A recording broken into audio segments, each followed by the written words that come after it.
Imagine standing on a wet December morning in southeastern Turkey,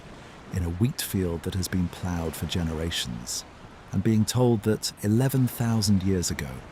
before anyone had planted a single seed of that wheat, before anyone had domesticated a single animal, before pottery, before the wheel, before writing of any kind, someone here carved a fox into limestone. Not a crude fox, not a child scratching. A fox with tension in its haunches, caught mid-stride, carved by someone with the patience and the eye of a sculptor who had done this before, many times, on stone that no longer exists. That is Göbekli Tepe, and it is only the first stop on tonight's journey, because the fox is not really the mystery. The mystery is who taught that sculptor to carve, and where that teaching came from, and why almost every culture that came after seems to remember,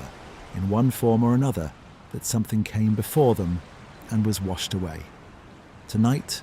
we are going looking for the things that were built before the flood. Not the flood, necessarily, in the specific sense of Noah and an ark and 40 days of rain, though we will sit with that story too, because it refuses to go away, and it refuses to stay in just one culture. We are going looking for something broader and, in a way, stranger. A pattern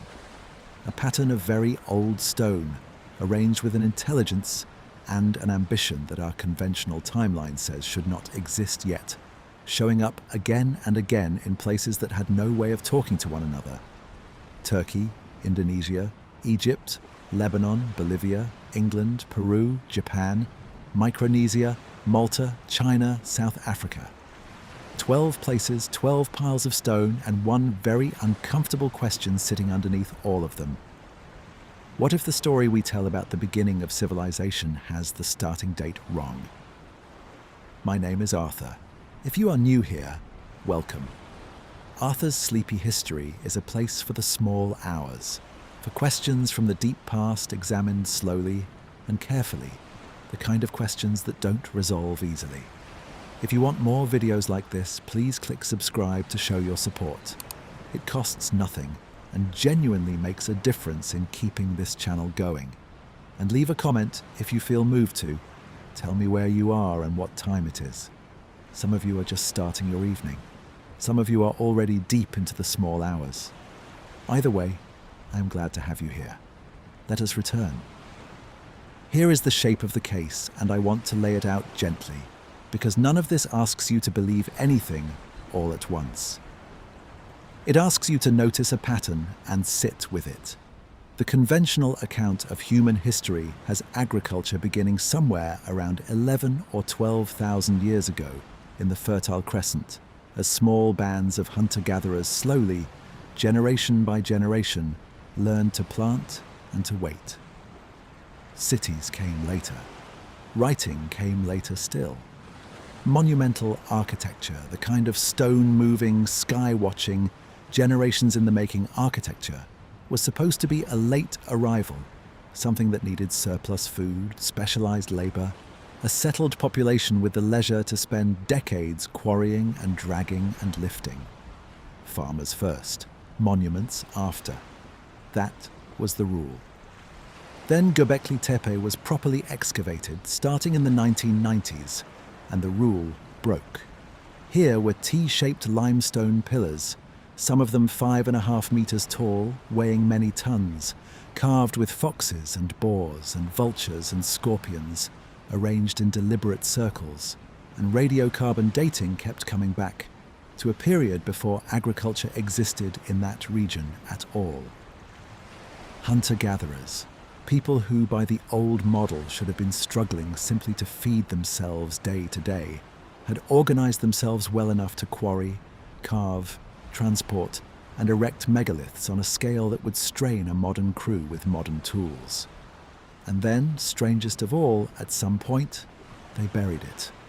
Deliberately backfilled the entire site with rubble and soil, sealing it as though it had been retired rather than abandoned.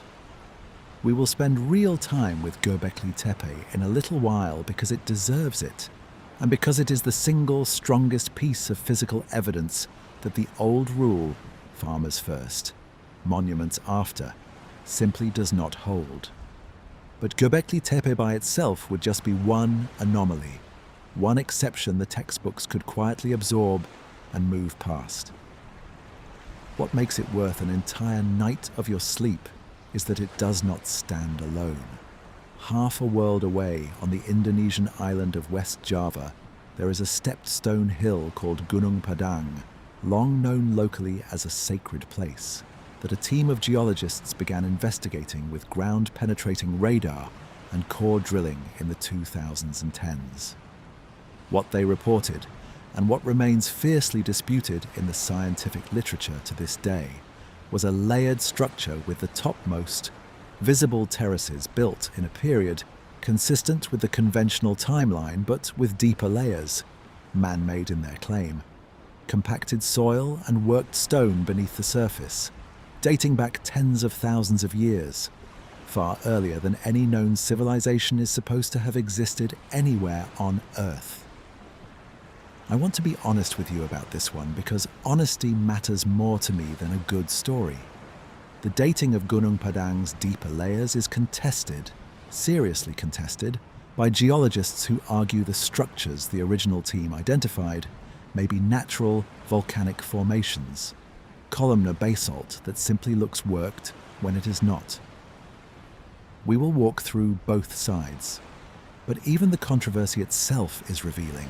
because it shows you how hard the guardians of the old timeline will fight to keep the starting date exactly where it is. A brief note before we continue. Many of you voted on the design for our first dozer sleep mask, created especially for listeners of Arthur's sleepy history. Only 100 were made for this first drop, and you can find it through the link in the description or beneath this video. Every purchase directly supports the channel and, hopefully, helps make nights like this a little more relaxing for you. Now, let us return. Next there is Giza, and here I want to be careful, because if you have spent any nights with me before, you may already know the Sphinx. You may already know the debate over water erosion on its enclosure walls and what that might mean for its true age. Tonight is not that video. Tonight, we are looking at the pyramids themselves, at construction, at tool marks, at the astonishing precision of the Great Pyramid's base, level to within a few centimeters across more than 5 hectares, using nothing according to the conventional story, but copper chisels, wooden sledges, and rope. We will ask gently whether that story is complete or whether it is possible that whoever built the Great Pyramid was drawing on knowledge or on the ruins of something older that predates the dynastic Egypt we think we know. From there we travel to Lebanon,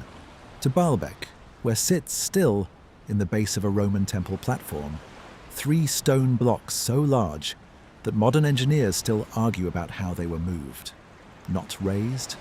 moved. Each of the 3, known together as the Trilithon, weighs somewhere near 800 tons. There is a 4th block, abandoned in the nearby quarry, unfinished, that would have weighed over 1,000 tons had it ever been freed from the bedrock. No crane built today, on wheels, could lift it. The Romans who built the temple on top of that platform inherited the platform. They did not, by their own account, claim to have quarried those stones themselves. Then Bolivia and Puma Punku, where the stonework is not simply large but precise in a way that borders on unsettling interlocking blocks cut with interior angles and flat faces that fit together like machined parts made from andesite and diorite, some of the hardest stone on Earth by a culture, the Tiwanaku, whose conventional dating and whose apparent technological capacity for this level of precision do not comfortably agree. We will stand in our imagination at Stonehenge, where blue stones weighing several tons each were moved, by whatever means, some 250 kilometres from the Preseli Hills in Wales, and arranged with an alignment to the solstice sun so deliberate, it cannot be accident. We will walk the polygonal walls of Sacsayhuamán above Cusco, stones so precisely interlocked, without mortar, that even now you cannot slide a blade between them, and which have survived earthquakes that leveled Spanish colonial buildings built centuries later, right beside them. We will go underwater, off the coast of Yonaguni in Japan, to a formation of stepped, angular stone that some believe is a submerged, deliberately carved monument, and that others insist is entirely natural, sandstone that fractures along straight lines on its own. We will visit Nan Madol, a city of black basalt logs stacked into canals and platforms across a Micronesian lagoon, using stone hauled from quarries with no clear explanation of how. We will stand in the temples of Malta, at Gantija and Menajdra, which by radiocarbon dating are older than Stonehenge and older than the pyramids, the oldest freestanding stone structures currently known anywhere on Earth. We will descend into the Longyou Caves in China, an enormous complex of hand-carved chambers discovered only in 1992, whose age, purpose, and the sheer scale of the excavation, millions of cubic meters of rock removed, still have no confirmed explanation. And we will end, before we let ourselves rest, at Adam's Calendar in South Africa,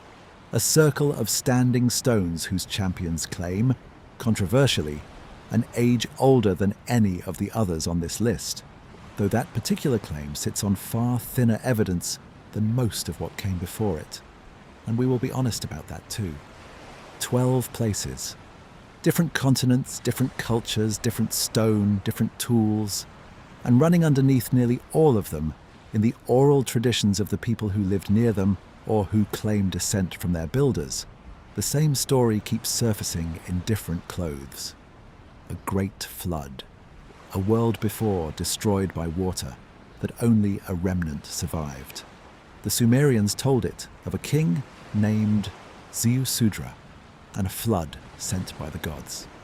The Babylonians told it of Utnapishtim and his ark stocked with the seed of every living thing. The Hebrews told it of Noah. The Greeks told it of Deucalion.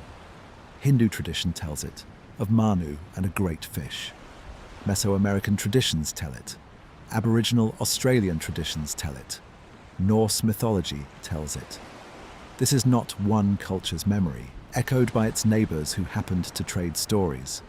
This is something that shows up, independently by all appearances, on nearly every continent, in cultures with no plausible route of contact. Geology gives us something, at least, to hang that pattern on.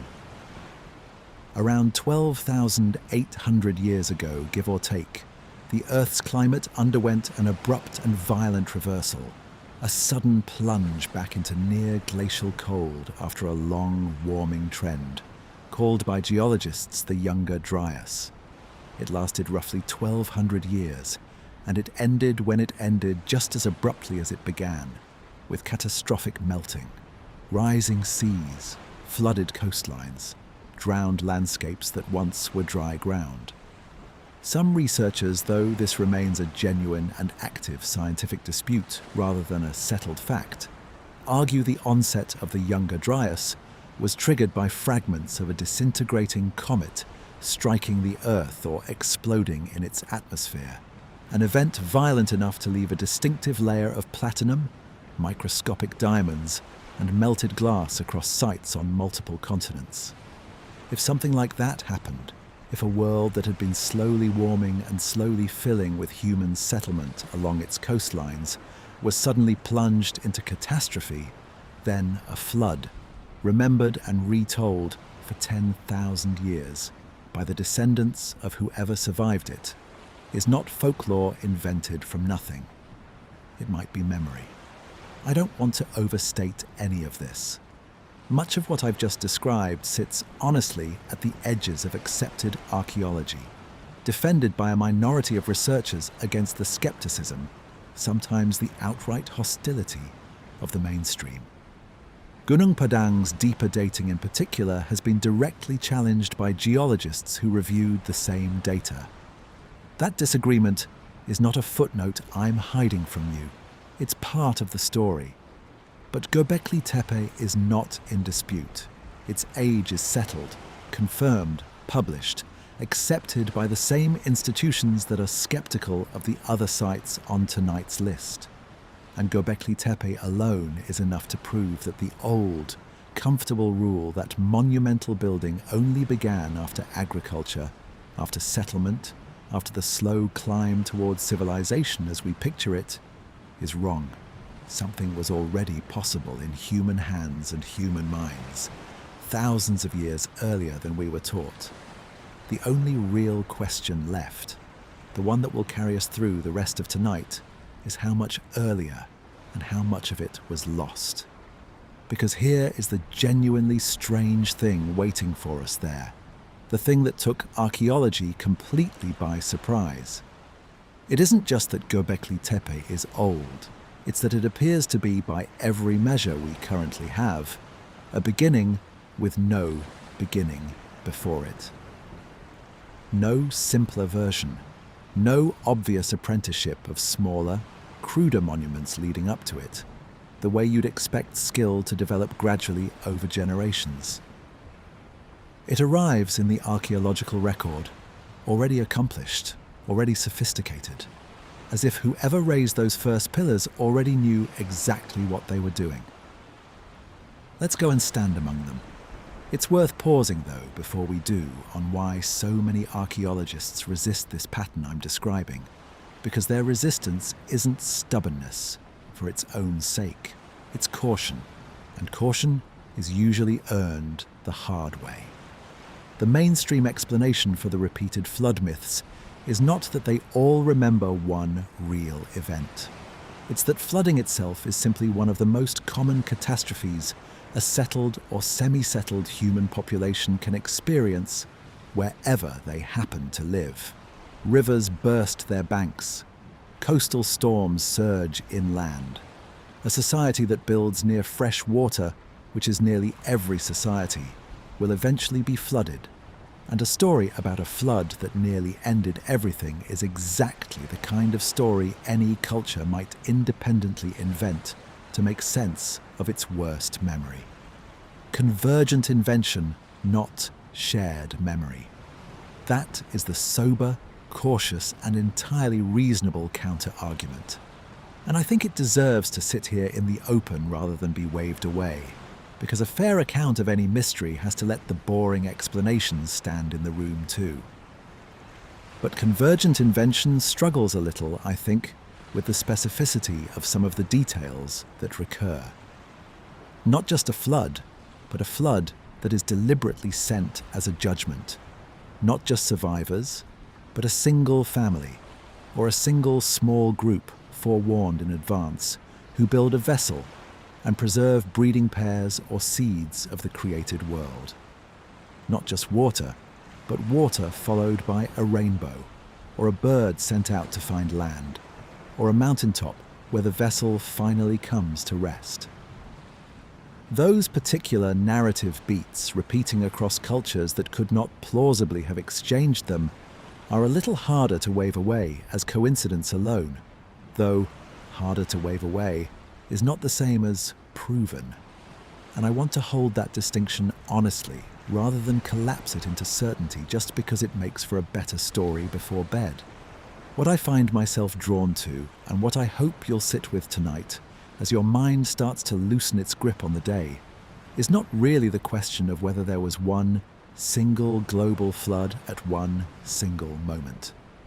It's the smaller, stranger question sitting underneath the 12 stones we're about to visit. How much do we actually know about what came before the world we can trace clearly in writing? Writing itself is only about 5,000 years old by conventional reckoning. Everything before that is inference, built from stone and bone and the occasional buried seed, and stone, unlike memory, does not editorialize. It does not soften with retelling. It simply sits where it was placed, waiting. sometimes for 11,000 years, for someone with a trowel and a great deal of patience to come and ask it what it remembers. That patience is really what tonight is about. Not a verdict. Not a single tidy answer that ties every megalith on Earth into one lost civilization with one lost flood and one neat ending. Real history rarely offers that kind of ending, and I'd rather be honest with you than tidy. What I can offer is 12 genuine mysteries, each with its own evidence, its own controversy, its own honest uncertainty, and a pattern running quietly beneath all of them that no one has yet fully explained. Some nights the most restful thing isn't an answer at all. It's permission to sit inside a question this old, this large, and let it rock you gently rather than keep you awake. So let's begin properly. Back in that wheat field, on a hillside the local farmers called Göbekli Tepe, the Potbelly Hill, long before anyone knew what was sleeping just beneath the soil. The hill had a name long before anyone knew what was underneath it. Local farmers called it Göbekli Tepe, the Potbelly Hill, for the gentle swell of its silhouette against the sky. And for generations they ploughed around the limestone slabs that kept surfacing at the edges of their fields, moving them aside as nuisances, the way you'd move stones out of any field that had been worked too long. In 1963, a survey team from the University of Chicago and Istanbul University passed through, noted the broken slabs, and concluded, reasonably enough by the standards of the time, that they were looking at a medieval cemetery. Nothing more. The hill kept its secret for another 30 years. It was a German archaeologist named Klaus Schmidt who looked again in 1994 and saw something the earlier survey had missed. He had worked at another Neolithic site nearby, Nevalu, and recognized in the worked stones scattered across Göbekli Tepe's surface a kinship with what he'd excavated there. He began digging in 1995, and what came out of the ground over the following 2 decades did not just add a new site to the map. It quietly took a hammer to one of archaeology's oldest and most confidently held assumptions. The assumption was this: monumental architecture requires agriculture. You cannot organize the kind of labor needed to quarry, carve, move, and erect multi-ton stone pillars unless you already have a settled population, a reliable food surplus, and a social structure complex enough to direct people toward tasks that produce no food at all. Hunter-gatherers, by definition, move. They follow game and forage seasonally, and a population that is moving cannot spend years, let alone generations, on a single non-productive building project. Farmers first, monuments after. It was less a hypothesis than a foundation, something so basic to the field that it rarely needed to be argued for. Göbekli Tepe's radiocarbon dates, when they came back, placed the earliest construction phase at roughly 9,600 BCE, meaning the site is something like 11,500 years old. To put that beside the timeline you may already carry in your head, this is over 6,000 years before Stonehenge. It is more than 6,000 years before the first pyramid at Saqqara. It is, most importantly, several thousand years before the earliest confirmed evidence of agriculture anywhere in the region.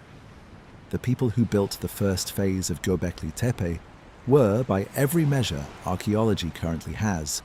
hunter-gatherers. And they built anyway. What they built was not primitive. That's the detail that unsettles people most when they first encounter photographs of the site. The earlier structures, the ones Schmidt's team labelled Layer 3, are enormous circular and oval enclosures, some over 20 metres across, bounded by rings of massive T-shaped limestone pillars. At the centre of each enclosure stand 2 pillars taller than the rest, some reaching 5.5 metres, weighing an estimated 10 to 20 tonnes each. The T-shape itself is not decorative. Most researchers now read it as a stylized human form, the horizontal top of the T as a head, sometimes with a carved belt or arms in low relief running down the vertical shaft, hands meeting at the front, as if the pillar is itself a kind of ancestor or deity, standing sentinel over the enclosure rather than merely supporting it. And carved into these pillars, in relief so detailed it stops you mid-thought when you first see the photographs, is an entire menagerie. Foxes, mid-stride, muscles tensed. Boars with raised bristles. Vultures with wings spread, one famously depicted appearing to hold a human skull. Scorpions.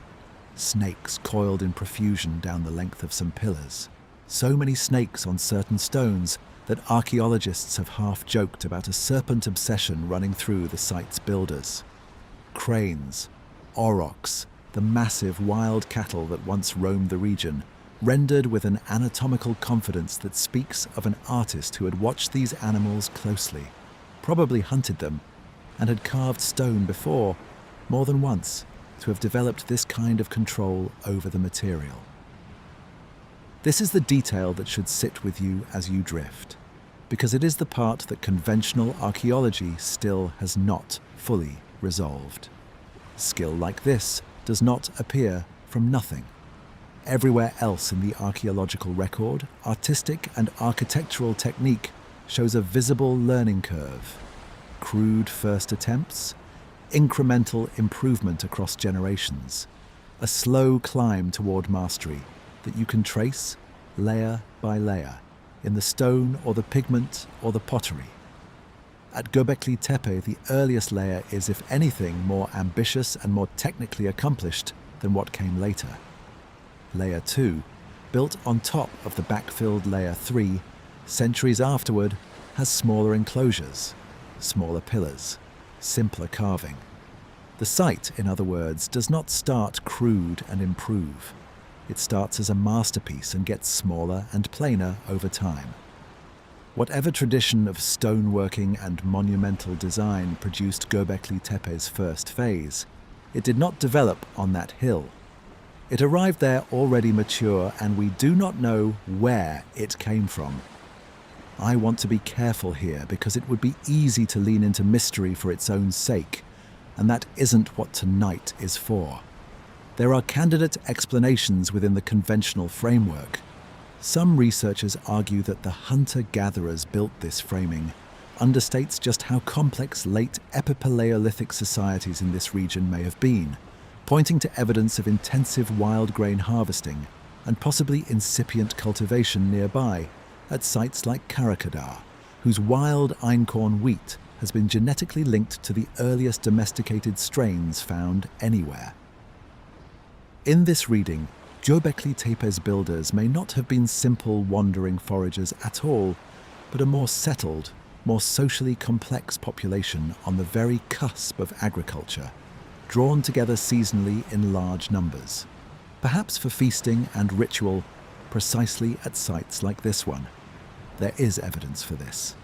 Enormous quantities of animal bone at Göbekli Tepe, gazelle in particular, suggesting large communal feasts, and stone vessels big enough to have held considerable quantities of food or drink, possibly an early form of beer, though that claim remains debated. Under this explanation, the monument didn't require agriculture to already exist. It may have helped drive agriculture into existence, as large seasonal gatherings created the very social pressure and manpower that made experimenting with cultivation worthwhile. It's a genuinely elegant explanation, and I don't want to pretend otherwise because a fair account of any mystery means giving its best rebuttal room to breathe. But it doesn't fully answer the question of the missing learning curve. Even if we accept that Göbekli Tepe's builders were more socially organized than hunter-gatherer suggests to most people, we still don't have the simpler, earlier monuments that should have preceded a project this ambitious. We have no site anywhere that shows the T-pillar tradition in its infancy. It appears fully formed at Göbekli Tepe, and then, as I said, gets simpler from there. And then, strangest of all, someone buried it, deliberately and thoroughly. At some point, over what appears to have been a relatively short span of time rather than gradual natural silting, the enclosures were filled in with rubble, debris and soil, up to the tops of some of the tallest pillars. This was not neglect or collapse. Excavators found the fill contains flint tools, animal bone, and stone debris, consistent with deliberate, purposeful backfilling, not the slow accumulation of wind-blown dust over centuries of abandonment. Something intentional happened here. The people who used this site chose, for reasons we can only guess at, to bury the sanctuary their ancestors, or perhaps they themselves, had built. Was it a closing ritual, a retirement of a sacred space once it had served its purpose? Was it protective, an attempt to seal something away, hide it, or preserve it against a threat we no longer have any record of? Or was it, and this is speculation, nothing more sinister than the ordinary practice of literally building the next enclosure on top of the last, using burial as foundation laying? All three explanations have defenders. None has been proven. What we can say with more confidence than almost anything else in this entire 12-part journey is that Göbekli Tepe alone is sufficient to demonstrate that the old rule was wrong. Whatever else you believe about the rest of tonight's sites, about Gunung Padang's contested depths or Puma Punku's improbable precision, Göbekli Tepe requires no controversial reinterpretation of disputed data. Its dates are accepted. Its excavation is thorough, ongoing and published in the mainstream literature, not the fringe. And it proves on its own that organized, skilled, monumental stone construction existed among people we still, technically, classify as hunter-gatherers, thousands of years earlier than the field believed possible even 30 years ago. If the field could be that wrong about the starting date of monumental architecture once and be forced to revise an assumption that old and that foundational, it becomes at least reasonable to ask, gently, without insisting on an answer, whether it might be wrong again. Whether Göbekli Tepe is not the beginning of the story, but simply the earliest chapter we've managed to dig up so far. There's one more detail worth sitting with before we move on, and it's the one that keeps drawing researchers back to Göbekli Tepe's astronomical possibilities. Some analyses of the enclosure orientations and of the carvings themselves, particularly a heavily worked pillar known as the vulture stone, have proposed the site may encode astronomical information, potentially even a record of a significant celestial event around the time the site was built, roughly the same window in which the Younger Dryas cooling period began. This interpretation is contested, and contested seriously, by researchers who argue the carvings are better explained as symbolic or mythological rather than a deliberate star chart. I raise it not to settle it, because it isn't settled,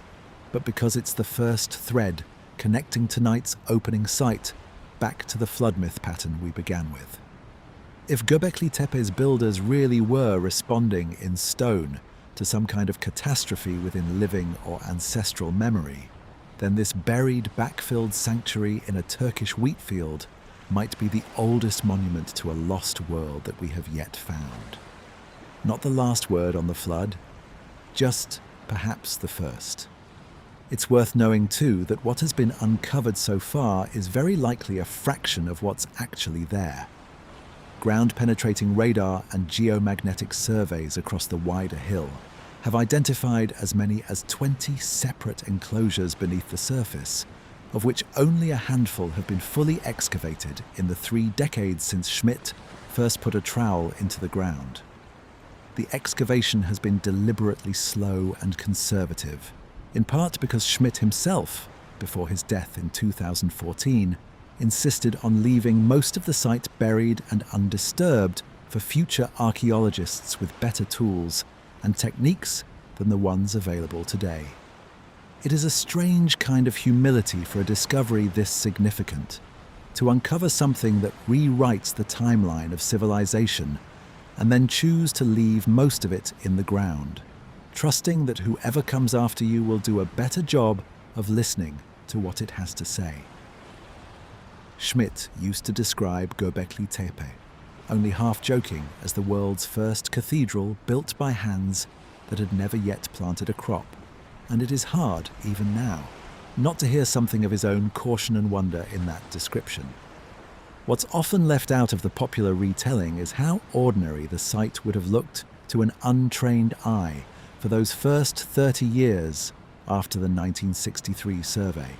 and how easily it could have stayed a medieval cemetery forever, ploughed around, worn down, eventually lost to erosion, and looting the way so many uncatalogued sites across the region have been. It was found, in the end, not by luck, but by a single archaeologist's memory of stone he had already handled elsewhere, recognizing a family resemblance in worked limestone poking up through wheat stubble. That's worth sitting with for a moment. The margin between a discovery that reshapes an entire field and a discovery that never happens at all can be as thin as one person noticing a shape they'd seen once before. How many other hills in how many other wheat fields are still waiting for someone to look twice? The site earned UNESCO World Heritage status in 2018, and today a protective canopy shelters the excavated enclosures from the weather, with raised walkways letting visitors look down into the circles without stepping among the pillars themselves. It has become, almost overnight by archaeological standards, one of the most visited ancient sites in Turkey, and the local town of Şanlıurfa, once a modest regional centre, has grown a small but genuine tourism economy around a hill that, for most of the 20th century, nobody thought was worth a second glance. There is something quietly moving in that too. The wheat farmers who spent generations moving those broken slabs out of their way, cursing them as obstacles, were farming on top of what would turn out to be one of the most important archaeological sites ever found, and had no way of knowing it. It makes you wonder what else might be sitting under the next hill over, still waiting, still unrecognized, still just a shape in the stubble that nobody has looked at twice. There's also a quieter debate running through the academic literature that rarely makes it into the popular retellings, and it concerns not the pillars themselves, but the sheer logistics of raising them. Estimates for the labour required to quarry a single 10 to 20 ton pillar from bedrock, shape it with stone tools, drag it several hundred metres across uneven terrain, and stand it upright without cranes, pulleys, or draft animals, range from several dozen to several hundred workers, depending on the assumptions used, sustained over weeks or months for each individual pillar, and there are dozens of pillars across the excavated enclosures alone. Some researchers have used this to argue for a substantially larger and more socially coordinated population in the region than the traditional hunter-gatherer model allows, groups capable of feeding, housing and directing hundreds of people toward a shared, non-agricultural project for an extended period, which circles back to the same open question we keep returning to tonight. What kind of society, exactly, are we actually looking at? And does our inherited vocabulary of hunter-gatherer versus farmer even fit what was happening on this hill 11,000 years ago? It's entirely possible the categories themselves are too blunt, borrowed from a simpler story about human progress that Göbekli Tepe was never going to fit into cleanly. There is also the quarry itself to consider, which survives a short distance from the enclosures and still holds several pillars in various stages of completion, abandoned mid-extraction for reasons nobody has explained, tools and all, as though the workers simply walked away one day and never returned to finish the job. One unfinished pillar in the quarry, if completed, would have stood over 7 meters tall. Whatever ended that work, whether exhaustion, changing ritual needs, social upheaval, or something more sudden, it left behind a snapshot of the process itself, frozen mid-motion, which is rarer in archaeology than almost anything else this site has given us. Most ancient quarries show us only the finished product, carried away and reused for centuries until the original context is lost. Göbekli Tepe's quarry shows us the labor itself, interrupted. And that interruption is its own kind of question mark hanging over everything we've discussed tonight. It's the kind of detail that rewards patience rather than certainty, which is really the spirit this entire journey asks of you tonight. Nobody excavating that quarry expected to find an unfinished monument frozen at the exact moment its builders set down their tools. Archaeology, at its best, is rarely about arriving at the answer you went looking for. It's about sitting with a hillside long enough that it eventually shows you something you didn't know to ask about, and being willing, afterward, to let the old answer go if the stone no longer supports it. We'll leave the fox mid-stride, and the vultures with their spread wings, and the buried circles beneath that quiet hillside, and travel now, much further east, to a stepped green hill in West Java that local villagers have called sacred for as long as anyone can remember, and that a team of geologists, not so many years ago, began drilling into with equipment that would return results even more contested than anything we've just discussed. The hill sits above the rice terraces of Cianja Regency in West Java, and it has never really been a secret, not the way Göbekli Tepe was. Local villagers have called it a sacred place for as long as anyone can trace, a site to be treated with a certain quiet respect, somewhere you did not disturb without reason. Dutch colonial reports from 1914 already noted the terraces and the scattered basalt columns arranged across the hillside, describing them, in the clipped language of colonial surveys, as an unusual arrangement of natural stone. For most of the 20th century, that description held. Interesting. Locally significant. Probably natural. Nobody with institutional standing pushed much further than that. What makes Gunung Padang different from Göbekli Tepe, and worth being honest about from the very first sentence, is that its most extraordinary claims remain genuinely, seriously disputed within the scientific community. In a way, Göbekli Tepe's dating simply is not anymore. I want to walk you through this one carefully, giving both sides real weight, because the disagreement itself tells you something important about how fragile the boundary can be between a legitimate archaeological puzzle and a claim that has outrun its evidence. The hill itself is unmistakably a site of ancient human activity at its surface and near surface levels. 5 terraced platforms rise up the slope, connected by roughly stepped paths, built from thousands of elongated, naturally hexagonal basalt columns, the kind formed when certain lava flows cool slowly and crack into distinctive polygonal columns, similar to what you'd see at the Giant's Causeway in Northern Ireland. These columns were quarried nearby, cut to size, and arranged deliberately into walls, platforms, and staircases. Conventional radiocarbon and other dating of this surface-level construction places it at somewhere between 500 BCE and 1500 CE, a wide range still under study, but broadly consistent with known Indonesian megalithic traditions from that era. On this much, there is no serious dispute. Gunung Padang is a real, human-built, terraced megalithic site, and a fairly typical one for the region, at least at the level you can see by walking up it. The controversy begins several meters below the surface, and it begins with a South Korean-trained geologist named Danny Hilman Natawijaya,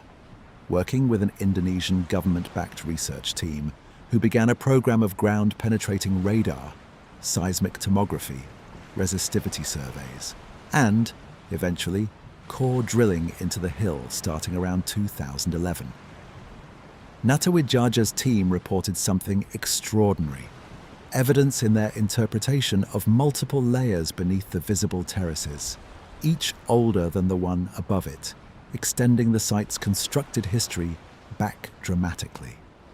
Their most publicized claim, put forward in a 2023 paper published in the journal Archaeological Prospection, proposed that a layer they identified roughly 10 to 15 meters below the surface, consisting of what they described as compacted soil showing signs of deliberate shaping, along with cavities they interpreted as possible chambers, could date to as early as 25,000 years ago, with an even deeper unit potentially reaching back over 27,000 years. If accurate, this would make Gunung Padang not just older than Göbekli Tepe, but dramatically older by a factor of more than 2, built at a time when conventional archaeology has no evidence anywhere on Earth of organized construction of any kind, let alone a multi-layered megalithic complex. I want to sit with how large that claim actually is before we go any further, because its size is exactly why it has drawn such fierce scrutiny. 25,000 years ago sits well within the last glacial period, a time when much of the northern hemisphere was locked under ice sheets, when anatomically modern humans existed but were, by every piece of evidence we currently have anywhere else on the planet,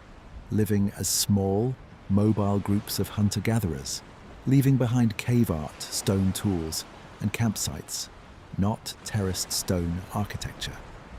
If Natawidjaja's dating is correct, Gunung Padang would represent construction technology and social organization roughly 14,000 years earlier than Göbekli Tepe,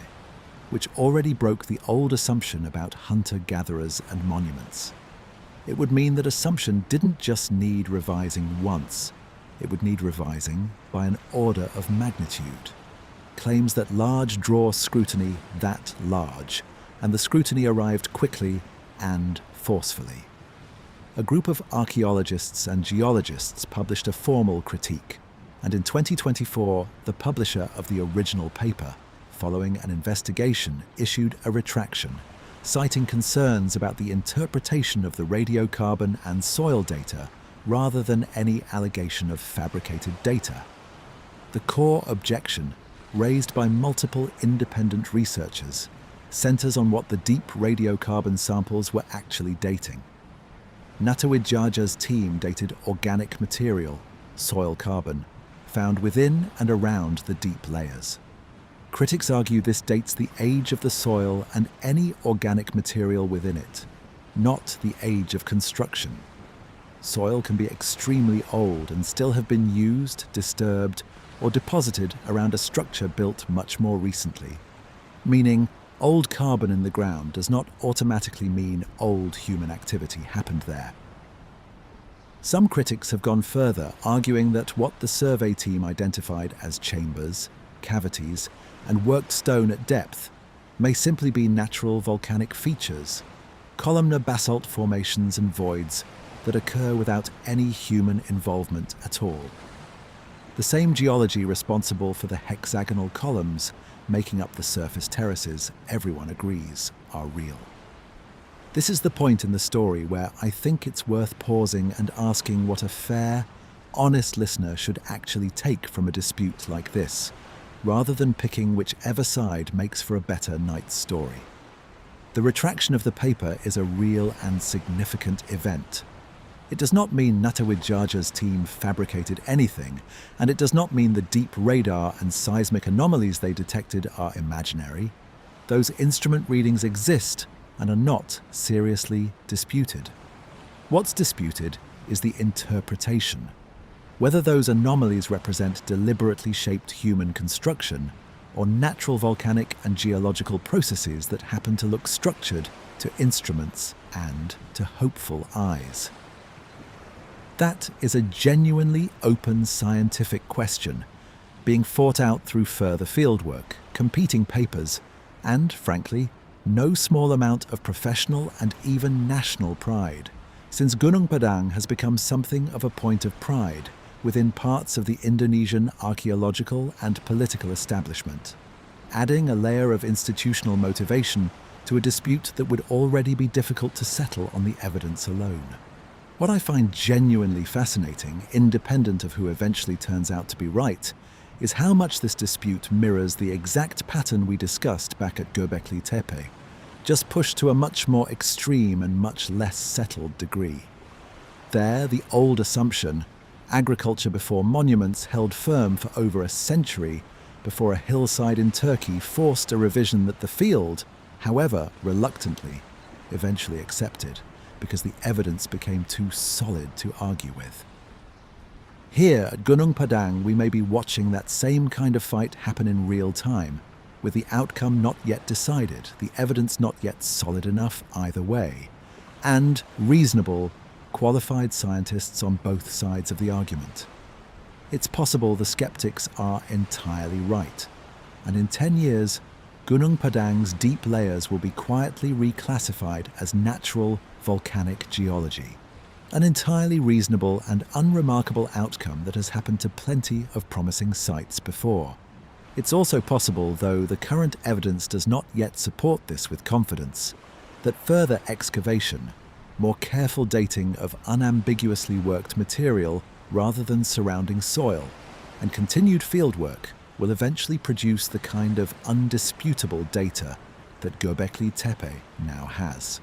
We simply don't know yet, and I think the honest, restful thing to do with an unresolved question like this one is not to force it into a verdict before it's time. It's worth walking the site itself for a moment, because the surface terraces, whatever the truth of what lies beneath them, are impressive enough on their own terms to deserve real attention rather than being treated as a mere staircase down to the controversial part. Climbing from the base, a visitor passes through 5 distinct terraces, each roughly rectangular, edged with retaining walls of the fitted, hexagonal basalt columns, rising in elevation as you move deeper into the site. Local Sundanese tradition holds that the hill was a place of meditation and spiritual practice, associated in some tellings with a legendary king, and that its terraces were used for ceremony rather than habitation. Excavations at the surface level have recovered pottery shards, stone tools, and evidence of hearths consistent with the conventional dating window, alongside what appear to be deliberately placed stone artifacts whose exact function, ceremonial or otherwise, remains debated among Indonesian archaeologists who have worked the site for decades, independent of the deeper controversy entirely.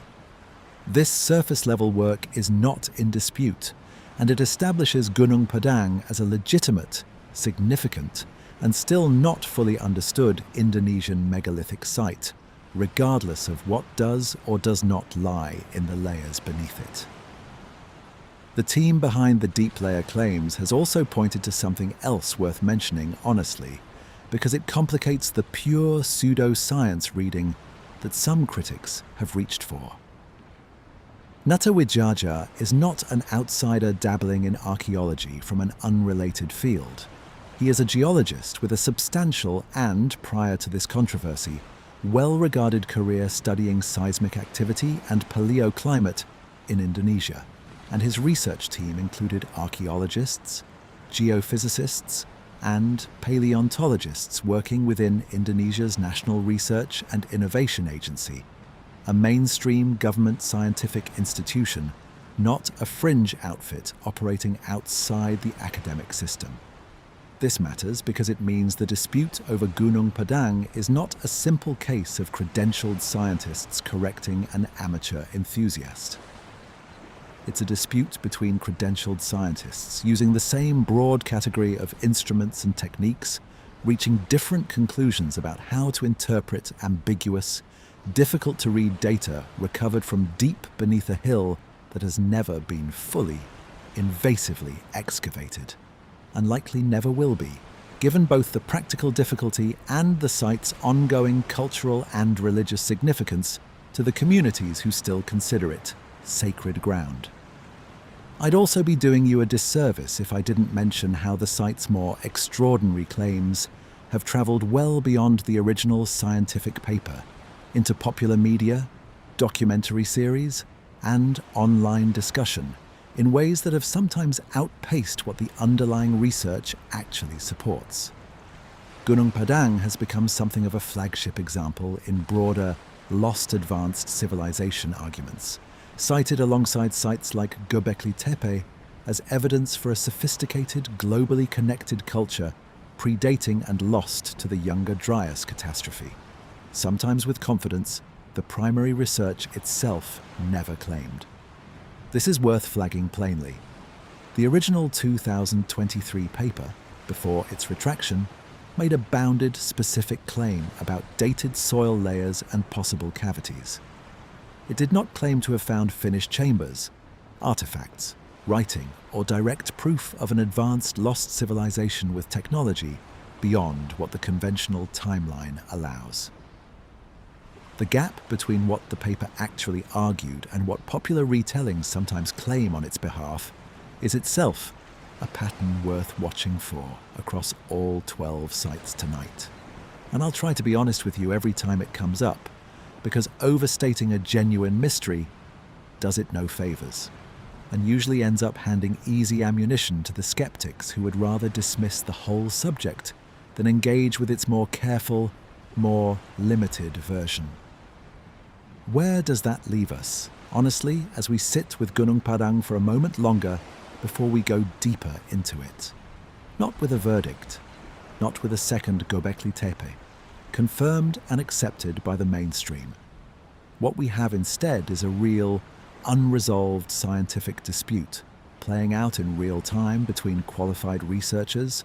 over whether a hill in West Java holds evidence of construction 3 times older than anything else on Earth,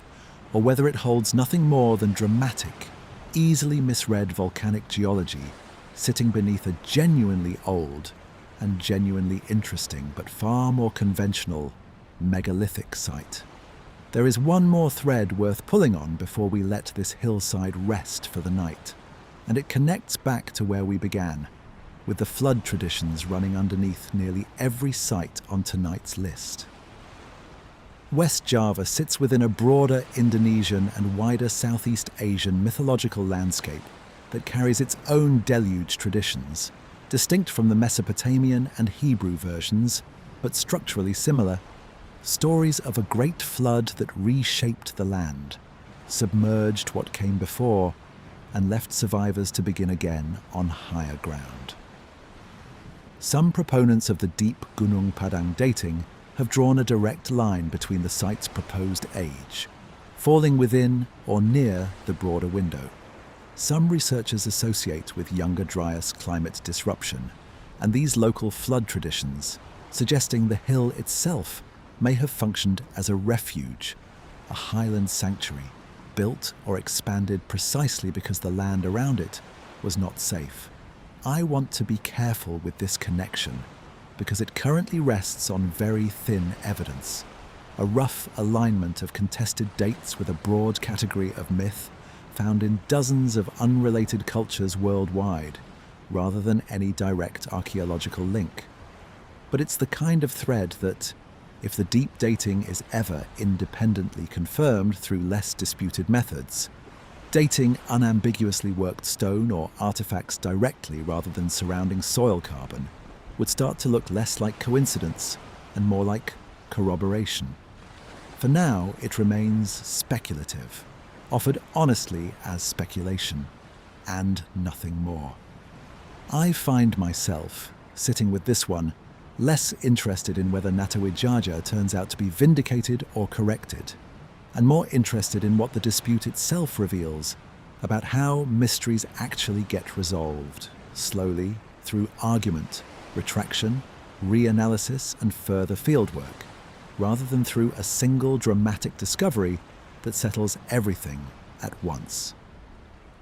That's a less satisfying story to fall asleep to than a clean revelation, I know. But it might be the more honest one, and there is its own kind of rest in sitting with an honest, open question rather than a tidy answer, wearing more confidence than it's earned. There's also a practical dimension to this dispute that rarely makes it into the popular retellings, and it's worth understanding, because it explains why Gunung Padang's deepest layers may remain contested for a very long time yet, possibly longer than any of us listening tonight will be around to see resolved. Fully excavating the deep layers Natawidjaja's team identified would mean extensive, invasive digging into a hillside that is, at its surface, an active site of ongoing religious and cultural significance to local Sundanese communities, who continue to visit, pray, and hold ceremonies there much as their ancestors did. Indonesian heritage authorities have to balance the scientific value of deeper excavation against the cultural and spiritual weight the site carries for the people who live around it, and consider it sacred ground, not simply a data source. This is not a uniquely Indonesian tension. It echoes through nearly every site we'll visit tonight, from Sacsayhuamán to Adam's calendar. This friction between a scientific hunger to dig deeper and a living community's right to decide how much of their sacred ground gets turned over to researchers with drills and permits.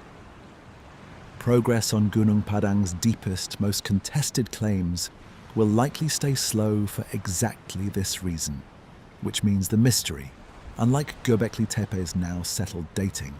may simply remain open for a long while yet, neither confirmed nor debunked, just quietly unresolved. There is one further wrinkle worth mentioning before we close this chapter of the hillside story, because it speaks to how easily a genuinely careful piece of research can be flattened in public retelling into something far more sweeping than its authors intended. Even Natawidjaja himself, in interviews given after the initial findings but before the retraction, was notably more cautious in his own public statements than many of the documentaries and articles that later cited his work, repeatedly stressing that the deep layers required substantially more investigation before any confident claim about their purpose, let alone their builders, could be responsibly made. That caution rarely survives the retelling. It's worth remembering, the next time any of tonight's 12 sites gets summarized in a single dramatic headline, that the researchers standing closest to the actual evidence are very often the most careful voices in the room, not the least. And perhaps that's the right note to rest on for now, before we let this hillside go and turn toward the next stop on tonight's list. Not every mystery needs closing before you can lay it down and let your mind drift elsewhere. Some of them are more comfortable left exactly where they are, genuinely open, genuinely contested, tended by people who care enough to keep arguing about them carefully, rather than settling for whichever answer is easiest to sleep on. We're not finished with this hill yet, though. There is more of it still to walk, more of the argument still to hear out fairly, before we're ready to leave West Java behind entirely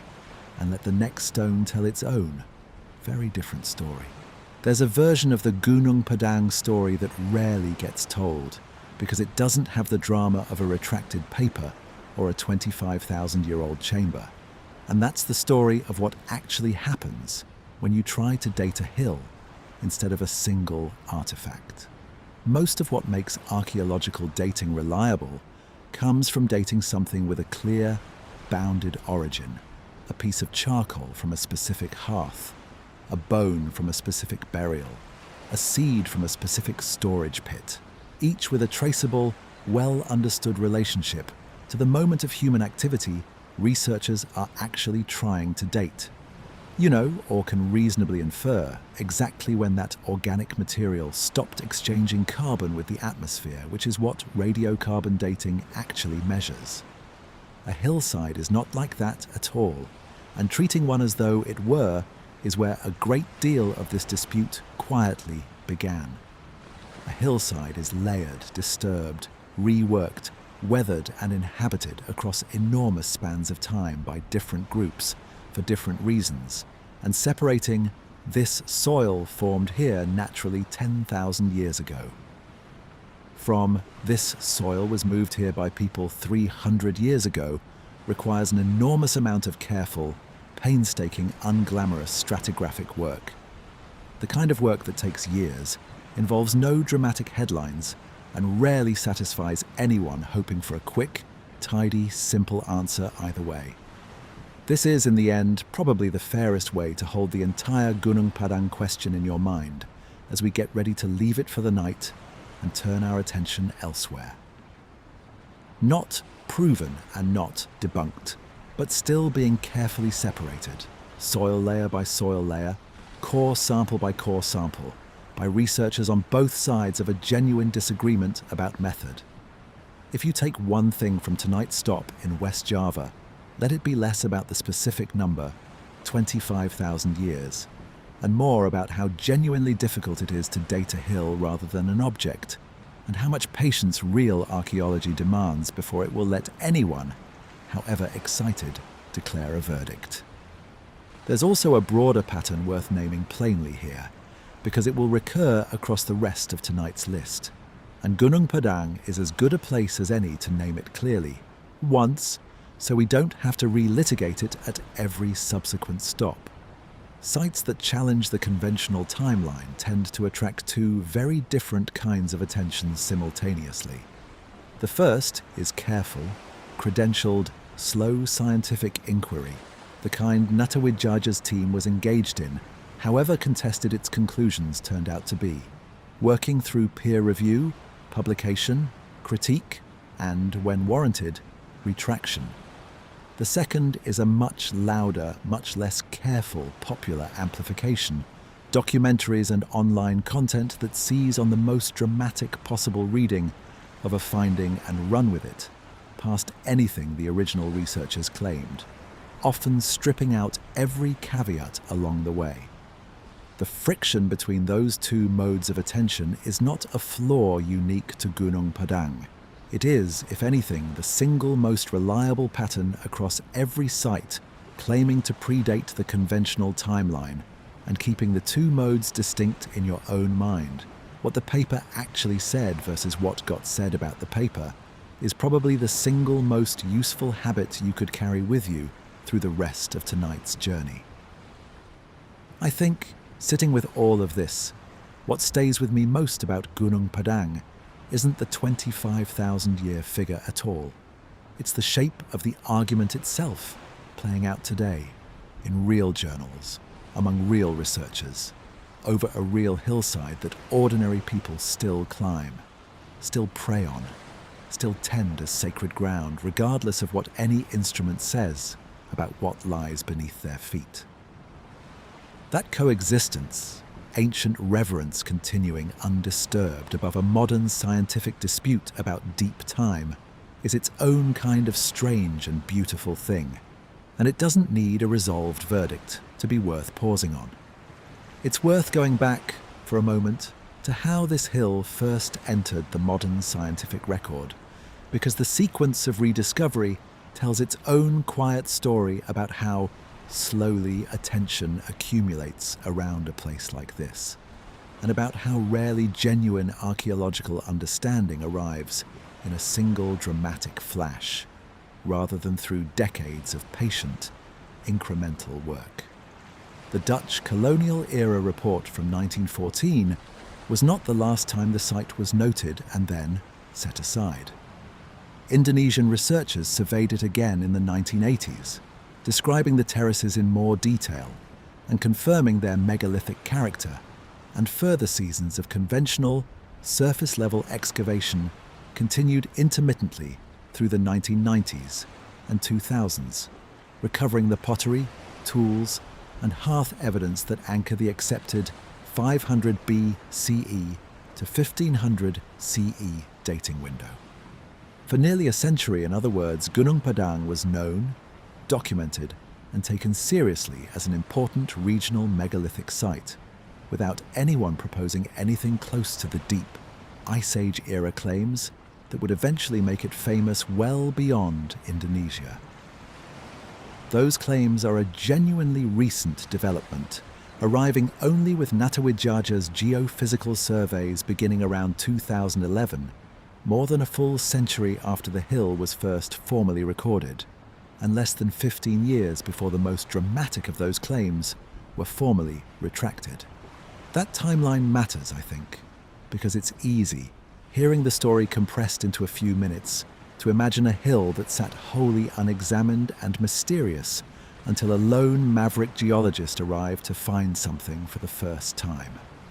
The reality is closer to the opposite. A well-documented, conventionally dated, genuinely significant site that had already been studied for generations, into which a new and far more radical claim was later introduced, using new instruments capable of seeing further beneath the surface than anyone had previously attempted to look.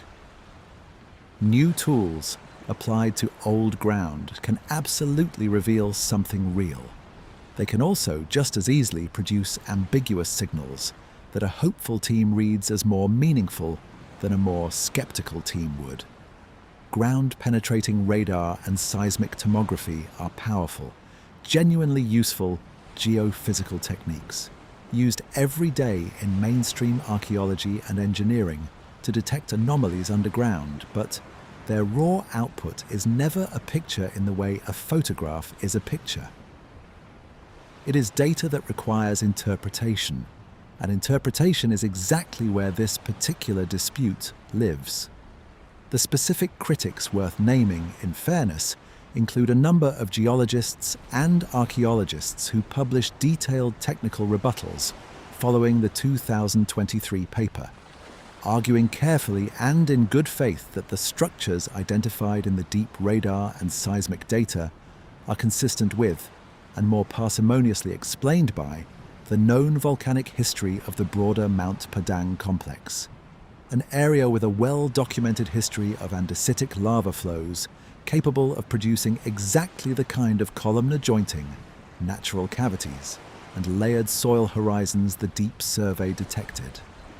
Their argument in essence is not that Natawidjaja's team lied or fabricated data, but that they interpreted genuinely ambiguous geophysical signals through a lens already primed to find human construction, a form of interpretive bias that is a recognized risk in any science reliant on indirect, instrument-based detection rather than direct excavation and observation.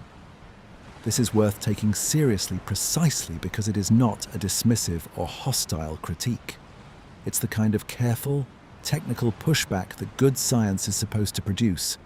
and it is exactly the mechanism by which an exciting but under-supported claim gets tested, and in this case, at least for now, found wanting by the broader research community,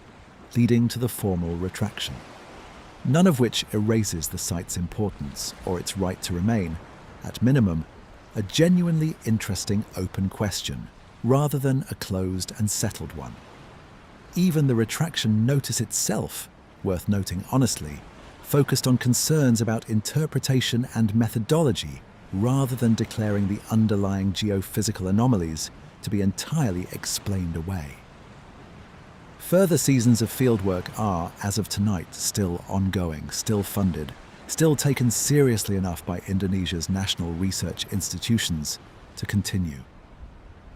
Whatever else is true, this is not a story that has finished being told. It is a story still being actively argued over by people with real expertise, in real journals, about real data pulled from real ground beneath a hill. That ordinary Sundanese families still climb every week for reasons that have nothing to do with radiocarbon dates at all. There's a kind of humility in sitting with a mystery that refuses to resolve on your schedule, and I think Gunung Padang, more than almost anywhere else on tonight's list, asks that of us directly. We came here hoping, perhaps, for a second Göbekli Tepe, another hillside willing to hand over a clean, settled, field-confirmed date that would push the story of human monument building back by tens of thousands of years in one dramatic stroke. What we found instead was messier, more honest, and in its own way more interesting. a real scientific argument still unfolding about how much confidence a set of ambiguous instruments can actually support, and how easily an exciting possibility can outrun the evidence built to carry it. That, too, is part of the story of these 12 stones. Not every hillside gives up its secret cleanly. Some of them make you sit in the disagreement itself, and trust that the disagreement, carefully conducted, is its own form of progress. It's worth comparing briefly how differently Göbekli Tepe and Gunung Padang have been treated by the mainstream scientific community, because the contrast is instructive rather than simply unfair to one site over the other. Göbekli Tepe's radiocarbon dates came from short-lived organic material, seeds and charcoal,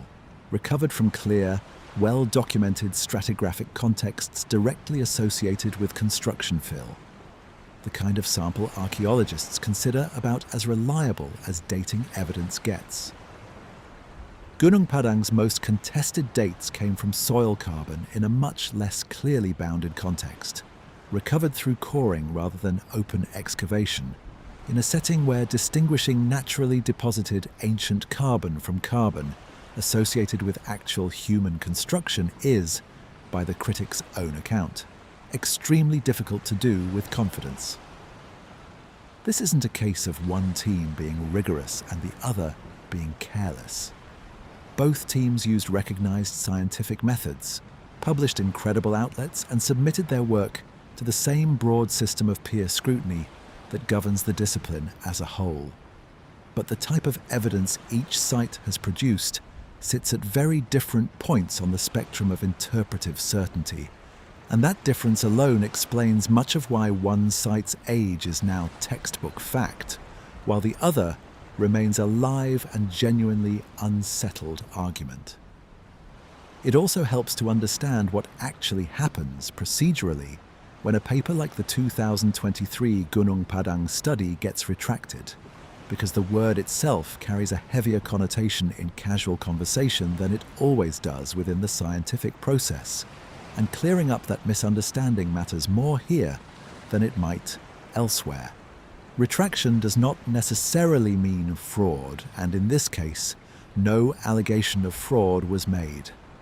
It means the journal's editors, following formal post-publication review and expert critique, concluded that the published interpretation was not adequately supported by the data as presented, and that the paper should be withdrawn from the formal record, while the underlying questions continue to be investigated through further, more rigorous work. Retractions happen for many reasons, ranging from outright misconduct at one end to honest overreach in interpretation at the other, and the tone of the Gunung Padang retraction, along with the continued funded fieldwork happening at the site since, suggests this one sits much closer to the honest overreach end of that spectrum than to anything more troubling. The underlying anomalies detected by radar and seismic survey have not been explained away. They remain there, in the ground, waiting for someone to design a study careful enough and invasive enough to finally settle what they mean. I think what I keep coming back to, turning this one over, is how much this entire dispute mirrors a much older and much more universal human impulse. The desire to find, beneath the ground we already know, evidence of something older, grander, and more mysterious than the conventional story allows. That impulse is not inherently unscientific. It's the same impulse that drove Klaus Schmidt to look twice at a Turkish hillside everyone else had already dismissed as a medieval cemetery, and it turned out, in that case, to be entirely justified. It's also the same impulse that can lead careful researchers to read a little too much confidence into ambiguous data, because the story such data seems to be telling is simply so much more compelling than the boring alternative. Telling the difference between those two outcomes in real time before the dust has settled is genuinely hard, and I don't think it does anyone any favors to pretend otherwise on either side of this particular argument. So we leave Gunung Padang tonight, not with an answer, but with a clearer sense of exactly what kind of question it is. Not a solved mystery pretending to be unsolved for dramatic effect, and not a debunked claim still limping along on momentum alone, but a live, contested, still developing scientific argument, being fought honestly by people who care about getting it right. That's rarer and in its own way more valuable than either a triumphant confirmation or a tidy dismissal would have been. If there's a lesson worth carrying forward from this hillside into the rest of tonight's journey, it might be this. The strength of a claim about the deep past rarely lives in how old the proposed date is, or how dramatically it would rewrite the textbooks if confirmed. It lives in the quality and directness of the evidence supporting it, in whether you're dating a hearth, or dating a hillside, a seed or a soil sample, a clearly bounded artifact or an ambiguous instrument reading open to more than one honest interpretation. Keep that distinction close as we move through the rest of tonight's 12 sites, because some of what follows will rest on evidence as solid as Göbekli Tepe's, and some of it will rest on evidence closer to Gunung Padang's, contested, promising, and still very much unfinished. Knowing which is which site by site is the difference between wonder grounded in something real and wonder that has quietly drifted loose from the ground it claims to stand on. Hold on to that distinction gently rather than rigidly, though, because tonight is not an exam, and the point was never to become the harshest possible judge of every claim you encounter. The point is simply to know, honestly, which kind of ground you're standing on at each stop, and to let that knowledge sit alongside the wonder rather than replace it. A mystery you understand clearly, caveats and all, tends to hold up better over years of retelling than one you accepted too quickly, and later had to quietly abandon once the excitement wore off, and someone finally asked the harder follow-up question. There is a particular kind of restfulness in trusting a story precisely because you know exactly how much weight it can bear. And that's the frame I'd like you to carry with you now, gently, as we leave this hillside behind and let the desert take over for a while. We'll leave the terraces of Cianjur now, the hexagonal columns and the disputed layers beneath them, and travel west and north across the Indian Ocean and the Arabian Peninsula to a plateau on the edge of Cairo, where three shapes rise against the desert sky so familiar, so endlessly photographed, that it takes real effort to look at them freshly again, as though for the first time. But that's exactly what we're going to try to do, because the story most of us carry about how the Great Pyramid was built is at best incomplete, and at worst a great deal more confident than the physical evidence actually allows it to be. We are not going back to the questions of erosion and water damage on the Sphinx enclosure walls tonight, the ones that form the heart of an entirely different evening's journey. Tonight belongs to the pyramids themselves, and to a precision in their construction that still, after more than 2 centuries of serious study by engineers, surveyors and archaeologists, does not have a fully satisfying explanation using only the tools the conventional timeline says were available. Let the desert wind settle for a moment and let the shape of the Great Pyramid rise slowly into view, the way it must have risen for every traveller who crossed that plateau across the last 4,500 years, each of them, in their own way, asking the same question we're about to ask again tonight. How? How? It's a small word to carry this much weight, and yet it's the word that keeps surfacing, unresolved, every time serious engineers sit down with the numbers behind the Great Pyramid of Giza and try to make them add up cleanly, using only what the conventional timeline says its builders had available. Copper tools, wooden sledges, rope made from plant fibre, ramps of packed earth and rubble. tens of thousands of workers organized across a 20-year reign, moving roughly 2.3 million blocks of stone, some weighing several tons, a few weighing far more, into a structure so precisely proportioned that it still, after nearly 5,000 years of wind, earthquakes and human interference, stands closer to true than most buildings raised with laser levels and steel scaffolding today. I want to be honest with you from the outset about what tonight is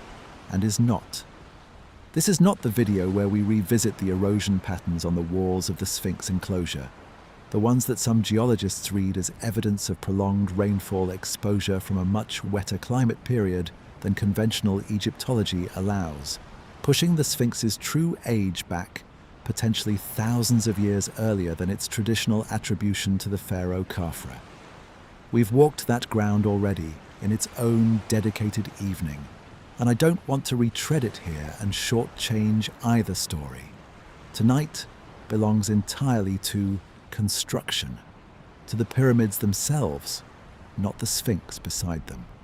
to the physical, measurable, engineering-level precision of how these three shapes came to exist on this plateau at all,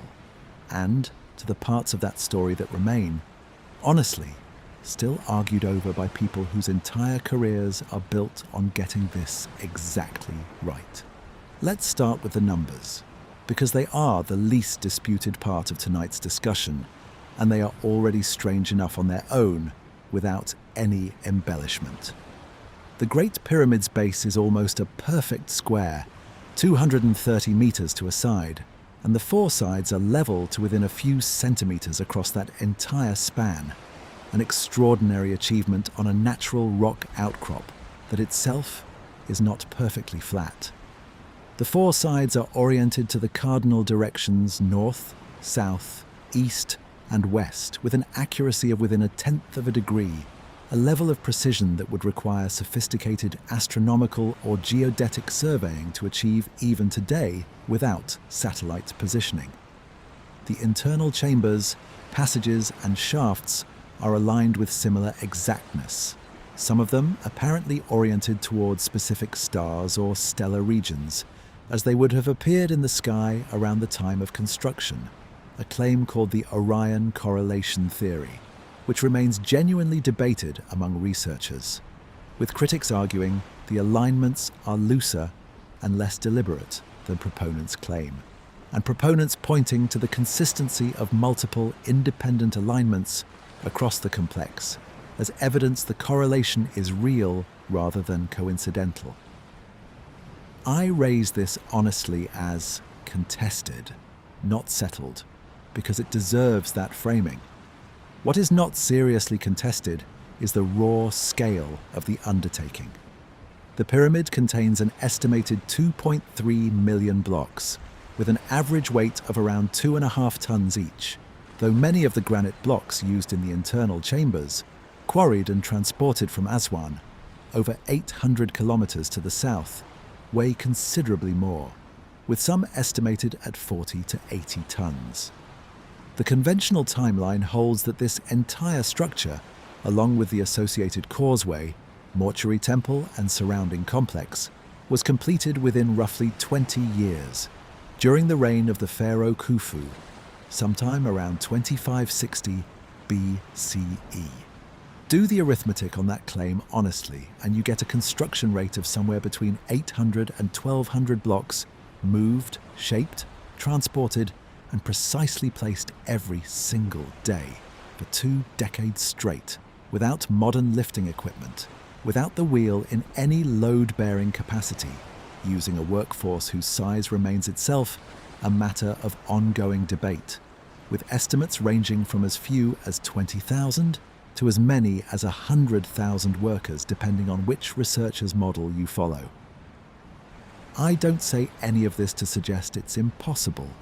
Organized human labor, applied with enough patience, enough coordination, and enough time, is capable of extraordinary things,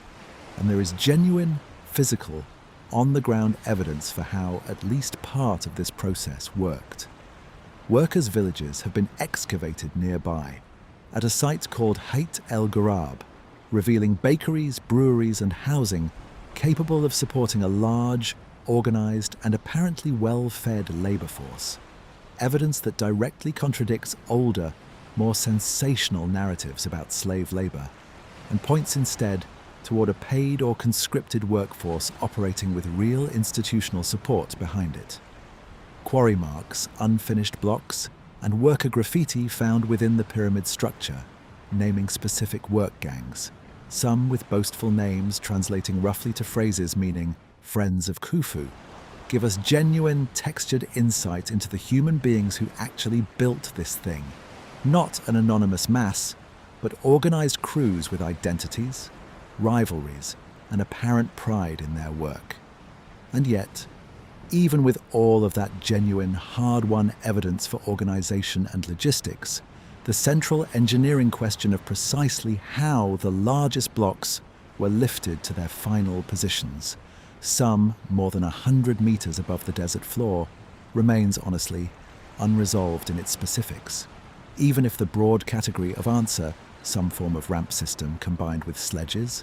levers, and enormous quantities of coordinated human labor, is generally accepted. The dispute isn't over whether ramps were used. It's over what kind, and there the consensus breaks down considerably. A single straight ramp running from the desert floor to the pyramid's apex, the simplest option to imagine, would need to be so long and so massive at the higher elevations that its own construction would have required more material and labor than the pyramid itself, an option most serious researchers now consider implausible for exactly that reason. A spiral ramp wrapping around the pyramid's exterior as it rose solves the material problem but introduces a different one.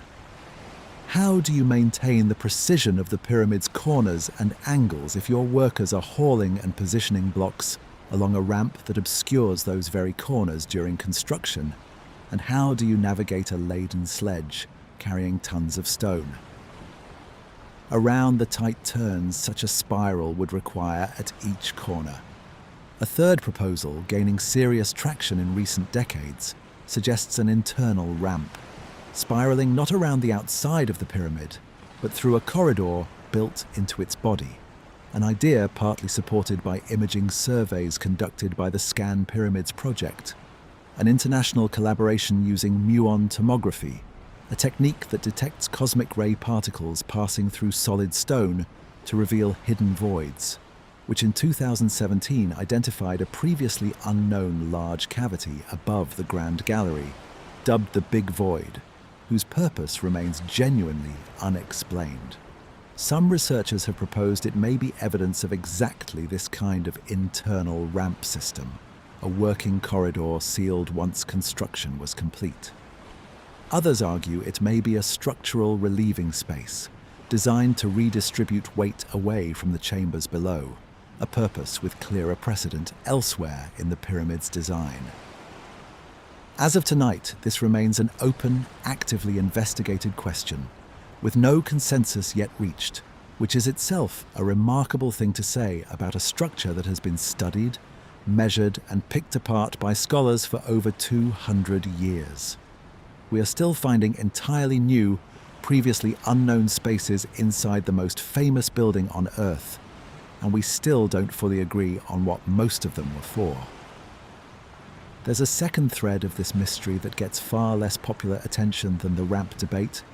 and I think it deserves more time than it usually gets because it concerns not how the blocks were moved, but how they were cut in the first place. And some of that evidence is genuinely difficult to explain comfortably within the conventional toolkit.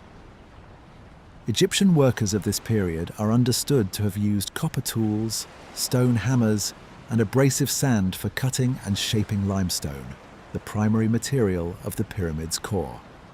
Copper is a soft metal, and cutting limestone with it, while slow, is achievable and well demonstrated by experimental archaeology. Teams have successfully replicated limestone quarrying using period-appropriate copper tools, confirming this part of the process is not mysterious at all. Granite is a different problem entirely. The granite used in the king's chamber, the sarcophagus, and various structural elements throughout the pyramid is significantly harder than limestone. Harder, in fact, than the copper tools that were, by the conventional account, the primary cutting implements available.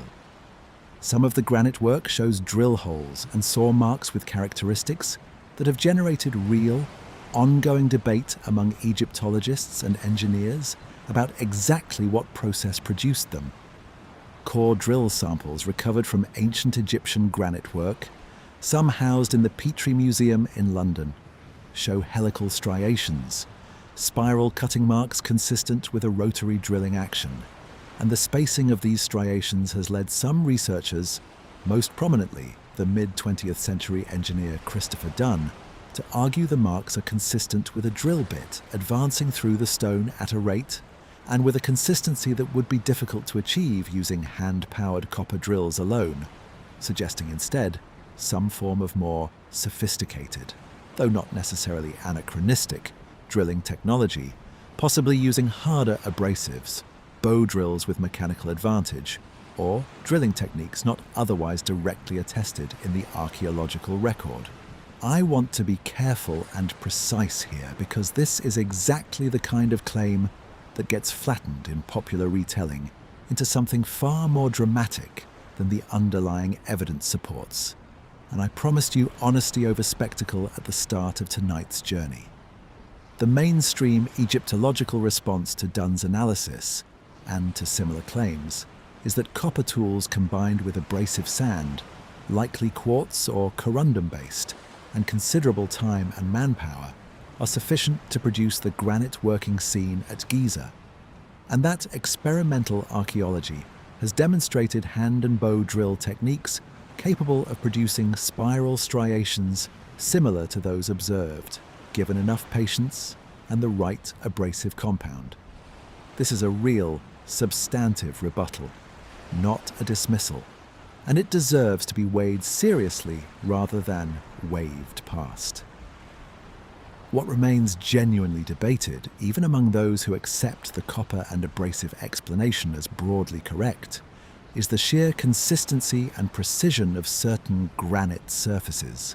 particularly the interior faces of the sarcophagus in the king's chamber, which are flat and square to tolerances that some engineers argue exceed what hand-tool experimental replication has so far actually achieved, rather than merely could theoretically achieve. The gap between "this is possible in principle" and "this has been demonstrated in practice" at this exact tolerance is where the genuine, still open part of this debate actually lives. And it's a narrower, more technical gap than the popular version of this mystery usually presents it as being. The granite itself raises its own separate question, one that sits entirely outside the toolmark debate and is far less contested: transport. The granite used throughout the Giza complex was quarried at Aswan, over 800 kilometers south along the Nile, and moved north almost certainly by boat during the Nile's annual flood season, when water levels rose high enough to bring cargo vessels close to the construction site itself. This part of the logistics chain is reasonably well understood and supported by physical evidence, including an ancient harbour and canal system uncovered near the Giza Plateau, along with a remarkable papyrus logbook discovered at Wadi al-Jarf on the Red Sea coast in 2013, written by a man named Merer, an official who recorded in his own hand the transport of limestone blocks by boat from the Tura quarries to Giza during the final years of Khufu's reign. This is, genuinely, one of the most extraordinary direct pieces of evidence we have from the construction period itself. A first-person, dated administrative record confirming that organized river transport of stone to the pyramid site was very much a real, functioning part of the operation, described in the plain, unglamorous language of a working logistics official, rather than the mythologized retelling that reaches most of us. It's worth pausing on the Merer diary specifically, because it's rare, in a story this ancient, to have anything resembling a first-hand voice at all, let alone one this mundane and this credible, complaining in places about difficult work schedules in exactly the way you'd expect a tired supervisor to complain 4,500 years before anyone alive today was born. There's a further piece of the story worth sitting with before we let this first stretch of tonight's Giza chapter rest, and it concerns the pyramids that came before the Great Pyramid, because the conventional narrative of steady, incremental technological progress toward Khufu's masterpiece is, itself, considerably messier and more interesting than it's usually given credit for. Khufu's father, Sneferu, built at least 3, and by some counts 4, major pyramids during his own reign, and the physical evidence of that building program shows something closer to visible trial and error than a smooth, confident progression. The Maidum Pyramid, Sneferu's earliest large-scale attempt, appears to have suffered a structural failure, likely a casing collapse, leaving it in its current, strange, tower-like ruined state, its outer layers stripped away and lying in rubble at its base. The bent pyramid at Dashur, built next, shows an extraordinary and unmistakable mid-construction change of plan, its lower portion rising at a steep 54-degree angle before abruptly shifting to a shallower 43 degrees partway up, a visible physical record of builders recognizing in real time that their original angle was structurally unstable and correcting course before the entire structure could fail. Only with the Red Pyramid, built third, does Sneferu's building program finally achieve a stable, true pyramidal form using the shallower angle throughout. This sequence matters enormously to tonight's larger question because it shows us something the finished, perfected Great Pyramid alone cannot. A visible physical learning curve,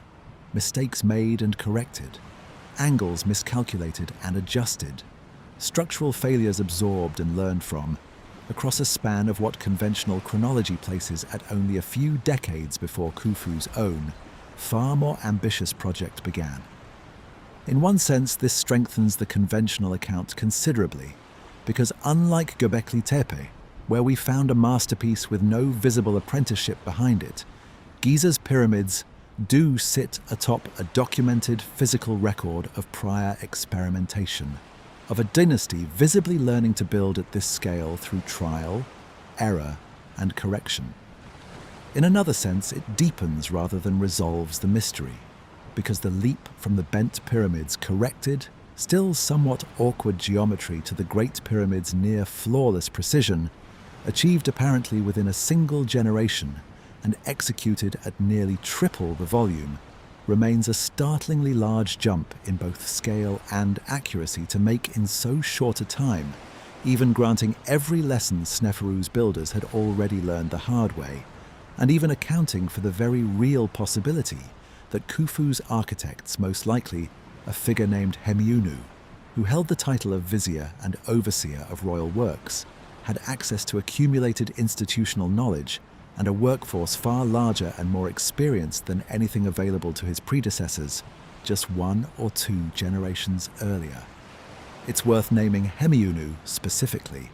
because he's one of the few individuals from this entire period we can attach a real identity to with reasonable confidence,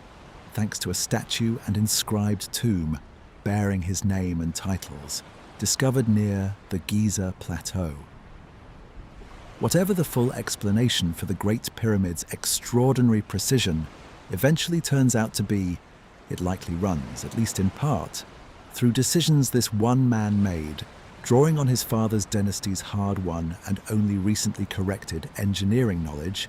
at the head of a workforce and an administrative apparatus sophisticated enough to produce logistics records as detailed as Mira's diary. That's a genuinely different picture from an anonymous mass of forced labor, working from lost, mysterious knowledge, and it's worth holding on to as we continue, even as the specific engineering puzzles of lifting and cutting remain honestly unresolved in their finer details. We'll sit with that jump a while longer, And with the internal chambers, the granite ceiling beams cracked under their own impossible weight, and the strange, still debated purpose of the shafts running out from the king's and queen's chambers toward the night sky, when we return to this plateau in a moment. For now, let the shape of the pyramid settle in your mind exactly as it is, precise, enormous, built by real people whose names and complaints have somehow survived 4,500 years to reach us, and not yet fully explained in every one of its details, however confidently that explanation is sometimes presented. Inside the Great Pyramid, past the low, cramped descending passage that most visitors find genuinely uncomfortable to walk through, the architecture opens quite suddenly into something that feels less like a burial chamber and more like a piece of structural engineering built to solve a very specific, very difficult problem. The Grand Gallery rises above you, a corbelled ceiling climbing in narrowing steps to a height of over 8 meters, running nearly 50 meters in length, built entirely from finely fitted limestone, with a precision that has left visiting engineers, across 2 centuries of careful study, consistently surprised by how confidently this interior space was conceived and executed, entirely hidden from public view for what would become thousands of years, deep inside a structure whose exterior precision we spent our last stop admiring. At the top of the Grand Gallery sits the King's Chamber, a room built entirely from red granite, floor, walls and ceiling, transported, as we discussed, over 800 kilometers from Aswan.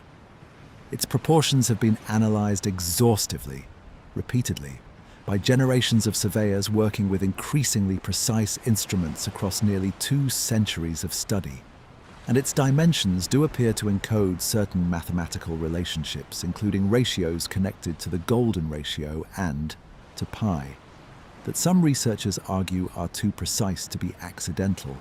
and others argue are the inevitable, unremarkable result of any rectangular room built using the specific unit of measurement, the royal cubit, that Egyptian architects are known to have used throughout this period,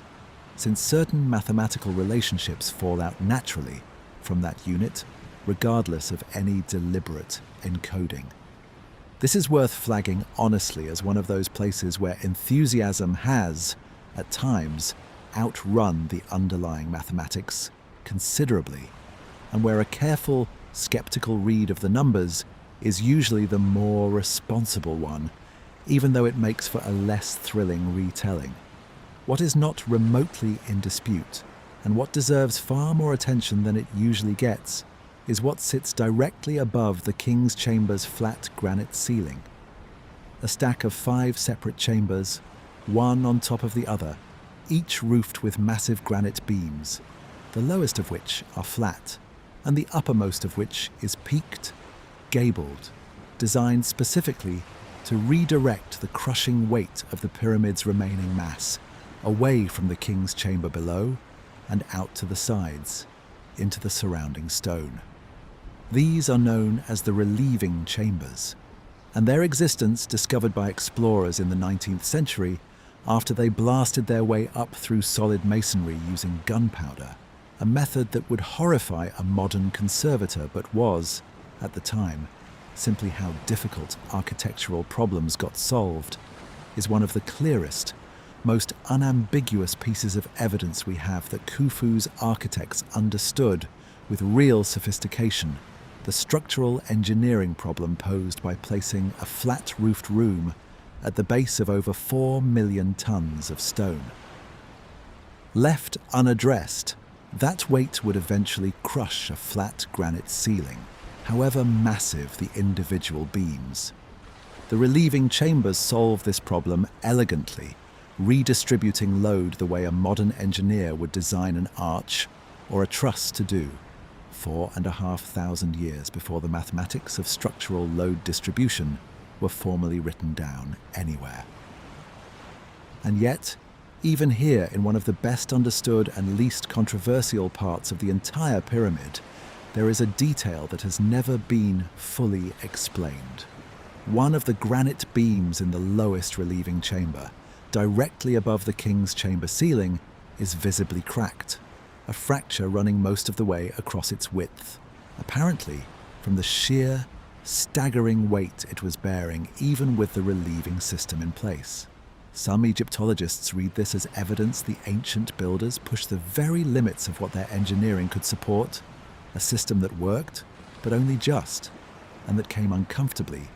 dangerously close to failing catastrophically, which would have crushed the king's chamber below under millions of tons of stone. Whether that crack occurred during construction itself, as the weight of the still rising pyramid above settled and shifted onto the beam, or at some later point through seismic activity over the following millennia, remains genuinely unresolved. And it's a detail I find strangely moving to sit with, even now. An ancient, anonymous engineer who ever oversaw the final placement of those beams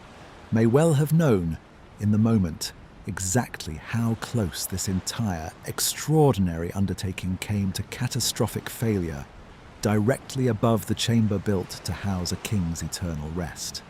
Then there are the shafts, and here we move from settled, well-understood structural engineering back into genuinely contested territory, a shift worth noticing in itself, since it shows how a single structure can hold both kinds of mystery side by side, one resolved through careful engineering analysis, and one still stubbornly resisting every tool we've thrown at it. Running out from both the king's chamber and the queen's chamber below it, at carefully calculated angles, are narrow shafts, roughly 20 centimeters square, that pass through the pyramid's solid masonry toward its exterior surfaces. The two shafts from the king's chamber do reach the outer surface of the pyramid itself, opening onto the north and south faces.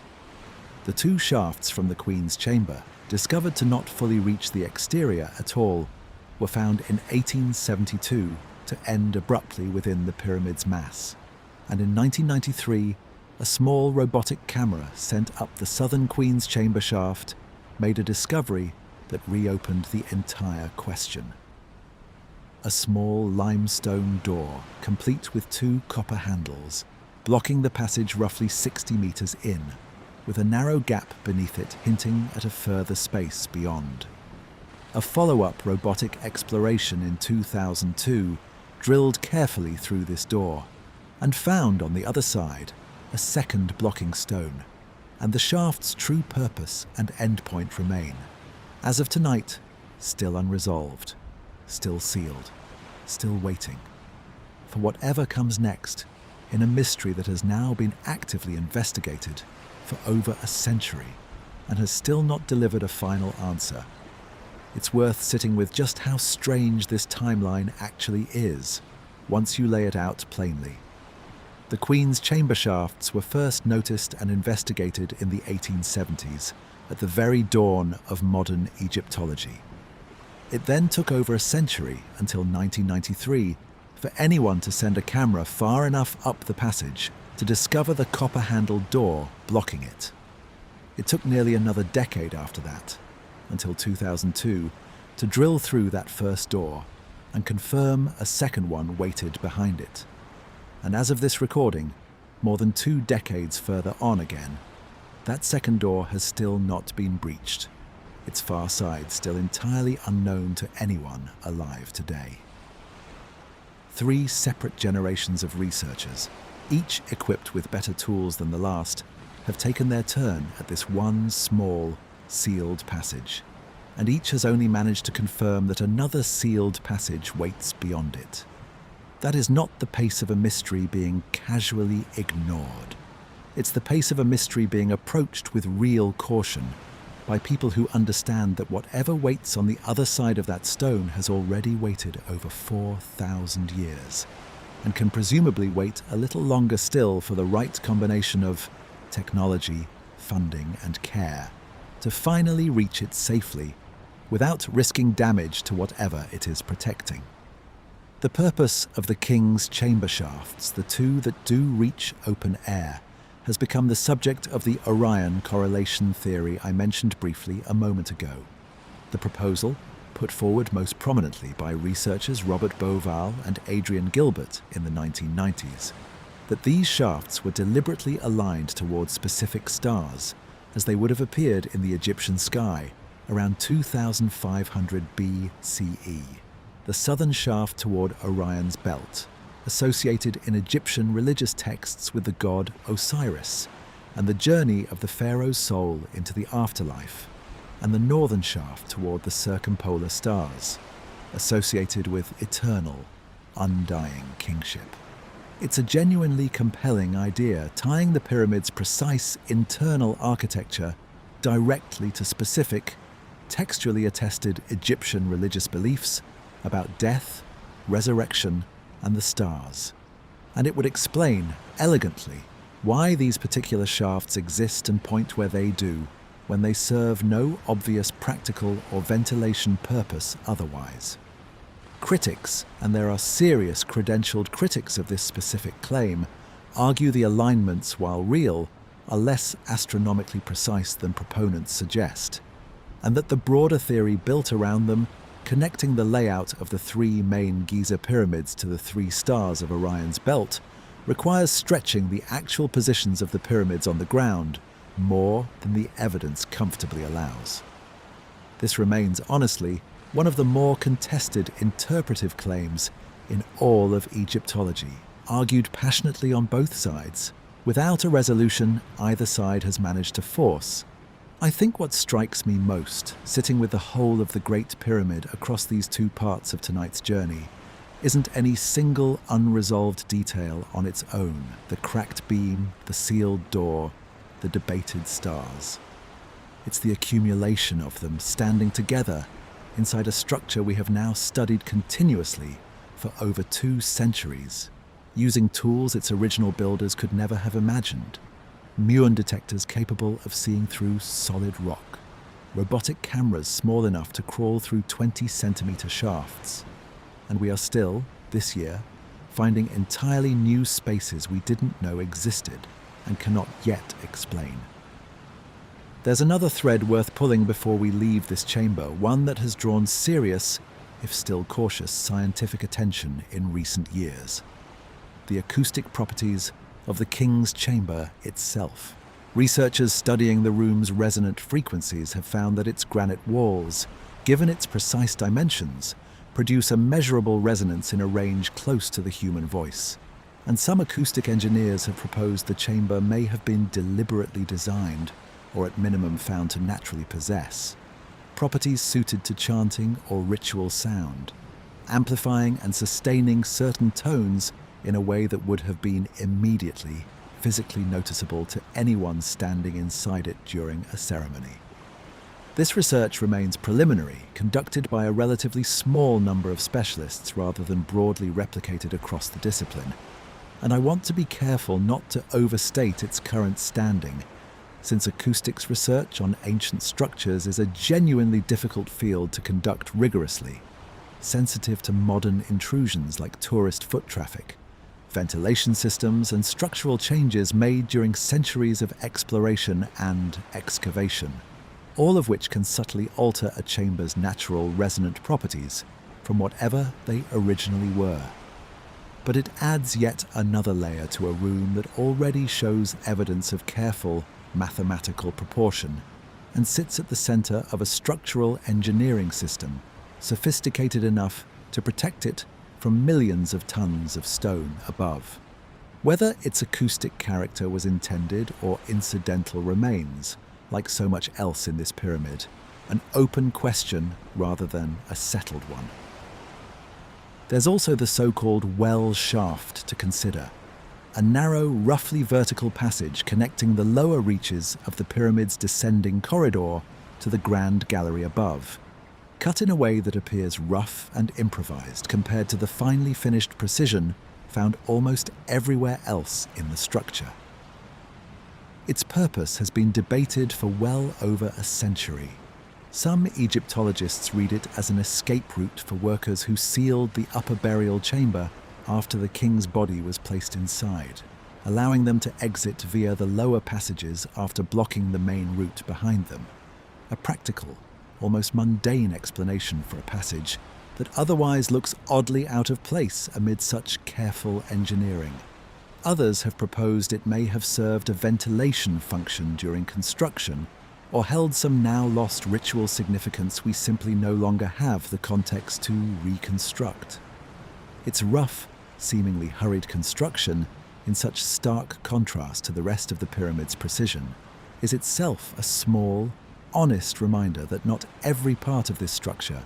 was built with equal care or equal purpose, and that even inside history's most studied monument, some corners were apparently cut, quite literally, when the builder's priorities demanded it. What I keep returning to,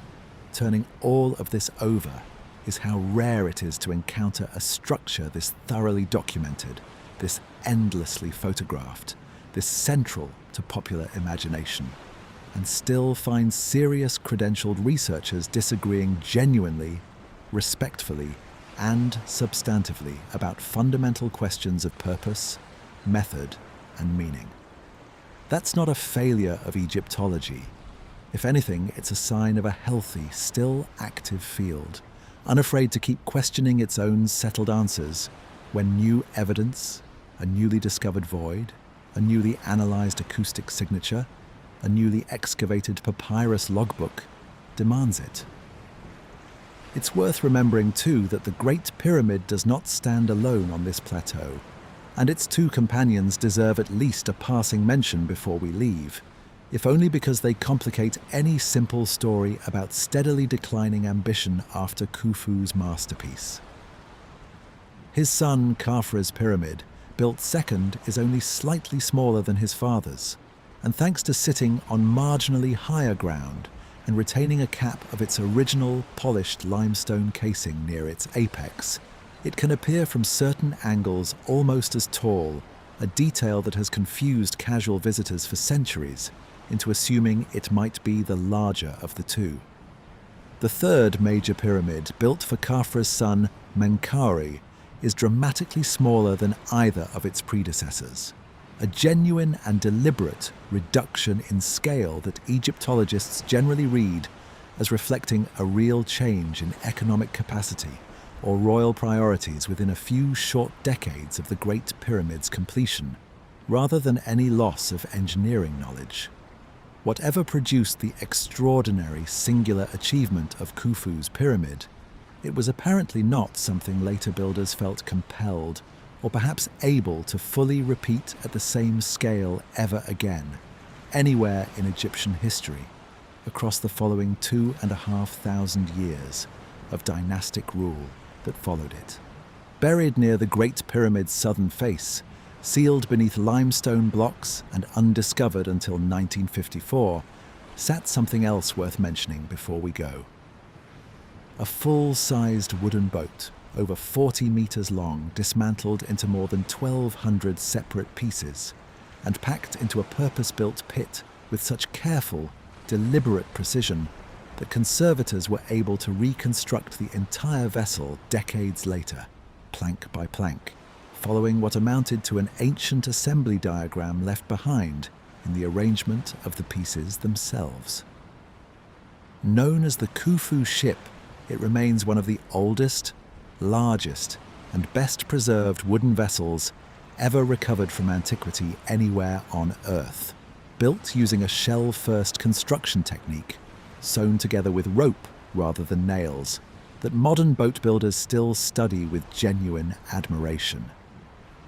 Its purpose, whether a functional vessel actually used to carry Khufu's body during his funeral rites, or purely a symbolic solar bark intended to carry his soul and spirit across the sky in the eternal company of the sun, God Ra remains genuinely debated among specialists, but its sheer survival and the astonishing skill of its construction stands as one more reminder that everything we've discussed tonight about stone and precision applied equally to wood, rope, and craftsmanship,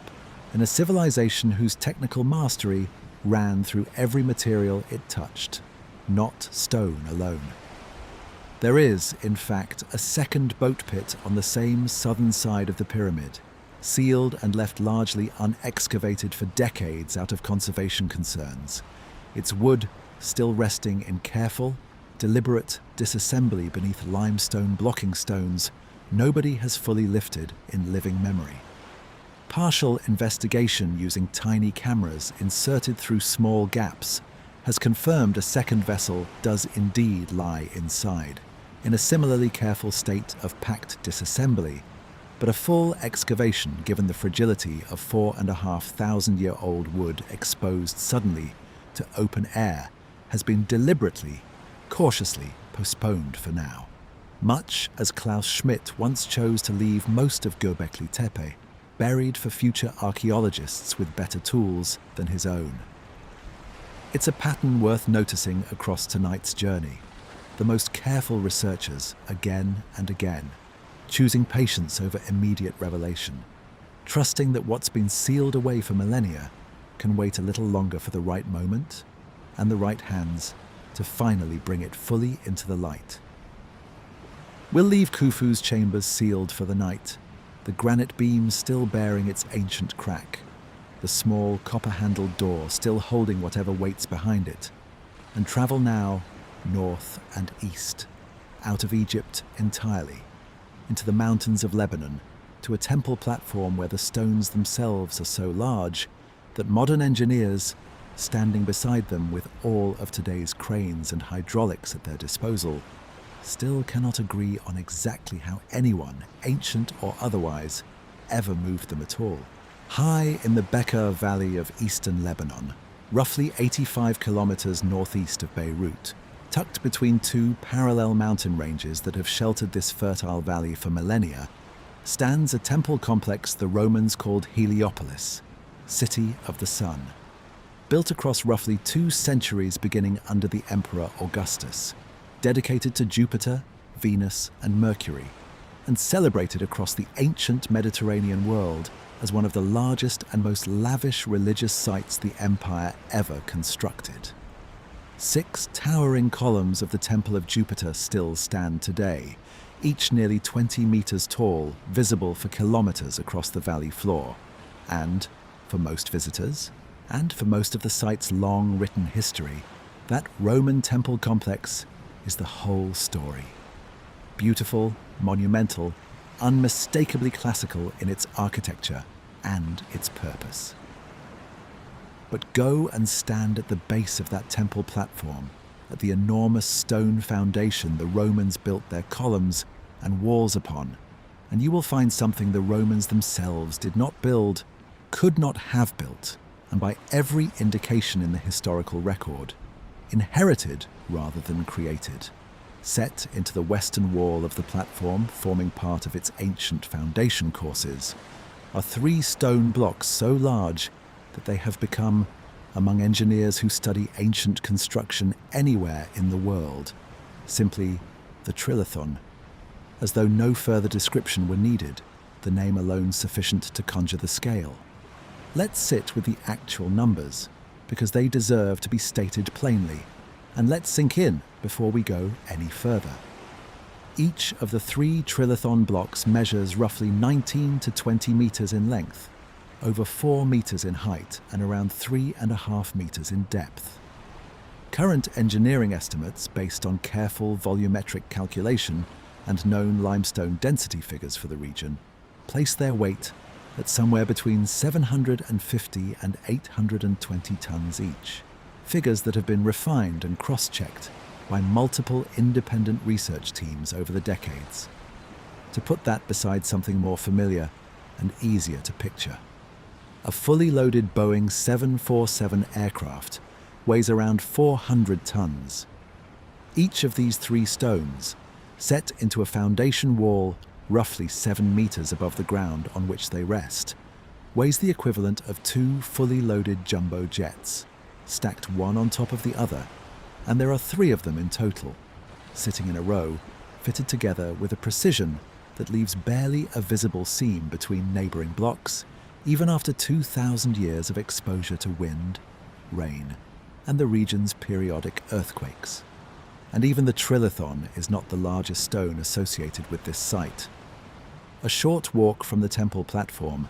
still resting in the quarry from which it was cut and never moved at all, lies a fourth block, known locally as Hajar al-Hibla, the stone of the pregnant woman, or in more recent scholarship simply the Forgotten Stone. Partially excavated in 2014 by a joint German-Lebanese archaeological team working carefully to expose it from centuries of accumulated soil and debris. This block was found to be even larger than the three already in place in the temple wall, measuring close to 20 meters in length and weighing an estimated 1,000 to 1,240 tons, making it, by current careful measurement, the largest cut stone block known to exist anywhere on Earth from the entire ancient world, surpassing even the largest stones at Giza or anywhere in the Andes. It was abandoned mid-extraction, still partially attached to the surrounding bedrock at its base, apparently cracked or judged structurally unsound before it could be fully freed and moved. A monument to human ambition that quite literally outran what its own extraction process could safely and reliably deliver. Now, here is where the story gets genuinely difficult to resolve using conventional engineering knowledge, and I want to walk through this carefully rather than simply asserting mystery for its own sake, because the difficulty is real,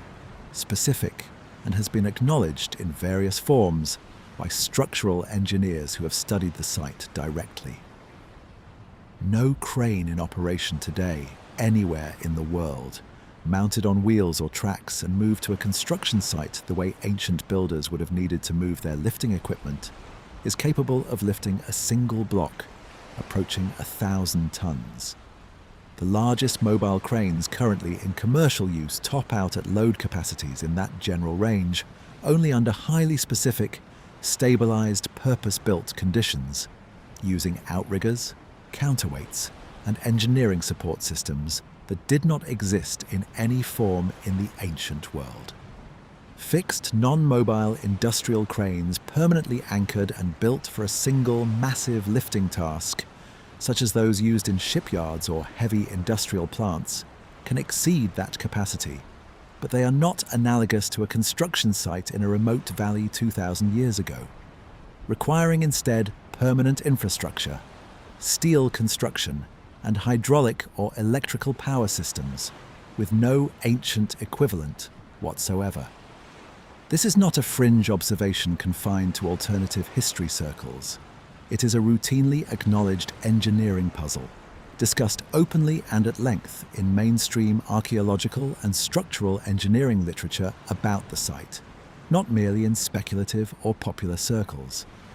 The conventional answer, and it is a serious, carefully worked out answer rather than a dismissal, is that the Trilithon blocks were very likely never lifted vertically at all in the way a crane lifts a load today. Instead, most current engineering reconstructions propose the blocks were moved horizontally, using an extensive system of sledges, wooden rollers, or a specially prepared track, and enormous numbers of workers or draft animals applying sustained pulling force from the quarry to the temple platform, then raised only the relatively short final distance needed to seat them into the foundation wall, using ramps of packed earth built up gradually beneath and around the block as it was inched into its final position, a technique with real precedent in other periods of massive stone construction across the ancient Mediterranean and Near East. Levers and possibly a system of graduated support platforms built up course by course beneath the stone as it was walked forward and gradually raised would have allowed a horizontal drag to be converted, incrementally, into the small vertical lift actually required to seat the block into its final resting place in the wall, without ever requiring anything resembling a single, dramatic, vertical crane lift, of the kind that makes the puzzle feel impossible when first encountered. I find this explanation genuinely persuasive as far as it goes, and it's worth taking seriously precisely because it doesn't require inventing lost technology or forgotten civilizations to work. It requires instead an enormous, sustained, extraordinarily well-organized application of ordinary, ancient engineering principles. Principles the Romans and the cultures that preceded them at this site are independently known to have mastered elsewhere. But the explanation, even in its most carefully worked out form, still leaves open questions that engineers studying the site continue to debate honestly. How many workers precisely would sustained horizontal movement of an 800-ton block have actually required? And does the terrain between the known quarry site and the temple platform, which is not perfectly flat, actually support the kind of controlled, sustained drag the theory proposes without the block's own weight causing it to sink, tilt,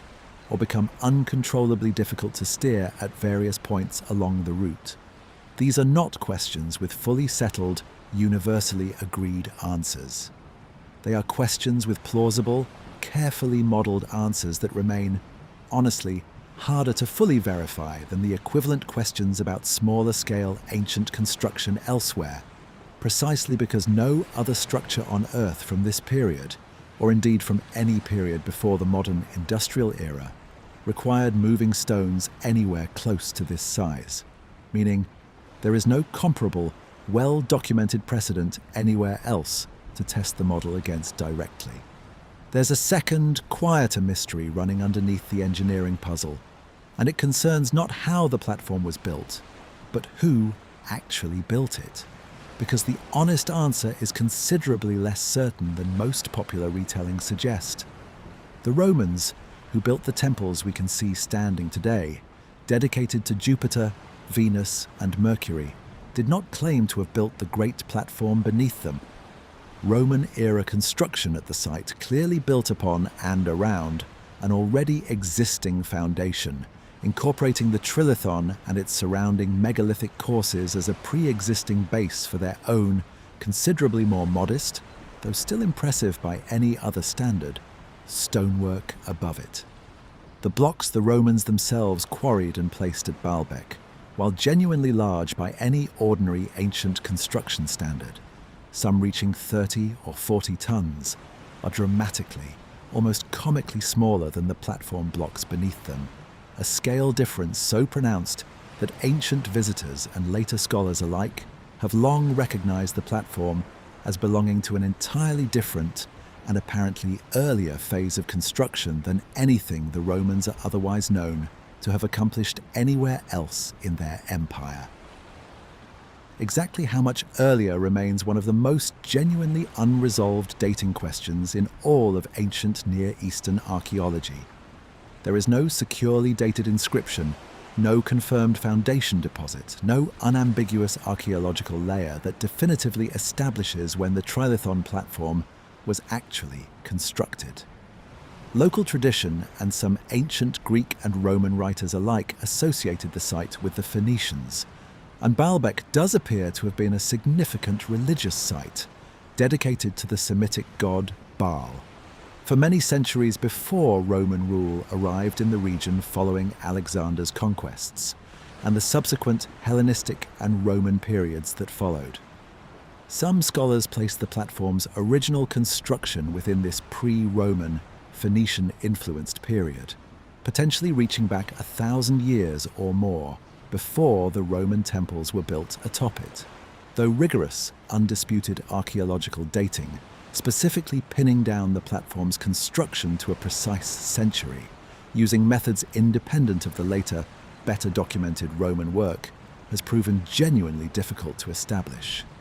Excavation at the site has been limited, in part, because the standing Roman temples themselves, along with the ongoing use of parts of the site by local communities across the intervening centuries, restrict the kind of extensive, invasive digging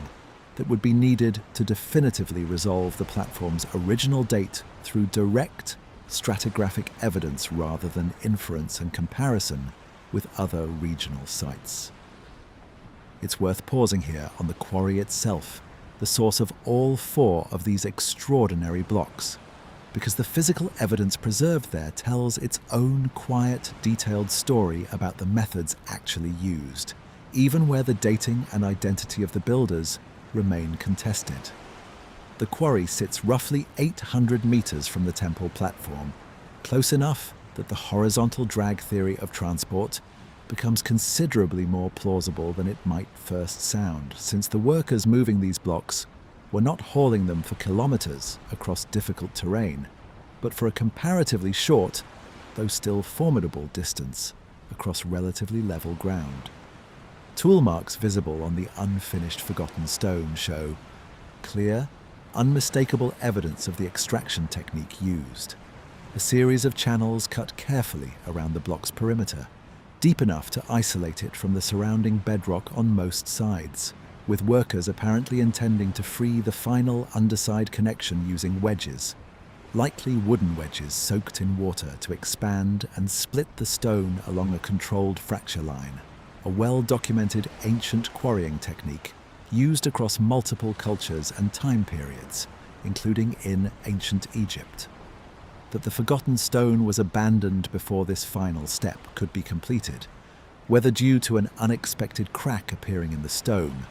a change in the temple's construction plans, or some disruption to the labor force and resources available at the time, remains unknown. But the tool marks themselves are not mysterious. They represent a known, well-understood ancient quarrying method, applied here at a scale that simply happens to exceed anything else attempted anywhere else in the ancient world, before or since. That combination, an entirely conventional, well-documented technique pushed to a genuinely unprecedented scale, is, I think, the honest heart of the Baalbek mystery. And it's worth sitting with as we prepare to look more closely at the temple complex that eventually rose above this platform, and at what the site's builders, whoever they ultimately were, seem to have been trying to achieve by attempting something this monumental in the first place. Engineers who have modelled the labour requirements for moving the Trilithon blocks have arrived at estimates that are, themselves, worth sitting with for a moment, because they help translate an abstract weight figure into something closer to a felt sense of scale. Depending on the exact friction coefficients assumed for the sledge and roller system, the flatness and careful preparation of the ground surface, and whether animal power supplemented human labour throughout the process, calculations for moving a single 800-ton block over roughly 800 metres of prepared track range from several hundred to well over 1,000 workers pulling in coordinated unison, sustained over a period of days or weeks rather than hours, using rope, wooden sledges, and a continuously maintained lubricated surface beneath the block to reduce friction as much as possible. Coordinating a labour force of that size, pulling in genuine unison rather than working against one another, would itself have required a command and communication structure of real sophistication, foremen, rhythm keepers, and a clear chain of authority capable of directing hundreds of people to apply force at precisely the same coordinated moment, repeatedly, hour after hour, for as long as the task required, without the kind of straggling or uneven pulling that could snap ropes, shift the load unpredictably, or bring the entire painstaking effort to a dangerous sudden halt. This is, in its own way, as impressive an achievement as the stones themselves, and it deserves equal billing in how we tell this story. It would be easy to let the sheer size of the Trilithon blocks dominate the conversation entirely, treating the stones as the whole mystery, when the organizational and logistical achievement required to move them at all is arguably just as remarkable and just as poorly explained by any single, simple account of how the ancients did it. Whoever directed this project, and whenever exactly they did it, they were solving a problem that combined raw physical engineering with an extraordinary feat of human coordination, at a scale that, as far as the archaeological record currently shows us, was never attempted again anywhere on Earth by any culture for the following 2,000 years. It's worth asking too why anyone would attempt something this difficult in the first place, because scale on this level is never purely a practical engineering decision. It's a statement, and understanding what statement Baalbek's builders were trying to make helps explain, if not the precise mechanics, then at least the motivation behind pushing ancient technology this far past anything attempted elsewhere. The site's long association with Baal and later with Jupiter in his specifically Heliopolitan form, worshipped here in a manner distinct from Jupiter's cult anywhere else in the Roman world, suggests a location considered, across many centuries and multiple successive religious traditions, to be a place of unusual sacred significance, important enough to justify an investment of labor and resources that dwarfed anything else built for religious purposes anywhere in the ancient Mediterranean or Near East. Sites do not accumulate that kind of layered, sustained reverence across 1,000 years or more by accident. Something about this particular valley, this particular platform, mattered enough to enough different peoples across enough different eras that each successive culture arriving here chose not to abandon or replace what came before, but to build upon it, monumentalize it further, and add their own layer of devotion to a foundation whose original builders and true age, none of them, ultimately, could fully explain either. It's a strange thing to consider. The Romans, who built one of history's most thoroughly documented and confidently understood civilizations, arrived at this valley and found themselves standing before a mystery of their own, inherited rather than solved,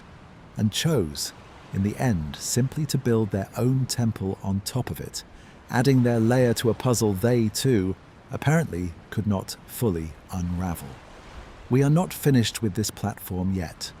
There is the temple complex itself still to walk, the largest religious structure the Roman Empire ever built anywhere within its vast territory, spanning from Britain to the edges of Mesopotamia, along with a peculiar, persistent local tradition, claiming these stones were raised not by human hands at all, but by giants in the world before the flood, a tradition that connects Baalbek directly back to the deluge myth through-line running underneath this entire night's journey, and one worth taking seriously, if not literally, as we continue. The temple complex that eventually rose above the Trilithon platform deserves its own moment of real attention, separate from the engineering puzzle beneath it,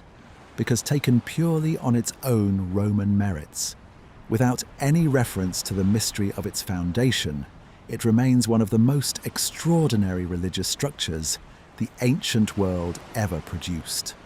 The Temple of Jupiter, of which 6 columns still stand today, some of the tallest surviving Roman columns anywhere in the former empire, was originally ringed by 54 such columns, each nearly 20 meters tall and carved from a single piece of pink Aswan granite, transported, remarkably, from the very same quarries in southern Egypt that supplied stone for Giza, a logistical achievement in its own right given the distance involved, moved by river and then overland to a temple site hundreds of kilometers to the north and east.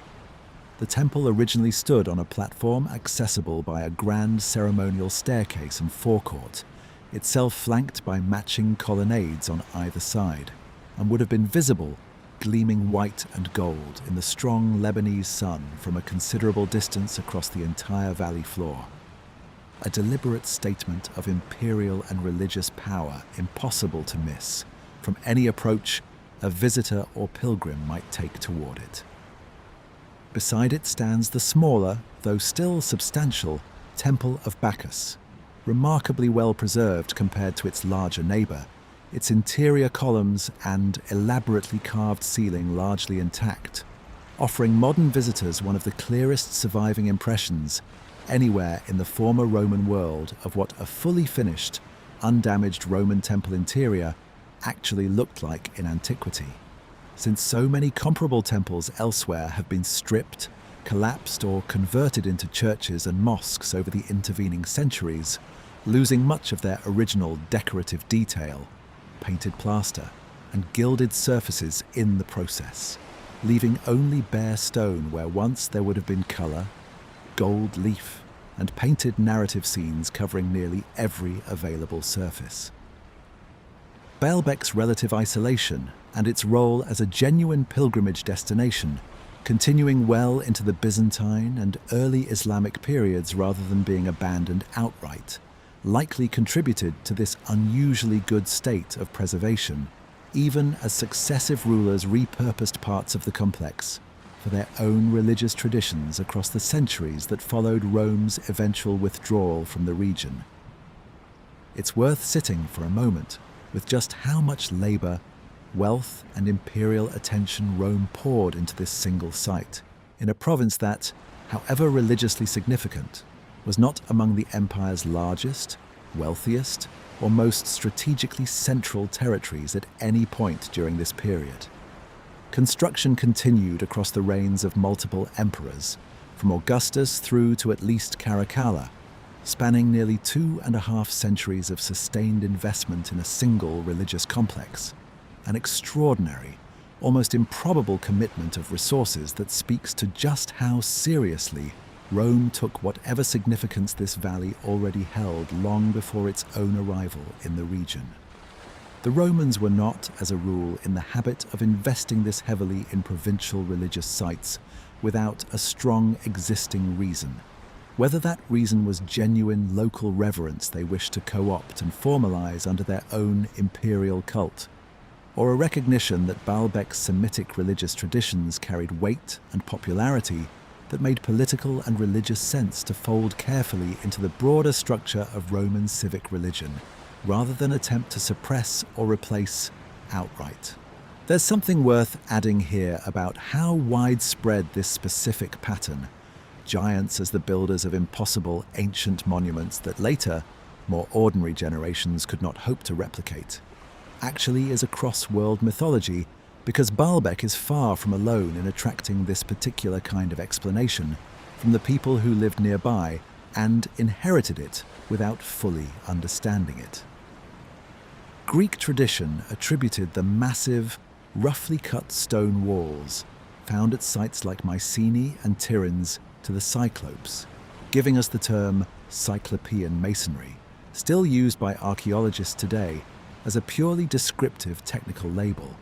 entirely stripped of its original mythological meaning, for any wall built from massive, irregular stone blocks fitted together without mortar, regardless of who actually built it or when. Norse mythology credited the primordial giant Ymir with a foundational role in shaping the world itself, his body becoming the raw material of creation in one of the tradition's oldest surviving cosmological accounts. Genesis, in a passage separate from the flood narrative itself, but closely associated with it in the surrounding biblical text, references the Nephilim, sometimes translated as giants, described as existing on the earth in the days before the deluge came. This is a genuinely global pattern, not a coincidence limited to Baalbek or to the Near East specifically, and it raises an interesting question in its own right. Why does the human imagination across so many unconnected cultures reach for the same explanation, unusually large ancestral builders, when confronting stonework that exceeds ordinary expectation? One plausible answer, favoured by many folklorists studying this exact recurring pattern across unrelated cultures,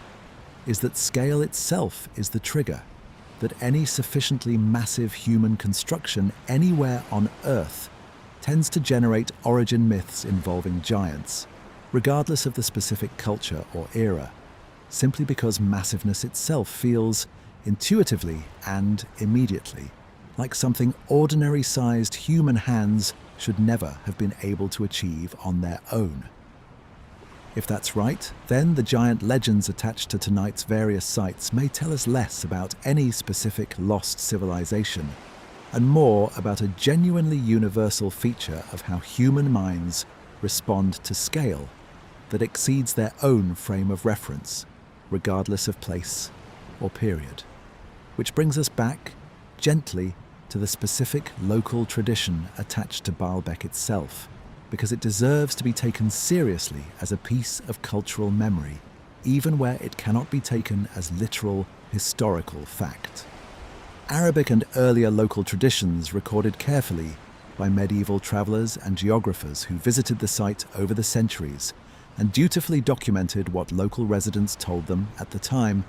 held that the Trilithon and its surrounding megalithic platform were built not by the Romans, whom local memory correctly did not credit with this specific achievement even centuries after the temples themselves had fallen into ruin,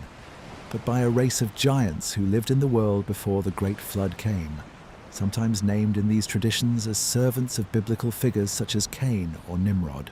tasked with construction on a scale no ordinary human labor force could achieve. Some versions of the tradition specifically credit Nimrod, the powerful Mesopotamian king associated in Genesis with the construction of the Tower of Babel, with commanding these giant builders directly,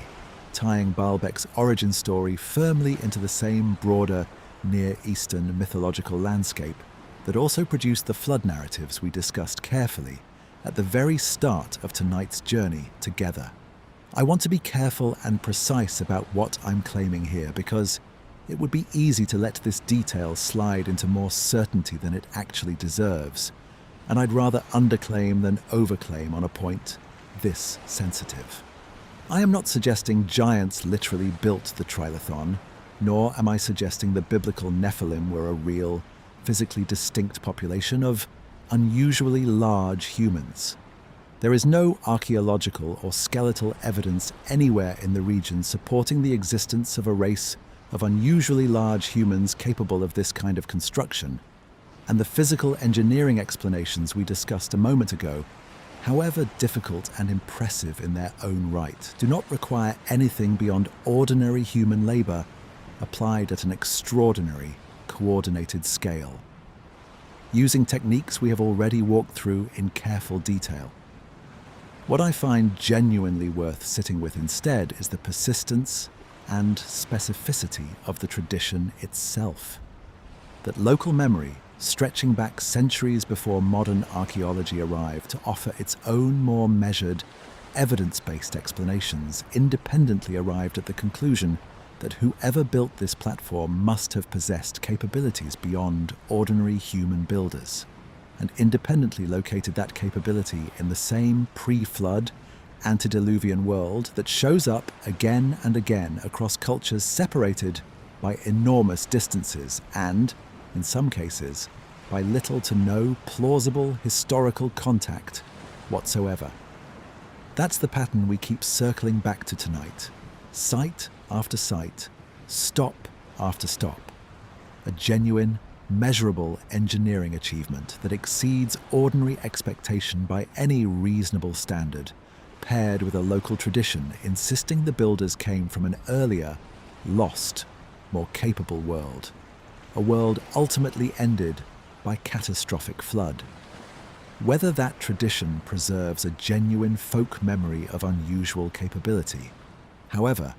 that capability was actually achieved through ordinary human ingenuity, patience, and coordination, or whether it simply reflects the very human, very ancient tendency to explain the seemingly impossible by reaching instinctively for the supernatural, is a question I don't think we can answer with real certainty from where we're sitting tonight.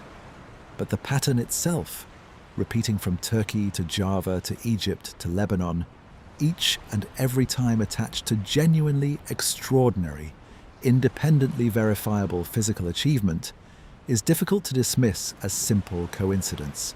even while resisting the natural urge to overstate what it actually proves about any of these individual sites on its own. There's a further layer to Baalbek's long history worth knowing before we leave, because the site's story did not end with Rome's eventual decline, and understanding what came after helps explain why so much of the ancient platform remains obscured, built over, and difficult to excavate even today. As Christianity spread through the region in the 4th century, the Temple of Jupiter's forecourt was partially converted into a basilica under Byzantine rule. A physical reminder that this valley's status as a place of unusual sacred significance persisted, largely unbroken, across a complete change of religion, empire, and language. Each new faith apparently unwilling to simply abandon ground that earlier faiths had already marked as holy, choosing instead to fold their own worship into a location whose sanctity, whatever its ultimate origin, none of them seemed prepared to dismiss or discard entirely. Later still, following the Muslim conquests of the 7th century, the site was fortified and incorporated into a broader defensive structure, its ancient stones repurposed yet again, this time as part of medieval military architecture. Layers of soldiers and stonemasons adding their own additions atop a foundation whose original builders had by that point already been forgotten for well over 1,000 years, their identity and methods reduced to little more than the giant builder legends we've already discussed. Earthquakes, too, have shaped what survives today. Most significantly, a major seismic event in 1759 that toppled several of the Temple of Jupiter's remaining columns, 3 of which still lie exactly where they fell. A jumble of broken drums and capitals left deliberately undisturbed by modern conservators as a kind of frozen, physical record of that specific catastrophic moment in the site's long history. Rather than re-erected to restore an artificially complete appearance, the site has not actually held for over 2.5 centuries. Standing among those fallen columns today, you are looking at a genuine, undisturbed snapshot of a single afternoon in 1759, preserved exactly as the earthquake left it, sitting only meters away from a foundation platform whose own catastrophic or gradual construction history remains, by comparison, almost entirely unrecorded and unknown. The site earned UNESCO World Heritage status in 1984, recognition that has helped fund ongoing conservation efforts across the decades since, though political instability in Lebanon over the following years, including periods of civil conflict that touched the surrounding region directly and repeatedly, has at times complicated sustained international archaeological work at the complex, leaving some of the questions we've discussed tonight, particularly around the platform's precise pre-Roman dating, without the kind of continuous, well-funded, multi-decade excavation program that a site of this genuine significance might otherwise expect to receive under more stable political circumstances. It's worth remembering, sitting with all of tonight's 12 stops collectively, that the pace of archaeological progress is rarely determined purely by scientific interest or by the intrinsic significance of the questions at stake. Funding, political stability, cultural sensitivities, and simple logistical access all shape which mysteries get resolved quickly and which remain open for generations, sometimes for reasons that have nothing whatsoever to do with how interesting, important, or answerable the underlying question actually is, on its own scientific merits. It's also worth returning briefly to the engineering debate itself, because there remains a smaller but genuinely persistent minority of researchers and engineers who find the horizontal drag explanation, however carefully modelled and however well supported by comparable ancient techniques elsewhere, still somewhat unsatisfying given the sheer, almost incomprehensible scale involved here specifically,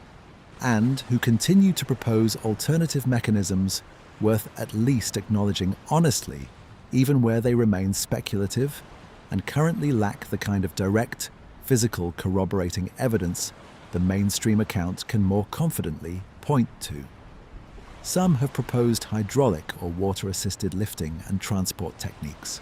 using controlled flooding of carefully prepared basins to float or partially buoy sections of the block during its slow transport,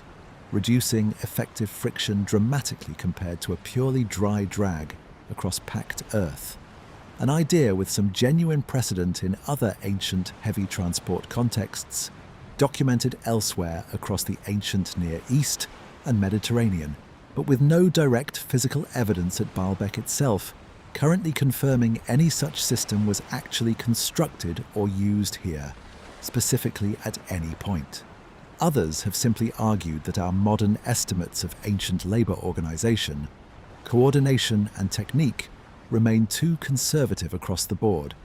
and that a sufficiently large, sufficiently well-fed and well-organised workforce, of a scale we may simply be underestimating, due to real gaps in the surviving historical and administrative record from this specific period and region, could accomplish this task through means already reasonably well understood, without requiring any additional explanation beyond raw scale and sustained organizational discipline itself, applied consistently over time. Both positions remain genuinely live within the broader ongoing conversation about the site, neither definitively proven nor definitively ruled out by current evidence, and I think that honest uncertainty is worth sitting with rather than resolving artificially in either direction before we move on. I find myself thinking, as we prepare to leave this valley, about the strange, layered honesty of Baalbek's own physical record, the way earthquake rubble has been deliberately left exactly where it fell rather than tidied away into an artificially restored appearance, the way successive religions across 2,000 years built atop rather than erased what came before them, the way even the Romans themselves, for all their engineering confidence and administrative sophistication elsewhere across their vast empire, arrived here and chose simply to build upon a foundation whose true origin and age they, too, apparently, could not fully explain or reconstruct. There's an integrity in that layered honesty that feels worth naming directly, a site that has never quite pretended, at any point across its long and varied history, to be simpler or more fully understood than it actually is, across every single civilization that has claimed it as sacred ground and added its own chapter to the story. Few ancient sites anywhere on Earth wear their own unresolved history quite this openly, quite this visibly, and I think that openness is part of what makes Baalbek worth returning to, again and again in conversation and in study, rather than a mystery we should reasonably expect to see fully closed anytime soon. It's also worth noting, before we finally leave this valley for good, how this pattern of layered construction, one culture building respectfully atop the unexplained work of an earlier one, rather than clearing it away entirely, echoes something we'll see again before tonight is through, at sites separated from Baalbek by entire oceans and by thousands of years of unrelated human history, each one in its own distinct way, treating an inherited mystery with that same careful, uncertain reverence rather than pretending to a confidence about its true origins that the physical evidence simply does not, and perhaps never will, fully support. We'll leave the valley of Heliopolis now, its granite columns catching the last of the day's light, its buried platform still holding on to secrets its own Roman builders inherited without ever fully solving themselves, and travel far to the west, across the Atlantic entirely,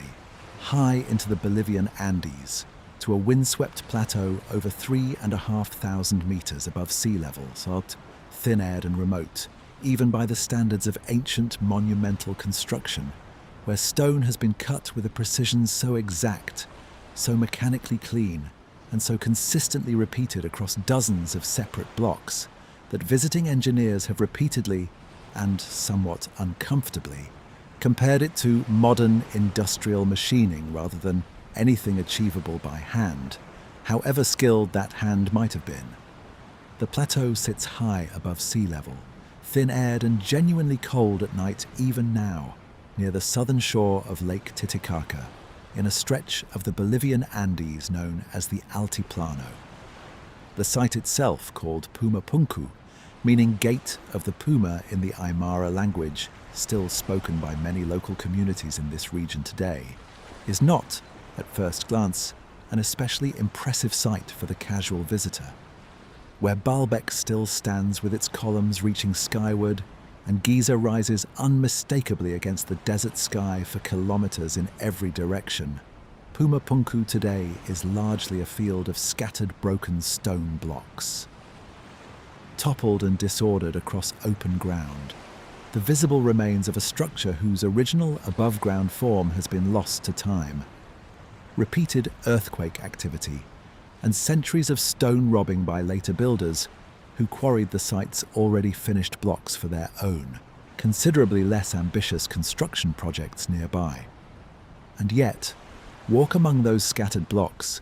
and you find something that has genuinely unsettled engineers for well over a century.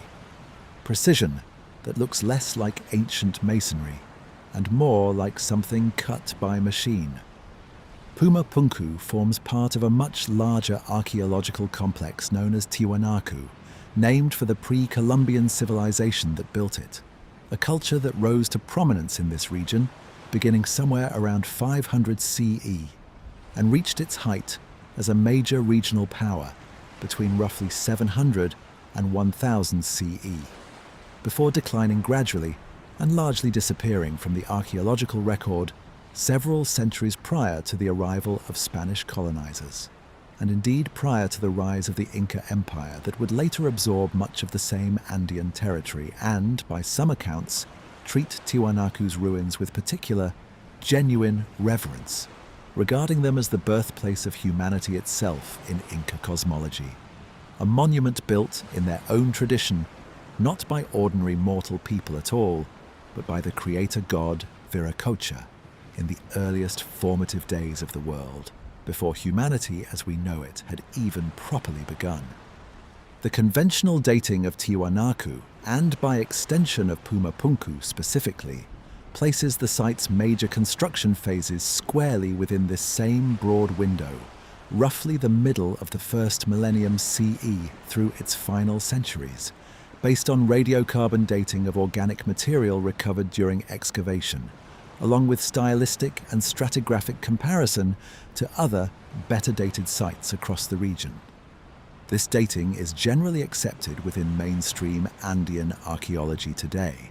though it's worth noting, honestly and directly, that it remains less exhaustively confirmed by multiple independent dating methods than a site like Göbekli Tepe, given the comparatively more limited scale and funding of archaeological work conducted at Tiwanaku over the decades, compared to some of tonight's other, better-resourced stops. A small number of researchers, most prominently a Bolivian historian and diplomat named Arthur Posnansky, working actively in the earlier decades of the 20th century, proposed a dramatically older date for Puma Punku specifically, based on his own astronomical alignment calculations tied to the site's nearby Kalasasaya platform, suggesting construction as far back as 15,000 BCE. Posnansky's specific methodology and conclusions have been thoroughly reviewed and re-examined over subsequent decades, and are now considered unreliable by the overwhelming consensus of modern archaeologists and archaeoastronomers, who have identified significant errors in his underlying calculations, and his extreme dating claim is not accepted anywhere within mainstream scholarship today, decades after it was first proposed and subsequently challenged. I want to be direct about that specific point, because Posnansky's figure still circulates widely and persistently in popular retellings of Puma Punku's mystery, often presented with far more confidence than the current evidence actually supports. And I'd rather tell you plainly that this specific claim has been examined and generally rejected, rather than let it sit unchallenged simply because it makes for a more dramatic number. What remains genuinely, legitimately unresolved, even accepting the conventional dating, is the manner of construction itself. And this is where Puma Punku earns its place on tonight's list. Honestly, on its own technical merits rather than through a contested chronology. The site's stonework falls into two broad categories. Red sandstone blocks, some genuinely enormous, weighing well over 100 tons in a few documented cases, were quarried from sources roughly 10 kilometers away and used primarily for larger structural elements throughout the site. But it's the smaller, harder stone, andesite,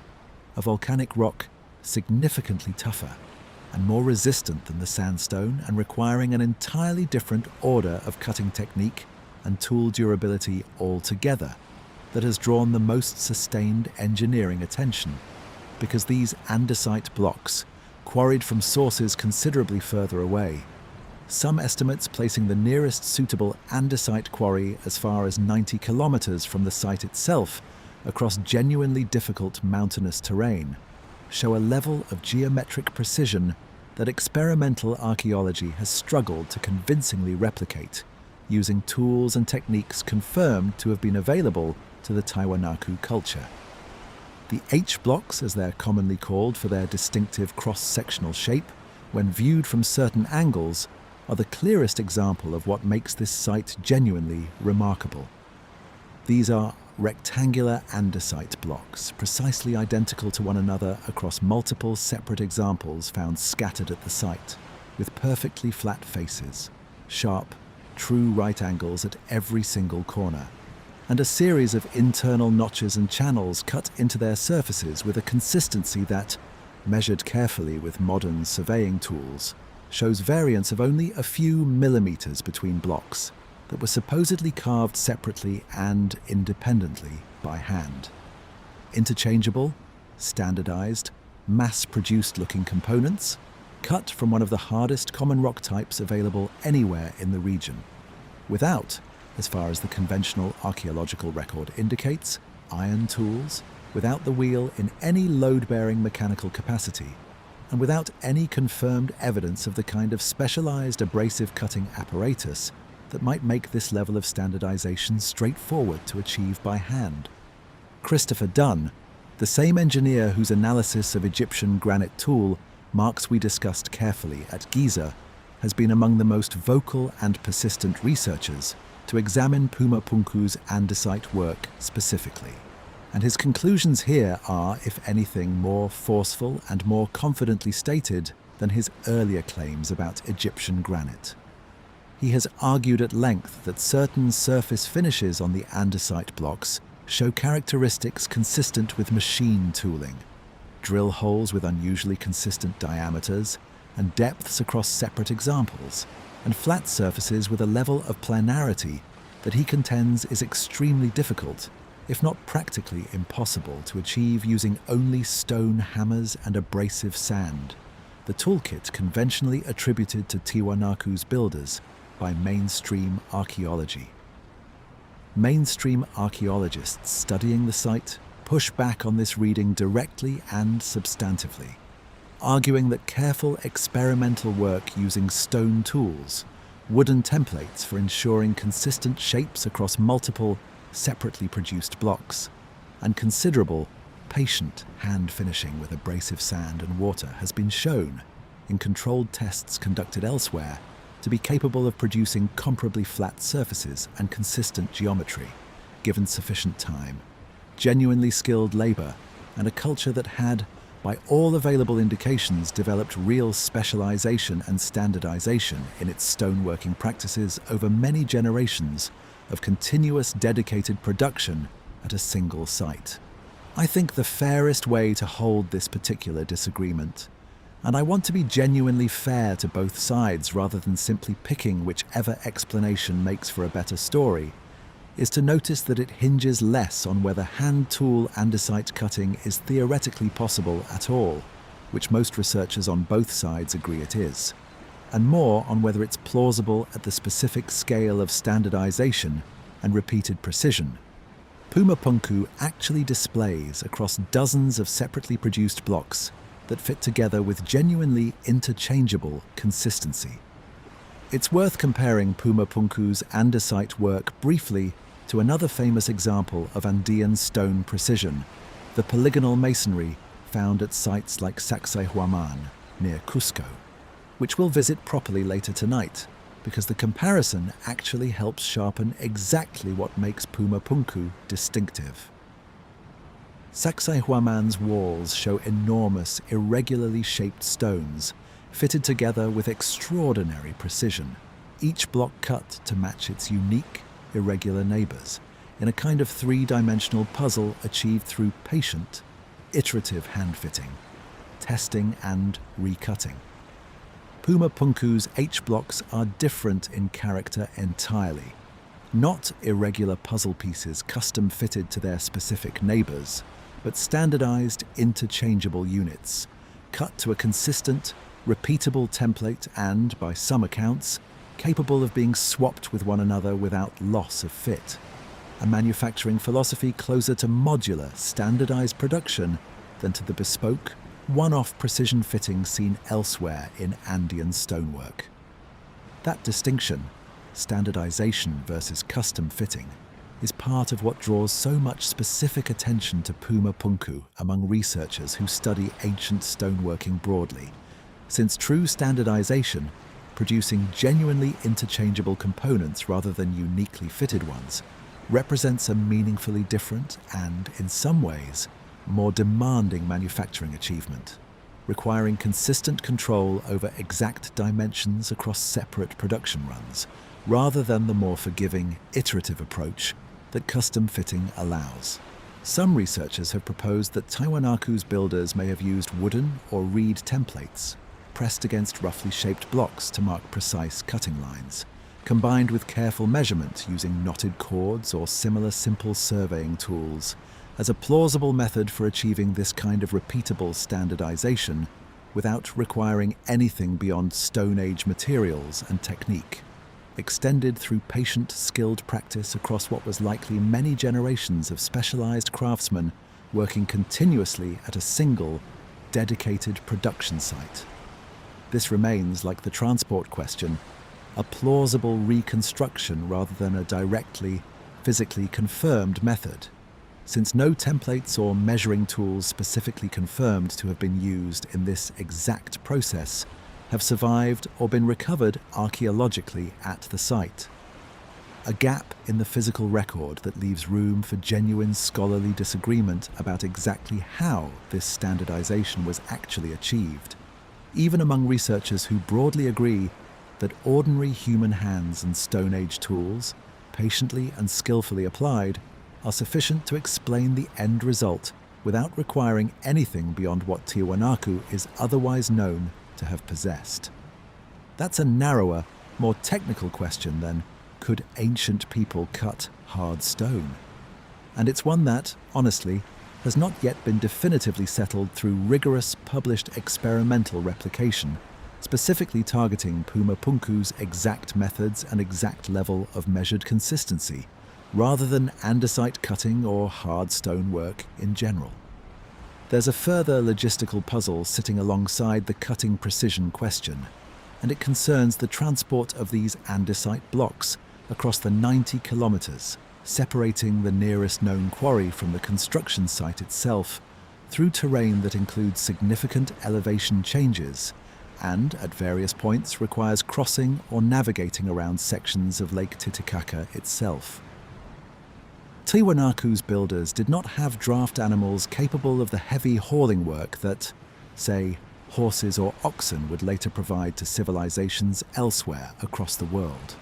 since llamas, the primary domesticated pack animal available and known to have been used in this region during this period, are capable of carrying only quite modest loads compared to the multi-ton blocks in question here,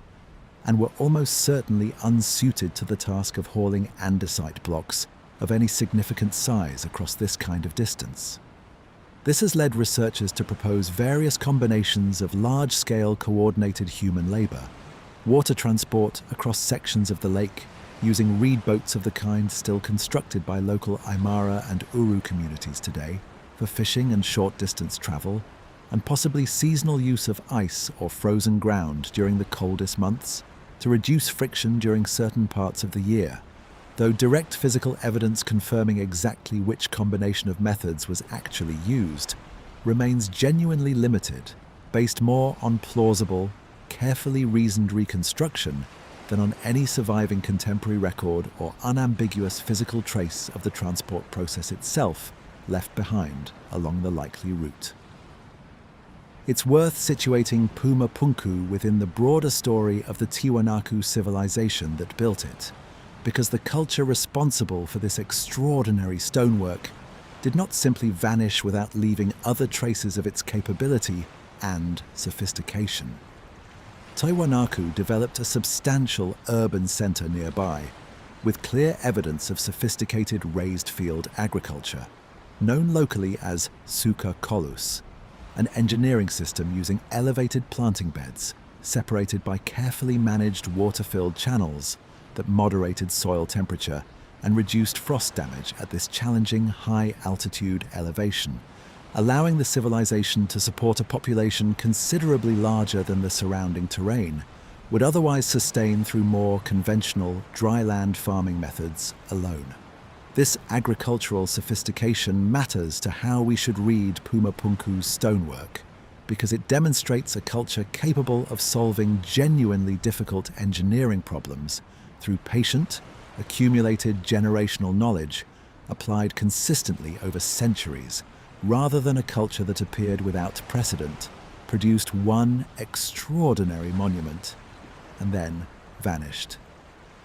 Nearby at the associated Kalasasaya platform that Poznański originally used for his now rejected astronomical dating calculations, stands the Gateway of the Sun, a single carved monolithic arch weighing an estimated 10 tons, cut entirely from one solid block of andesite and decorated with an elaborate central relief figure, generally interpreted by scholars as a representation of a Tiwanaku deity closely associated with the sun, surrounded by careful rows of smaller, winged figures arranged in precise, repeating geometric patterns across the stone's entire visible surface. The gateway shows a crack running through part of its structure, suggesting it may never have been fully completed or properly installed in its intended final position, and its precise original function, whether purely ceremonial, calendrical, or some careful combination of both, remains genuinely debated among specialists, much like so much else at this remarkable site. What's not disputed is the technical skill on display in its carving, a level of relief work and fine detail that sits alongside the H-blocks as further evidence of a culture with genuinely sophisticated stoneworking traditions, developed and refined across generations of continuous practice at this single, dedicated ceremonial and administrative centre. It's worth adding too that Puma Punku's structure originally included far more than the scattered blocks visible today, and understanding what's been lost helps explain why the site can feel, to a first-time visitor expecting something closer to Baalbek or Giza, almost disappointingly modest despite its genuine technical significance. Ground-penetrating surveys and partial excavation suggest the site once incorporated a stepped platform mound faced with megalithic retaining walls, with the precisely cut andesite blocks serving as facing stones, door frames, and structural elements set into a core of rubble and less finely worked stone. A construction technique that would have concentrated the most skilled, time-intensive stonework onto the visible, ceremonially significant surfaces while using more expedient methods for the structure's less visible interior mass, much as we saw at Giza with its finely finished exterior casing stones concealing rougher core construction beneath. This is, in its own way, a very practical, very human approach to monumental construction, applying the greatest care and resource investment precisely where it would be seen and appreciated, rather than uniformly throughout an entire structure. And it's a pattern archaeologists recognize from monumental construction across many other cultures and periods worldwide, which lends the overall approach at Puma Punku a certain reassuring ordinariness, even as the finest individual blocks continue to impress, and in some cases, genuinely puzzle the engineers who examine them most closely with modern surveying instruments. Much of what survives today has been disturbed considerably, however, both by earlier earthquakes that toppled the original superstructure over the centuries, and by ongoing, deliberate stone robbing, as the Spanish colonial administration and later local builders alike recognized finely cut Tiwanaku blocks as convenient, ready-made building material for their own considerably more modest churches, houses, and railway construction projects, scattering and repurposing stones that once formed a coherent, purposeful architectural whole into fragments spread across the wider landscape, some of which have never been recovered or properly catalogued at all. Tiwanaku's decline, beginning around 1000 CE, and likely driven at least in part by a prolonged regional drought that would have devastated even a sophisticated agricultural system like the raised field method, came gradually rather than catastrophically, and the site was abandoned rather than destroyed, leaving its stonework to be scavenged, weathered, and eventually toppled by subsequent earthquakes and centuries of exposure, rather than deliberately preserved by the culture that built it. We'll leave the Altiplano now, the scattered H-blocks still lying where centuries of earthquake and deliberate stone robbing left them. The precise, interchangeable geometry of Tiwanaku's finest work, still resisting easy, uncontested replication, even by researchers determined to prove it entirely explicable through ordinary hand tools and patient generational skill, and travel now across the Atlantic once more north, this time to a windswept plain in southern England, where a ring of standing stones has drawn visitors, pilgrims, and researchers, for longer than written history itself has existed to record their reasons for coming, and where the alignment to the sun is disputed by no one at all. Salisbury Plains stretches wide and open under an English sky that changes its mind about the weather several times an hour, sun and cloud and sudden rain, trading places across a single afternoon, and it is here, on this unremarkable stretch of chalk grassland, that humanity's most famous ring of standing stones has stood for somewhere in the region of 4,500 to 5,000 years, weathered by countless storms, visited by countless generations of pilgrims, tourists, druids, and researchers, and still, remarkably, not fully explained in every one of its details, despite being perhaps the single most intensively studied prehistoric monument anywhere on the entire planet.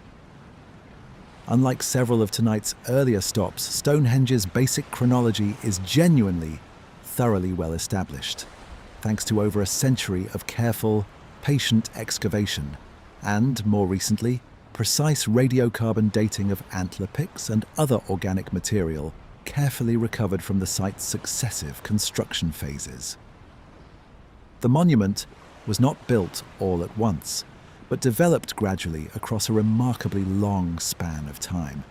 beginning around 3000 BCE with a simple circular ditch and bank enclosure, inside which a ring of wooden posts and later a ring of smaller bluestones were carefully erected in sequence. The iconic arrangement most visitors picture today, the massive sarsen stones topped with their equally massive lintels, forming the outer circle and the inner horseshoe of Trilithons, was added considerably later, around 2500 BCE, meaning the monument, as we now recognize and photograph it, represents the culmination of a building project that spanned in total well over 1,000 years and, by direct extension, dozens upon dozens of successive human generations, each apparently continuing and elaborating on a shared project none of them could have realistically expected to see fully completed within their own single lifetime. That specific detail alone is worth sitting with for a genuine moment, because it tells us something quietly important about the people who built this place, something that doesn't require any exotic or contested explanation whatsoever to be genuinely, deeply remarkable in its own right. A community, or more likely a long succession of related communities across the wider region, sustained a shared cultural commitment to this specific location and this specific project across more than a full millennium, passing down not just the physical labor, but presumably the intention, the meaning,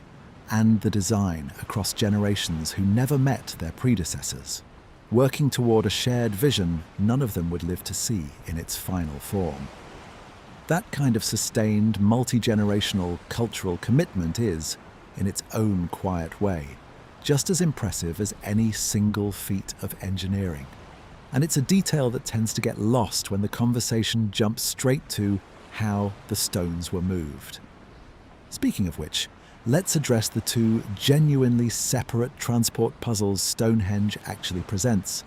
because they are, on close examination, quite different problems requiring quite different explanations, and conflating them together, as popular retellings so often carelessly do, obscures what's actually most remarkable about each one individually. The sarsen stones, the largest of which weigh up to 25 tons apiece, were sourced from West Woods, a specific site in Wiltshire, identified through detailed geochemical analysis published in 2020, located roughly 25 kilometers from Stonehenge itself.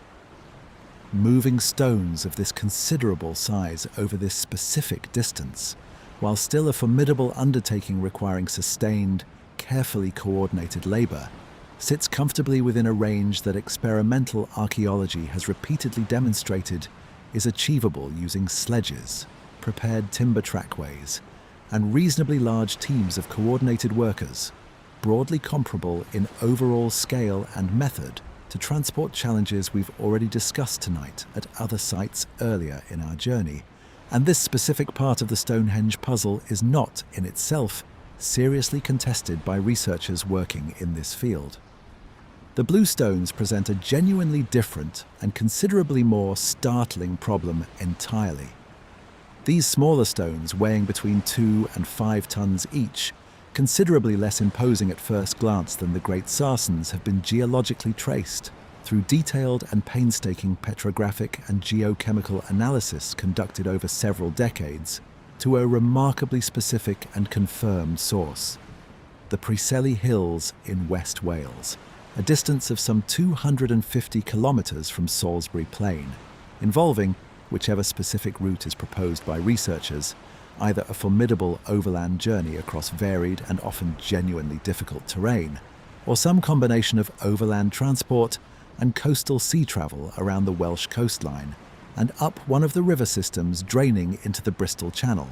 followed by further overland hauling for the final stretch to the actual construction site. This is, by a considerable margin, the longest confirmed transport distance for any single component of any prehistoric megalithic monument found anywhere in the entire British Isles. And it raises a genuine question that, honestly, doesn't have a fully settled answer even now. Why would a Neolithic community go to this extraordinary length, quite literally, to source specific stones from a specific, distant location, when comparable stone was almost certainly available very much closer to the construction site itself? Several theories have been proposed by researchers over the years, each taking the underlying mystery genuinely seriously rather than dismissing it outright, and none currently commanding full, unanimous scholarly consensus. Some researchers argue the blue stones held specific spiritual or healing significance directly tied to their Welsh origin, perhaps associated with sacred springs or particular sites known to Neolithic communities in that specific region, making their particular source, not just their physical properties, part of the point of using them at all. This theory gained further meaningful support following the 2015 discovery of a dismantled stone circle at Warn Morn in the Preseli Hills, whose scale and stone hole spacing closely matches Stonehenge's original bluestone arrangement, leading some archaeologists to propose that Stonehenge's bluestones may represent a monument that was, in effect, physically relocated. dismantled at an earlier stone circle near their Welsh quarry source, and later carefully re-erected on Salisbury Plain, carrying not just physical stone but an entire monument's worth of accumulated meaning, memory, and history, along with it across that considerable distance. This remains an active area of ongoing scholarly research and genuine debate, with the Warn connection generating real excitement among researchers, but not yet universal acceptance across the field, since the physical evidence connecting the two specific sites together, while genuinely suggestive, is not yet considered definitively conclusive by every single researcher currently working in this specific field of British prehistory.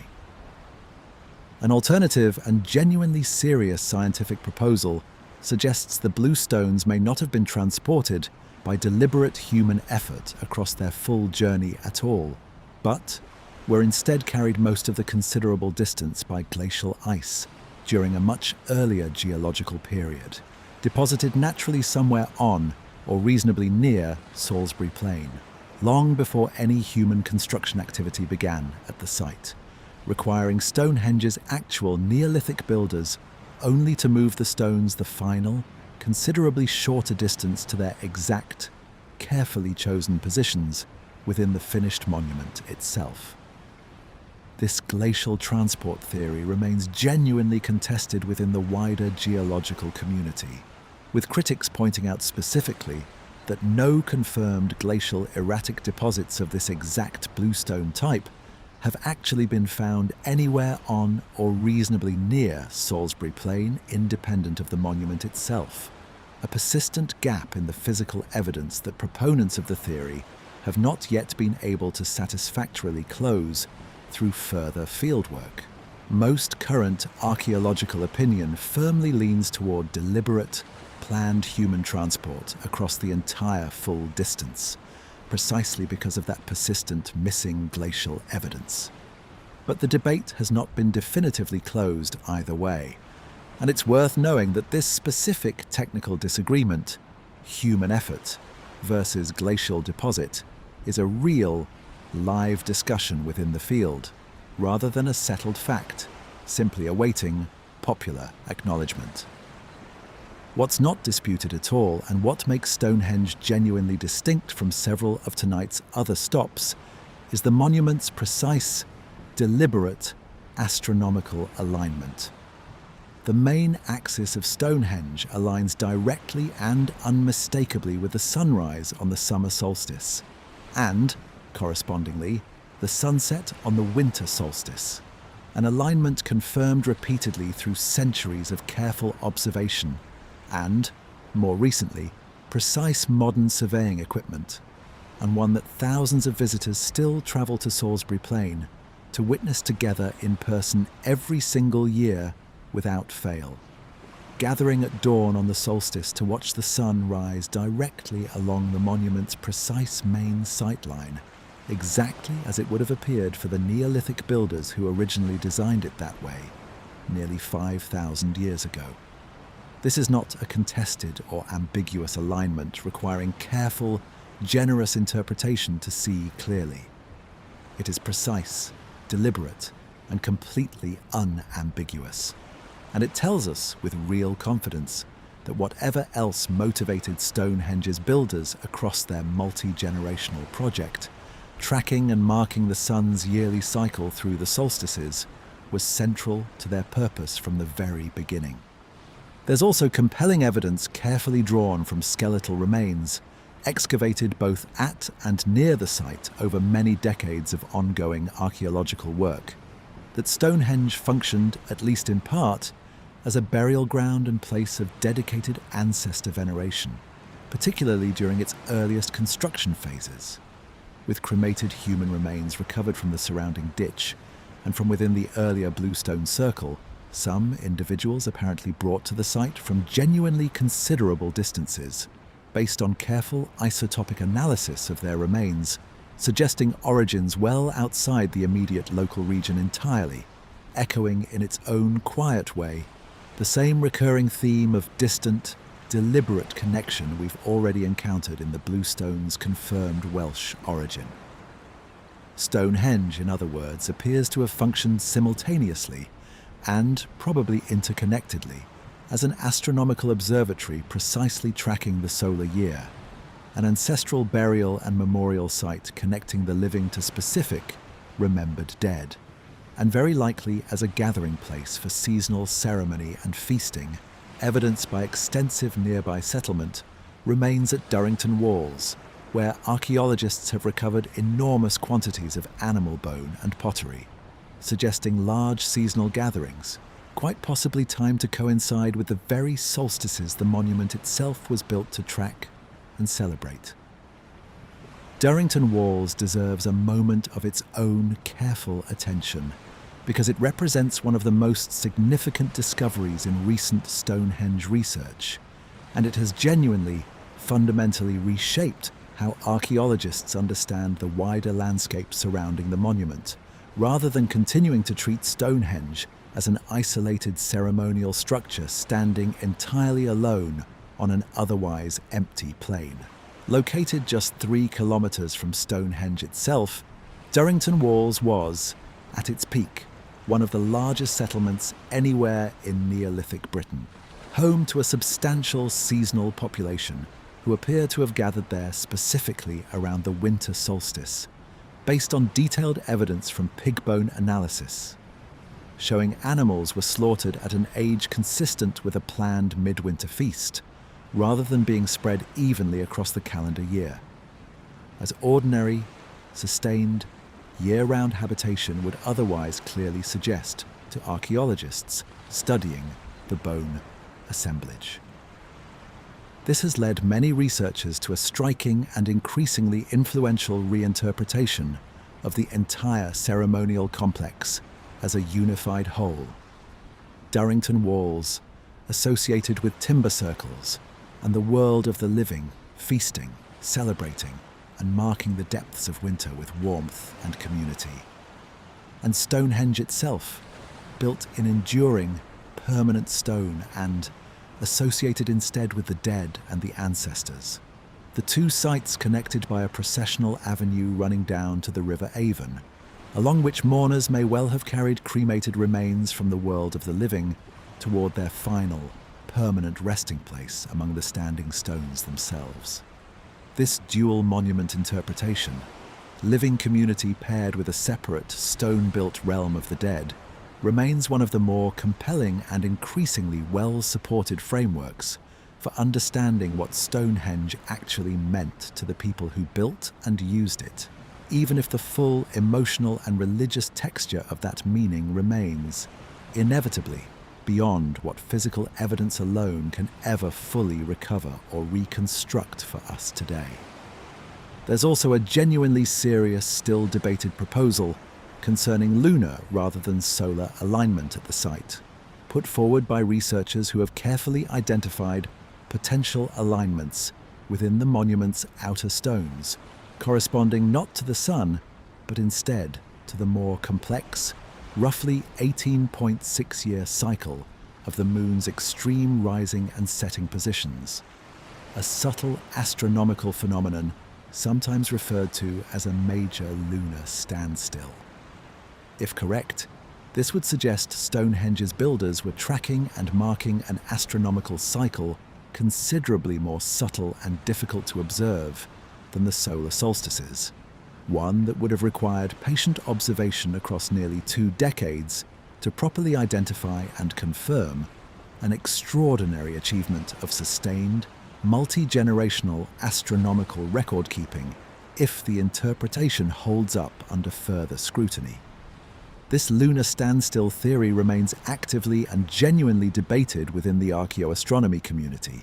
with some researchers finding the proposed alignments genuinely compelling and others arguing they fall well within the range of coincidental alignment that any sufficiently large and geometrically complex stone monument would statistically be expected to produce by chance alone, simply given the sheer number of possible sightlines available across so many individual, precisely positioned stones. As with several other contested claims we've discussed tonight, I think the honest position is that this remains a live, unresolved question, genuinely worth taking seriously without treating it as settled fact in either direction. There's a final layer of engineering sophistication worth mentioning before we leave, one that rarely receives the attention it deserves precisely because it involves careful, technical stone jointing, rather than the more immediately dramatic questions of transport and alignment. The great sarsen stones forming Stonehenge's outer circle and central trilithons were shaped using a genuinely sophisticated woodworking-derived joinery technique, adapted specifically for stone. The upright stones feature carefully carved protruding knobs, known technically as tenons, shaped precisely into their top surfaces, which fit snugly into corresponding hollowed mortise holes carved with equal precision into the underside of the horizontal lintel stones resting directly above them. An exact and deliberate adaptation of mortise and tenon joinery, a technique otherwise closely associated with timber and woodworking construction, applied here with genuine care and precision to solid stone weighing many tons apiece. Additionally, the lintels themselves were carefully shaped with subtle, deliberate curves running along their outer faces, so that when fitted together as a single continuous circle, they would follow the monument's overall circular geometry smoothly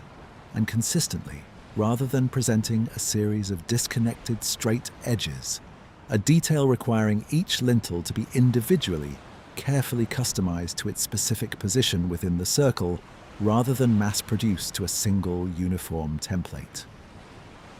This combination of precise joinery and individually customized curvature represents a level of architectural planning and stone carving sophistication that took even experienced archaeologists considerable time to fully appreciate,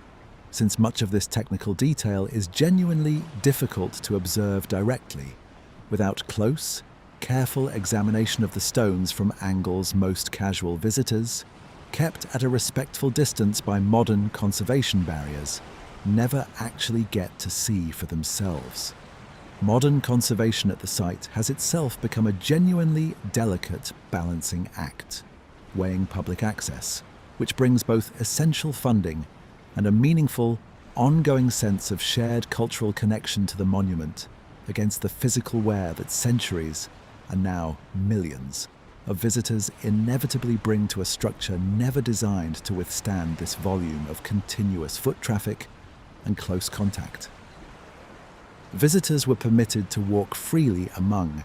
and even climb directly upon the stones until relatively recently in the monument's long and varied modern history, a practice finally discontinued in 1977, specifically due to mounting concerns about accelerating erosion and physical damage to the ancient stone surfaces from constant, repeated touching and climbing by an ever-growing number of annual visitors.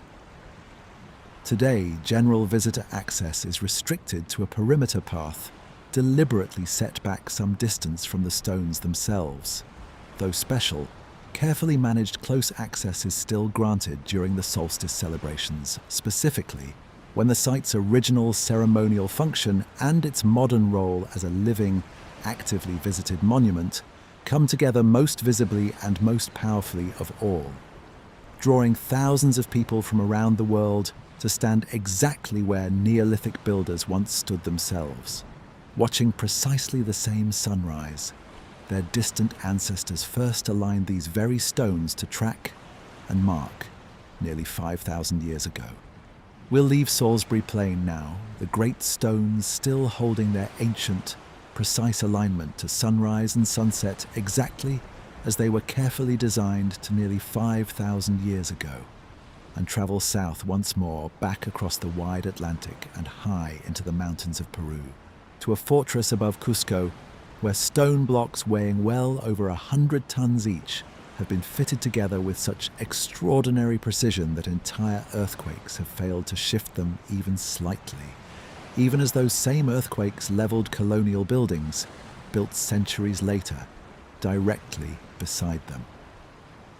Above the ancient city of Cusco, in the highlands of southern Peru, the ground rises steeply toward a ridge where three massive, zigzagging terrace walls still stand today. Built from stone blocks so enormous, so precisely fitted, and so thoroughly resistant to the earthquakes that have repeatedly devastated this seismically active region over the centuries, that they have outlasted virtually every colonial structure raised beside them in the 5 centuries since the Spanish first arrived in this part of the Andes. This is Sacsayhuamán, and unlike several of tonight's other stops, there is no serious dispute whatsoever about who built it, or roughly when they did so. What remains genuinely remarkable and genuinely difficult to fully explain even now is not the who or the when at all, but specifically the how, and in particular the extraordinary precision with which its builders shaped and fitted stones that some of tonight's earlier sites would have simply left roughly finished by comparison. The Inca Empire, which rose to dominate a vast stretch of the Andes beginning in the 13th century, and reached its greatest territorial extent in the 15th and early 16th centuries, before Spanish conquest brought it to a sudden, violent and irreversible end, is credited clearly by both the historical and archaeological record with Sacsayhuamán's construction, most likely beginning under the powerful Emperor Pachacuti in the mid-15th century and continuing steadily under several of his immediate successors.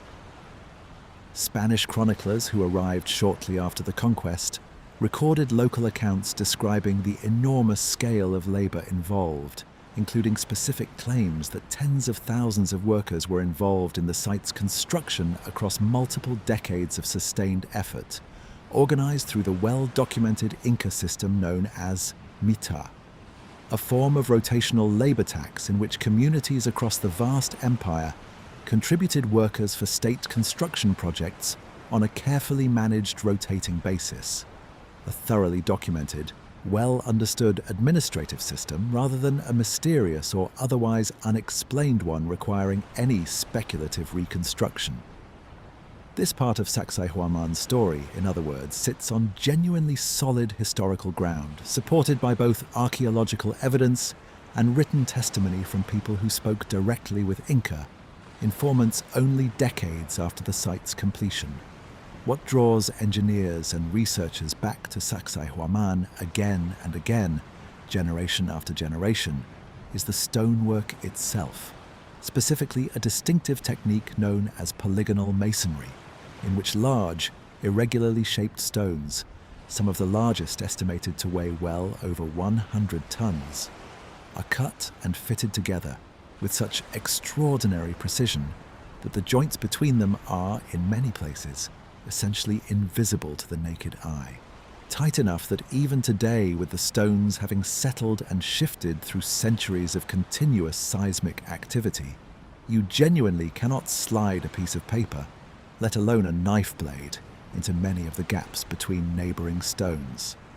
This is not achieved through simple, repeated rectangular cutting, the way a modern brick wall achieves its own precision through uniform, interchangeable units produced identically at scale.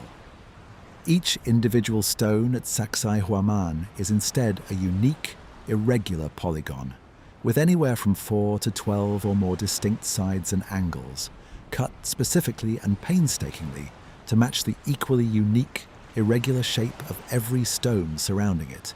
creating a kind of 3-dimensional jigsaw puzzle in which no two individual pieces are ever truly alike,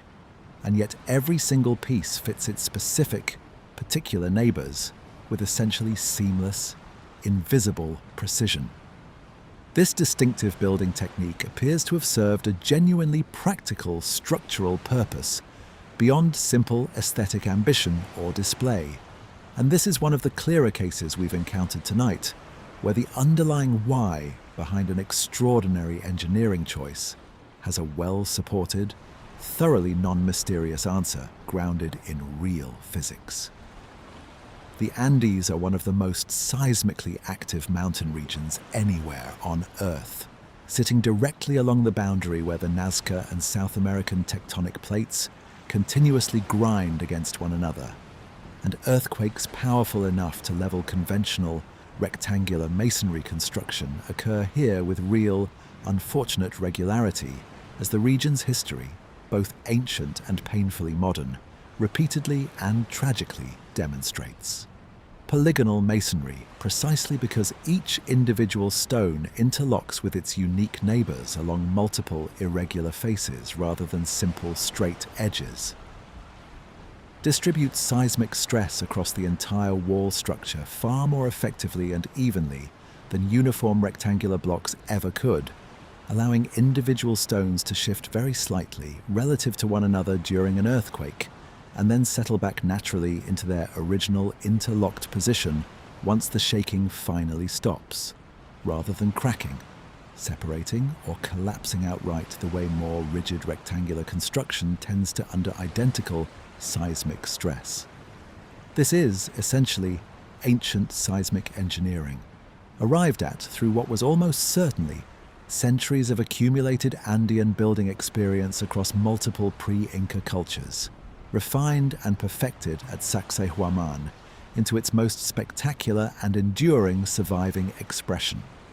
The proof of this engineering principle is written plainly in the historical record. Colonial Spanish buildings constructed directly beside and even partially on top of Inca. Polygonal foundations throughout Cusco have repeatedly collapsed or sustained severe structural damage during subsequent earthquakes. Most notably, a major 1650 earthquake that devastated much of colonial Cusco, while the Inca stonework beneath and around them has, again and again, remained standing largely undamaged. It's worth situating Sacsayhuamán's polygonal technique within the broader tradition of Andean stonework, because the Inca did not invent this approach from nothing, but rather refined and perfected a building tradition with roots extending back considerably earlier into pre-Inca cultures across the region. Sites associated with the earlier Wari civilization, which flourished across the Peruvian highlands for centuries before the Inca themselves rose to prominence, show early, less refined versions of this same interlocking, irregular stonework, suggesting the underlying engineering principle. Distributing seismic stress through irregular interlocking joints rather than uniform rectangular construction was developed and tested gradually across many generations of Andean builders, confronting the same persistent seismic challenge, long before Sacsayhuamán brought the technique to its most spectacular and enduring expression. This matters for essentially the same reason Sneferu's trial and error pyramids mattered so much at Giza earlier tonight. It gives us a clear, visible, physical learning curve sitting behind an extraordinary final achievement, rather than a masterpiece appearing suddenly with no apparent precedent whatsoever, the way Göbekli Tepe's earliest phase famously does. Sacsayhuamán represents an accumulated tradition reaching its peak, not an unexplained sudden leap in capability. The site's indirect connection to Hiram Bingham, the American explorer whose famous 1911 expedition first brought Machu Picchu to widespread international attention, is also worth mentioning here, since Sacsayhuamán, sitting so close to Cusco itself, had never suffered the same centuries of obscurity that protected Machu Picchu's more remote location from colonial-era stone robbing and dismantling. Precisely because it sat within easy reach of Cusco, Sacsayhuamán became an active target for stone removal almost immediately after the conquest. Its more accessible upper structures and smaller stones stripped away for colonial building projects across the growing Spanish city below, while the largest, most labor-intensive stones, the ones drawing the most attention from modern engineers and visitors today,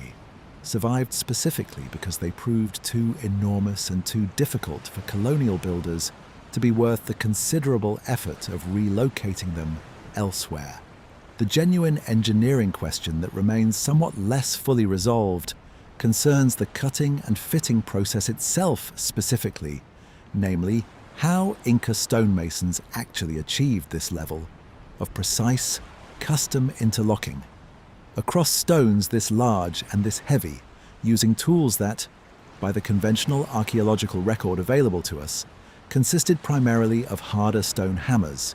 used to gradually pound and shape softer stone through repeated, controlled percussion, along with bronze tools for finer detail and finishing work, since the Inca, like most pre-Columbian American civilizations, never developed iron or steel metallurgy of their own. Experimental archaeology and careful, patient study of unfinished stones left behind in nearby quarries, some still bearing clearly visible tool marks and even wooden wedges used during the original extraction process, have given researchers a reasonably clear and well-supported picture of the general method involved. Stones were roughly shaped at the quarry itself, transported carefully to the construction site, and then patiently, iteratively test-fitted against their intended neighbours, with high points identified through careful visual and tactile inspection, and then ground down through repeated cycles of fitting, marking, removing,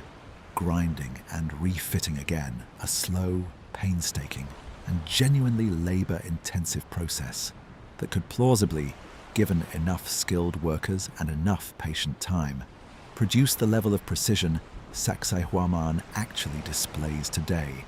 without requiring any technology whatsoever beyond what the conventional archaeological record confirms the Inca definitely possessed. What remains genuinely debated, much as it did at both Puma Punku and Giza earlier tonight, is not whether this iterative process is theoretically possible at all, since experimental replication has already demonstrated smaller-scale versions of exactly this fitting technique working successfully, but rather how efficiently and how consistently it could realistically have been scaled up to produce a structure of Sacsayhuamán's actual enormous size within the specific time frame the historical record suggests, roughly several decades under Pachacuti and his immediate imperial successors. Some researchers have proposed, more speculatively, that certain of the largest and most precisely fitted stones show surface characteristics including localized vitrification, a kind of surface melting or glazing effect, that they argue is difficult to fully explain through simple mechanical percussion and abrasive grinding alone, suggesting some additional, unidentified process, possibly involving controlled heat application, may have been employed on at least a limited number of the largest, most technically demanding stones at the site. This remains a minority position within mainstream archaeology, with most researchers attributing any such surface characteristics to natural weathering processes, lichen growth, or the specific mineral composition of the andesite and limestone used at the site, rather than evidence of any additional, unexplained ancient technique. But it's a claim that continues to circulate and continues to prompt further, ongoing investigation rather than being definitively settled in either direction. It's worth spending a moment longer on the quarries themselves because, much as we found earlier tonight at Baalbek, they preserve physical evidence of the original extraction and shaping process in a way the finished polished monument itself, precisely because it's finished, simply cannot. The primary quarry associated with Sacsayhuamán's largest stones, known as Rumicolca, sits a considerable distance from the finished site and shows clear, unmistakable evidence of systematic, large-scale extraction, including partially cut blocks abandoned mid-process for reasons now lost to us, channels carefully cut to isolate individual blocks from the surrounding bedrock, and worn stone hammers, some remarkably still lying precisely where their last user apparently set them down centuries ago, having been used until they themselves gradually wore down through the sheer repetition of pounding against considerably harder rock day after day. These abandoned hammers are, in their own quiet and understated way, some of the most genuinely moving physical evidence to survive from the entire site. Ordinary tools left exactly where ordinary workers finished using them, offering a glimpse of individual, anonymous labor that survives even where the names and specific identities of the workers themselves do not. The logistics of moving stones this size across genuinely difficult terrain, without wheeled vehicles and without draft animals capable of hauling loads anywhere close to this scale, since llamas, much as in the Andean sites we discussed earlier tonight, were unsuited to this kind of heavy transport, required a level of coordinated human labor that is worth trying to picture concretely rather than treating as an abstract historical fact. Modern engineering estimates for moving a single 100-ton stone across several kilometers of genuinely uneven mountainous terrain, using sledges, rollers, and coordinated rope-pulling teams working in unison, suggest labor forces in the many hundreds, possibly reaching into the low thousands, working in careful, sustained coordination over time. A scale of organized effort that required not just raw physical strength, but genuine administrative sophistication as well, feeding, housing, and carefully directing a large temporary workforce across what would have been a multi-week or even multi-month undertaking for each of the site's largest individual stones. There's a further mystery worth sitting with, one that has nothing to do with the stone's precision and everything to do with their sheer, staggering scale, and specifically with the question of transport. The largest stones at Sacsayhuamán, most likely at well over 120 tons apiece for the very largest specimens, were quarried from sources several kilometers away across genuinely difficult, uneven mountainous terrain at an elevation where the air itself is noticeably thin and demanding, roughly 3,700 meters above sea level, a height that makes sustained heavy physical labor measurably more exhausting and more dangerous than it would be at lower, more forgiving elevations, a detail genuinely worth remembering and holding on to when trying to appreciate just how demanding this entire construction project actually was for the many thousands of ordinary workers who carried it out, patiently and repeatedly, across multiple decades of their working lives, generation folding into generation, much as we saw at Stonehenge. Spanish chroniclers recorded local oral traditions describing enormous stones being dragged using thick ropes made from natural fiber, pulled by hundreds of workers in coordinated effort, with the stone's movement occasionally, according to these accounts, resulting in fatal accidents when ropes snapped or stones slipped and crushed. Workers beneath them, grim but genuinely plausible human details that lend a certain grounded, honest weight to what could otherwise remain an abstract, purely academic engineering puzzle. It's worth knowing something of what Sacsayhuamán actually was, functionally, beyond its role as an engineering achievement, because that context shapes how we should understand the scale of investment poured into it. Long assumed by early Spanish chroniclers and later popular writers to have been primarily a military fortress, given its commanding hilltop position overlooking Cusco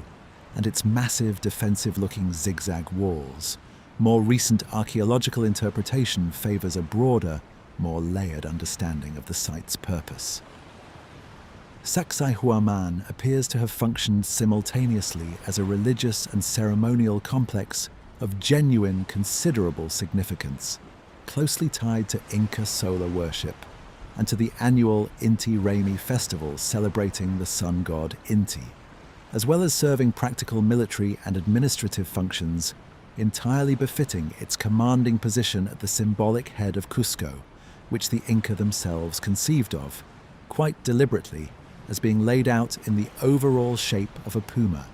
with Sacsayhuamán representing the puma's head or teeth in that broader, city-wide symbolic geography that governed Inca urban planning. This dual religious and defensive character helps explain both the site's enormous scale, appropriate to a location of genuine spiritual importance, rather than purely practical defense, and the extraordinary care taken in its stonework, since precision of this level would have carried real religious and symbolic weight for its Inca builders, not merely structural benefit. That symbolic and religious significance did not end with the Spanish conquest, either, though it changed form considerably. The site was heavily damaged during the Spanish conquest itself, its stones stripped for colonial construction throughout Cusco, in exactly the pattern of destructive repurposing we've now seen, repeated at multiple stops tonight, from Baalbek to Puma Punku, ancient monumental stonework treated by later builders as convenient, pre-cut building material rather than as heritage worth preserving in its own right. What survives today represents only a portion of the original complex, the largest and most difficult stones being the ones that proved too enormous and too labor-intensive for colonial builders to bother relocating, which is part of why the most spectacular polygonal walls, built from the larger stones, are precisely the sections that have survived most intact into the present day. Today, Sacsayhuamán has been fully reclaimed as a site of genuine cultural and spiritual significance for modern Peru, and for Quechua-speaking Andean communities specifically, hosting a large-scale modern revival of the Inti Raymi festival each June, drawing many thousands of participants and spectators from across Peru and around the world to watch a carefully staged ceremonial recreation of Inca solar worship performed among the very stones their ancestors once quarried, shaped, and fitted together with such extraordinary, enduring care and skill nearly 6 centuries earlier. We'll leave Sacsayhuamán now, its walls still standing exactly as Inca masons left them nearly 6 centuries ago, having outlasted earthquakes that leveled the buildings, raised beside them by the very people who conquered the empire that built them, and travel now far across the Pacific, to the waters off a small Japanese island, where divers exploring the seafloor in 1986 discovered something that has divided geologists and archaeologists ever since. A vast formation of stepped, angular stone, submerged beneath the waves, that some insist is entirely natural, and others believe may be the drowned remains of something built by human hands, long before the ocean rose to claim it.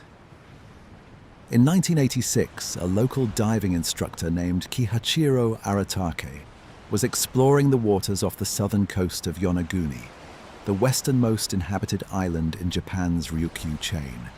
sitting considerably closer to Taiwan than to mainland Japan itself, scouting the area in the hopes of finding a good vantage point to observe the hammerhead sharks that gather seasonally in these particular waters each year. What he found instead, roughly 25 meters below the calm surface, was something that would go on to spark one of the more genuinely contentious and long-running debates in modern archaeology and geology alike. A vast formation of stone, rising from the seafloor in a series of sharp, angular terraces, flat surfaces, and what appear, to many who have dived it since that original discovery, to be deliberately carved steps, a formation now generally known worldwide as the Yonaguni Monument. Let me describe what's actually down there, because the physical features themselves are not in dispute, only their explanation. The formation spans roughly 150 meters in length and 20 meters in height, dominated by what divers and researchers describe as a massive, stepped, rectangular structure with flat terraces, sharp 90-degree angles at several corners, and long, straight edges that, photographed from the right angle, genuinely do resemble a stepped pyramid or a monumental staircase more than anything most people would immediately associate with natural seafloor geology. Additional features found nearby have been described by proponents of an artificial origin as including what looks distinctly like a road or a deliberately constructed pathway, a formation some observers have called a stone face, carved into a nearby section of exposed rock and features interpreted by some as possible drainage channels, or even a small quarry area, where individual blocks appear to have been partially extracted and left detached from the surrounding bedrock. The central, unavoidable question, the one that has genuinely divided serious researchers for nearly 4 full decades now, since Arataki's initial 1986 discovery, is whether this formation was shaped, in whole or in meaningful part, by deliberate human hands, or whether it is instead an entirely natural product of the seafloor's underlying regional geology, specifically the way certain sandstone formations reliably fracture along their existing bedding planes and joint systems when subjected to sustained geological stress over immense timescales. Let me describe what's actually down there in some careful detail, because the physical features themselves are not seriously in dispute at all, only their ultimate explanation. The formation spans roughly 150 meters in length and 20 meters in height, dominated by what divers and researchers alike consistently describe as a massive, stepped, rectangular structure with flat terraces, sharp 90-degree angles at several distinct corners, and long, remarkably straight edges that, photographed from the right angle in the clear tropical water, genuinely do resemble a stepped pyramid or a monumental staircase more than anything most people would immediately associate with ordinary, natural seafloor geology. Additional features nearby have been described by proponents of an artificial origin as including what looks like a road or deliberate pathway, a formation some have called a stone face, carved into a nearby section of rock, and features interpreted as possible drainage channels or even a small quarry area, where individual blocks appear to have been partially extracted and left detached from the surrounding bedrock, much as we saw at the Baalbek quarry earlier tonight. Let's start with the case for a natural origin first, because it comes directly from geologists with genuine, relevant, specialized expertise in the exact rock formations found throughout this particular region, and it deserves to be taken genuinely seriously rather than dismissed out of hand as merely reflexive scientific conservatism or institutional caution. The rock at Yonaguni is a sandstone and mudstone formation of a type known to fracture along remarkably straight, angular lines when subjected to natural tectonic stress and weathering, a geological phenomenon well documented at other, entirely uncontested natural sites around the world, producing exactly the kind of sharp, rectilinear stepped terraces that give Yonaguni its monumental appearance.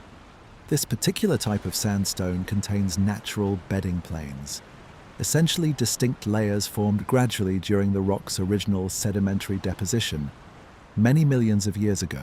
combined with joint sets, meaning fractures that form reliably under sustained tectonic stress, at fairly predictable, geometrically regular angles, and geologists who favor the natural explanation, most prominently Robert Schoch, a geologist at Boston University who has personally dived and examined the site directly, argue that these natural fracture patterns, acting on this specific type of layered sedimentary rock over a very long geological timescale, are entirely sufficient to explain everything visible at Yonaguni without requiring any human involvement whatsoever. This is worth taking genuinely seriously, precisely because Schoch is not a reflexive skeptic, dismissing every unconventional archaeological claim out of hand as a matter of professional habit. He is, in fact, the very same geologist whose independent analysis of water erosion patterns on the Sphinx enclosure walls has been genuinely influential in the broader alternative dating debate around that particular monument, a debate we explored together in an earlier evening's journey, one where Schoch's own findings actually supported a more radical, considerably older dating than mainstream Egyptology traditionally accepts and defends. His conclusion at Yonaguni specifically, that the formation is entirely natural, carries real, meaningful weight, precisely because it comes from someone with a well-demonstrated willingness to challenge mainstream archaeological consensus openly when he genuinely believes the physical evidence supports doing so, which makes his particular skepticism about Yonaguni's proposed artificial origin considerably harder to simply dismiss as mere institutional caution or reflexive conventional thinking on his part. Now for the case favoring deliberate human construction, championed most prominently and most persistently by Masaaki Kimura, a marine geologist at the University of the Ryukyus who has spent several decades diving and studying the site directly and repeatedly, logging many hundreds of hours of careful underwater observation and precise measurement across numerous separate expeditions conducted over the years. Kimura argues that certain specific features at the site are considerably more difficult to explain through natural fracturing alone, specifically pointing to what he describes as clear, unambiguous evidence of tool marks visible on some rock surfaces, a series of small holes that appear too regularly spaced and too uniformly shaped in cross-section to be plausibly natural, and, most strikingly and most controversially, the presence nearby of what he personally interprets as carved figures, including a formation he has repeatedly described as resembling a human face or a stylized animal figure, along with what he argues are clearly artificial channels, apparently cut deliberately to control and direct water drainage across specific parts of the wider formation. Kimura has proposed, more broadly, that the site may represent the remains of a much larger, more extensive structure, potentially connected to Yonaguni's known local traditions of a lost civilization, sometimes referred to directly in regional folklore, and he has suggested a construction date considerably older than any confirmed human settlement in the region, potentially extending back beyond 10,000 years, based on his interpretation of when the specific underwater terrace on which the formation sits would have last been above sea level during the last glacial period's lower global ocean levels, before rising seas following the end of the last ice age submerged it. That specific dating claim, tying the monument's proposed construction directly to a period when the site was dry land rather than open sea floor, is where the debate becomes genuinely, scientifically consequential rather than remaining simply a matter of aesthetic interpretation or visual impression, because it connects directly and testably to established, independently verified sea level history that geologists broadly agree on. Global sea levels were measurably, substantially lower during the last glacial maximum, roughly 20,000 years ago, and the specific depth at which the Yonaguni Formation currently sits today is genuinely consistent with a period when this particular underwater terrace would indeed have been exposed as dry, walkable land, sometime before approximately 10,000 years ago,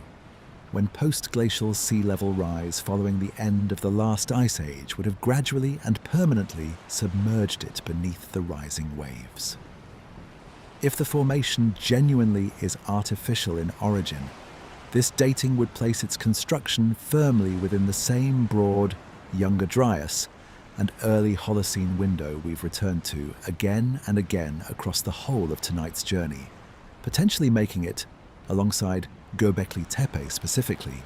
one of the very oldest examples of monumental human construction anywhere on Earth, built by a population that, by every conventional account of East Asian prehistory currently available to us, should not have possessed the social organization,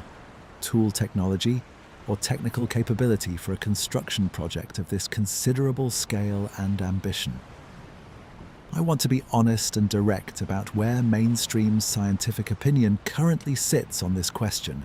because it would be a real disservice to simply present both sides as perfectly, evenly balanced, when they honestly aren't quite. Most geologists who have personally examined the site over the years, including several independent researchers beyond Schoch specifically, favor the natural explanation overall,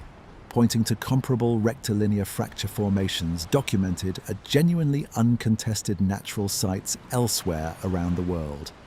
and noting carefully that features like the apparent steps are entirely consistent with known, well-documented patterns of differential erosion acting along existing natural joint sets in this particular type of layered sedimentary rock. Kimura's more specific claims about deliberately carved figurative features, particularly the more elaborate interpretations like the stone face, have not gained broad or widespread acceptance even among researchers who otherwise remain genuinely open to the possibility that some artificial modification occurred at the site, and his more conservative, more modest claims regarding possible tool marks and the regularly spaced holes specifically remain genuinely unresolved rather than either clearly confirmed or definitively refuted, sitting in that same uncomfortable, honest middle ground of ongoing scientific uncertainty we've encountered at several other points across tonight's journey already. What I find most honest to say, sitting with this particular disagreement, is that the current evidence doesn't clearly support either extreme position with real confidence. A purely natural origin, requiring no human involvement of any kind at all, struggles somewhat to fully and comfortably explain every specific detail Kimura has carefully documented across his many decades of sustained, patient underwater observation, particularly the precisely, consistently spaced holes and certain very sharp, seemingly quite intentional angular transitions that recur across multiple separate sections of the wider formation. But a fully artificial origin requiring a sophisticated, well-organized construction project undertaken roughly 10,000 or more years ago by people living in this specific region, struggles equally hard to explain why no comparable stoneworking tradition, no genuinely similar structures, and no supporting artifacts of any kind whatsoever have ever been found anywhere else in the surrounding region from this same early period, leaving Yonaguni, if it does turn out to be genuinely artificial, as an isolated, unprecedented achievement with no clear surrounding cultural context and no apparent predecessor tradition to explain where such skill and organization could possibly have come from. It's worth considering, too, the local Ryukyuan context this formation sits within, because the Ryukyu Islands carry their own rich, distinct body of folklore concerning lost lands and submerged places, structurally reminiscent of, though culturally quite distinct from, the flood traditions we've traced carefully across tonight's other stops. Okinawan and broader Ryukyuan oral tradition include stories of a legendary land, sometimes called Nirai Kanai,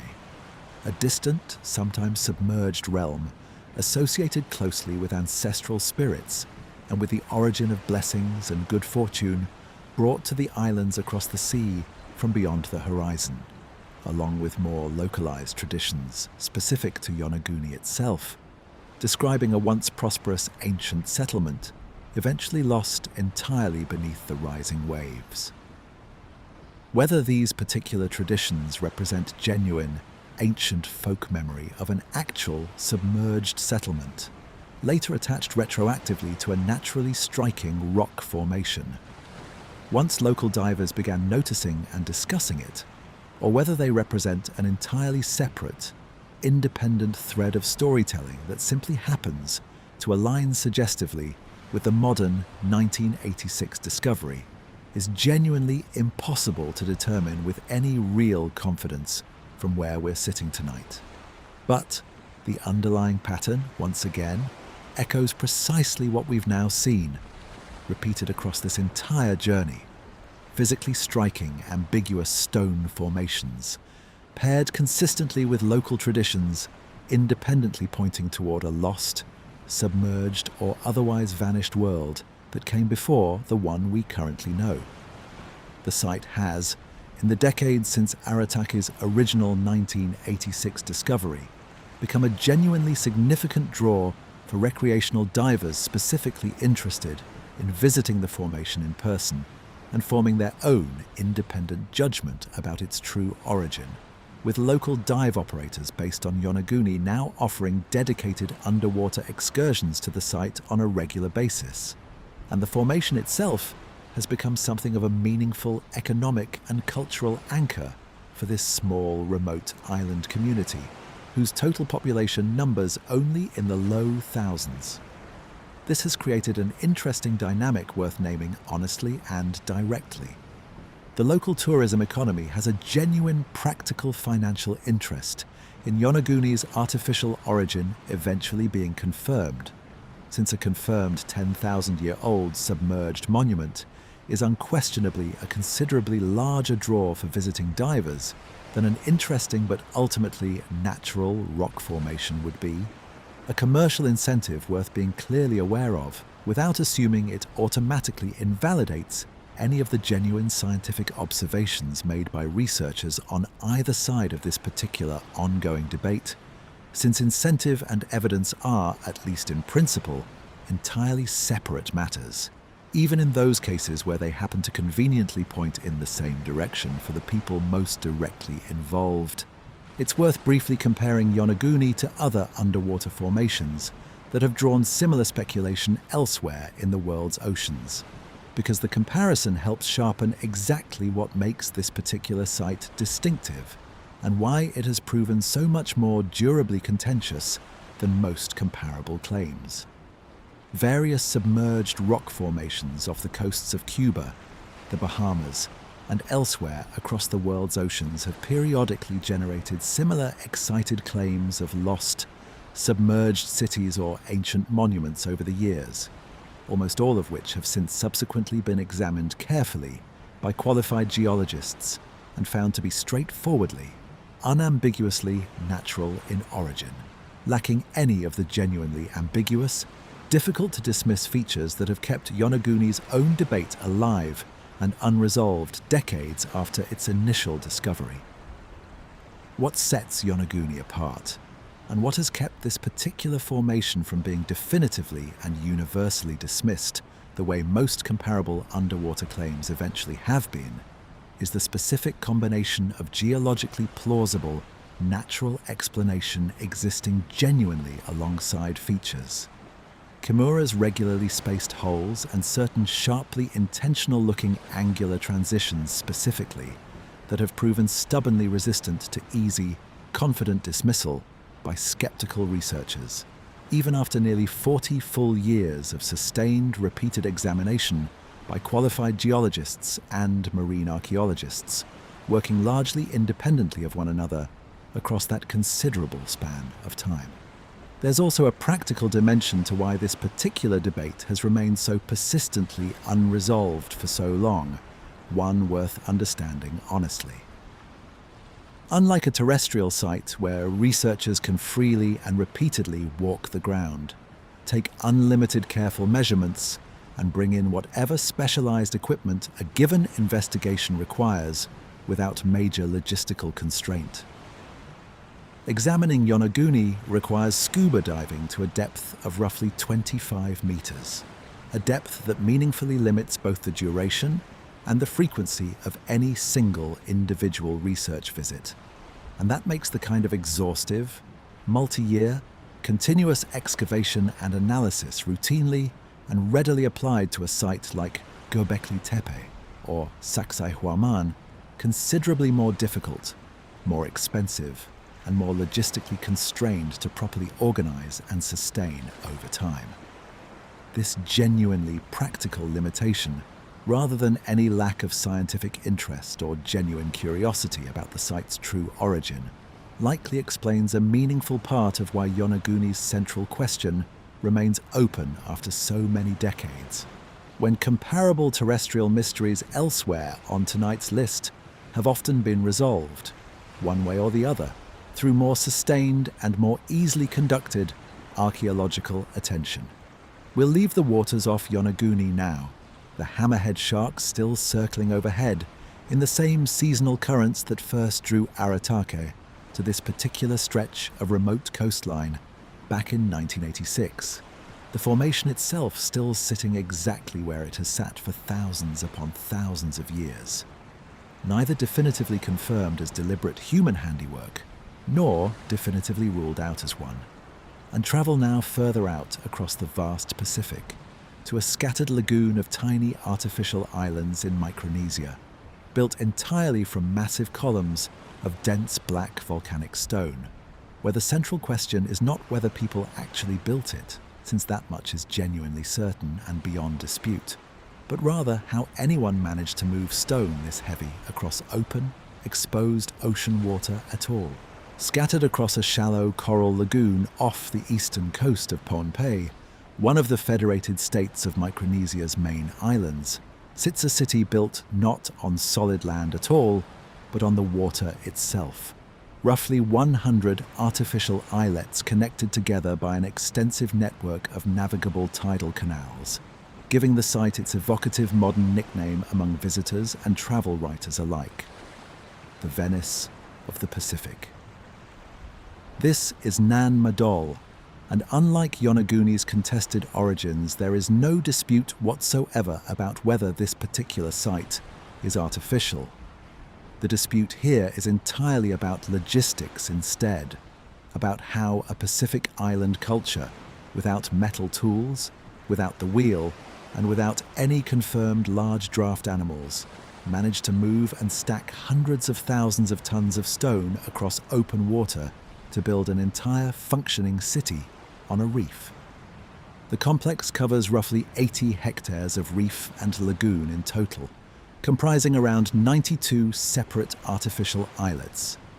each carefully built up from massive basalt boulders and columns stacked in a distinctive log cabin style. Long, naturally hexagonal columns of dense volcanic basalt laid horizontally in alternating, crisscrossing layers, not unlike the way a child might stack Lincoln logs into a small cabin, but executed here at a genuinely staggering scale, involving individual stone columns weighing up to 5 tons each, with some larger foundation stones estimated at 50 tons or more apiece. The islets are separated throughout by a network of navigable tidal canals, allowing movement through the entire city by canoe, much as gondolas once moved gracefully through the canals of Venice, and the whole complex is enclosed on its ocean-facing side by a massive protective seawall, itself built from the very same basalt columns used throughout the rest of the city, protecting the artificial city and its residents from the open ocean swells breaking against the reef beyond. The basalt columns used throughout Nan Madol did not come from Pohnpei's shoreline near the construction site itself, which is worth pausing on, given how much this shapes the entire logistics puzzle. They were quarried instead from volcanic outcrops located elsewhere on the island, with the 2 primary confirmed quarry sites located respectively around 25 and 40 kilometers from Nan Madol by the most direct routes currently known, distances that, combined with Pohnpei's dense, mountainous, thickly jungle-covered interior terrain, made overland transport of stones this size and weight essentially impractical for any sustained large-scale construction effort, meaning the columns were almost certainly moved primarily by water instead, rafted or floated carefully along the coastline and then across the open lagoon to their final intended position within the steadily growing city. This is, in itself, remarkable enough to earn Nan Madol its place on tonight's list, independent of any contested dating or disputed authorship, since moving individual stone columns weighing up to 5 tons by water, without metal tools, without sails documented for this specific purpose, and using canoes and rafts constructed entirely from local materials, represents a logistics challenge that modern engineers studying the site have found genuinely difficult to reconstruct with full confidence in every technical detail. The conventional dating of Nan Madol's major construction phases places the bulk of the city's building between roughly 1200 and 1500 CE, associated with the Sodelur dynasty, a centralized political authority that unified Pohnpei under a single ruling lineage and used Nan Madol as its ceremonial and administrative capital, a seat of both religious and political power for the island's ruling elite. This dating is reasonably well supported by careful radiocarbon analysis of organic material recovered during archaeological excavation, along with local oral tradition, which has preserved a remarkably detailed and internally consistent account of the Sodelur dynasty's rise. Its centralized rule from Nan Madol, and its eventual overthrow by a culture hero named Isokelekal, whose conquest is remembered in Pohnpeian oral history with enough specific, consistent narrative detail across multiple independently recorded tellings that many researchers treat it as preserving genuine historical memory of an actual political transition rather than pure invented myth, constructed after the fact. It's worth spending a moment longer on the Sodelur dynasty itself and its particular system of governance, because understanding the political structure that produced Nan Madol helps explain why a construction project of this considerable scale was even attempted in the first place. The Sodelur rulers governed Pohnpei through a system that, according to carefully preserved oral tradition, grew increasingly centralized and, by its final generations, increasingly harsh and extractive in character, with the ruling dynasty demanding tribute and compulsory labor from communities across the entire island in ways that later oral accounts remember as genuinely burdensome and, eventually, intolerable to the wider general population. Nan Madol itself functioned as the physical embodiment of this centralized political authority, a purpose-built ceremonial and administrative capital entirely separate from the ordinary agricultural and residential life of the wider surrounding island, its artificial islets divided functionally between very different purposes, some serving as residences for the ruling elite and priesthood class, others hosting ceremonial and religious activity throughout the year, and still others, as we'll discuss shortly in more detail, serving as mortuary compounds for the dynasty's deceased rulers. This kind of purpose-built, spatially separated seat of centralized power, kept quite distinct from ordinary settlement, is a pattern archaeologists recognize clearly from complex, stratified societies in many other parts of the world entirely. And its clear presence at Nan Madol offers a genuinely plausible, entirely non-mysterious explanation for how such an enormous, resource-intensive project could be sustained across so many generations, not through the voluntary, casual contribution of a loosely organized general population, but rather through the sustained, centrally directed extraction of labor and material resources by a genuinely powerful, hierarchical ruling authority, possessing the coercive capacity to compel continued construction across multiple successive centuries, regardless of the ordinary population's ongoing day-to-day agricultural needs, seasonal preferences, and general well-being. The end of Sodelur rule, and with it the end of Nan Madol's active use as a functioning administrative and political capital, came through the arrival of Isokelekal, remembered vividly in Pohnpeian tradition as a culture hero who arrived from outside Pohnpei entirely, rallied local dissent against the final, most oppressive Sodelur ruler, and successfully overthrew the dynasty after a prolonged struggle, after which political power on the island was subsequently reorganized into a decentralized system of separate, competing chiefdoms that persisted in gradually modified form, well into the era of European contact and considerably beyond it. Nan Madol itself was largely abandoned as a residential and administrative center following this political transition, though it retained genuine ceremonial and burial significance for many subsequent generations of Pohnpeians, who continued to regard the site, and particularly its solemn royal mortuary compounds, with real and lasting reverence even after its active political role had ended. a pattern of continued sacred significance long after a site's original practical, administrative function has quietly faded that we've now seen echoed in various different forms at several other stops across the whole of tonight's journey. What makes Nan Madol's construction genuinely difficult to fully explain, even accepting this well-supported conventional dating and cultural attribution to the Saudeleur dynasty, is the sheer scale of stone transport required. Relative to Pohnpei's known population and available resources during this period of history. Estimates of Pohnpei's total population during the Saudeleur era,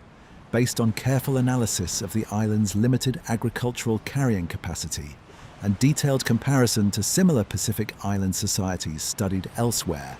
generally place it somewhere in the range of 25,000 to 30,000 people at most, spread across an island roughly the size of a mid-sized American city.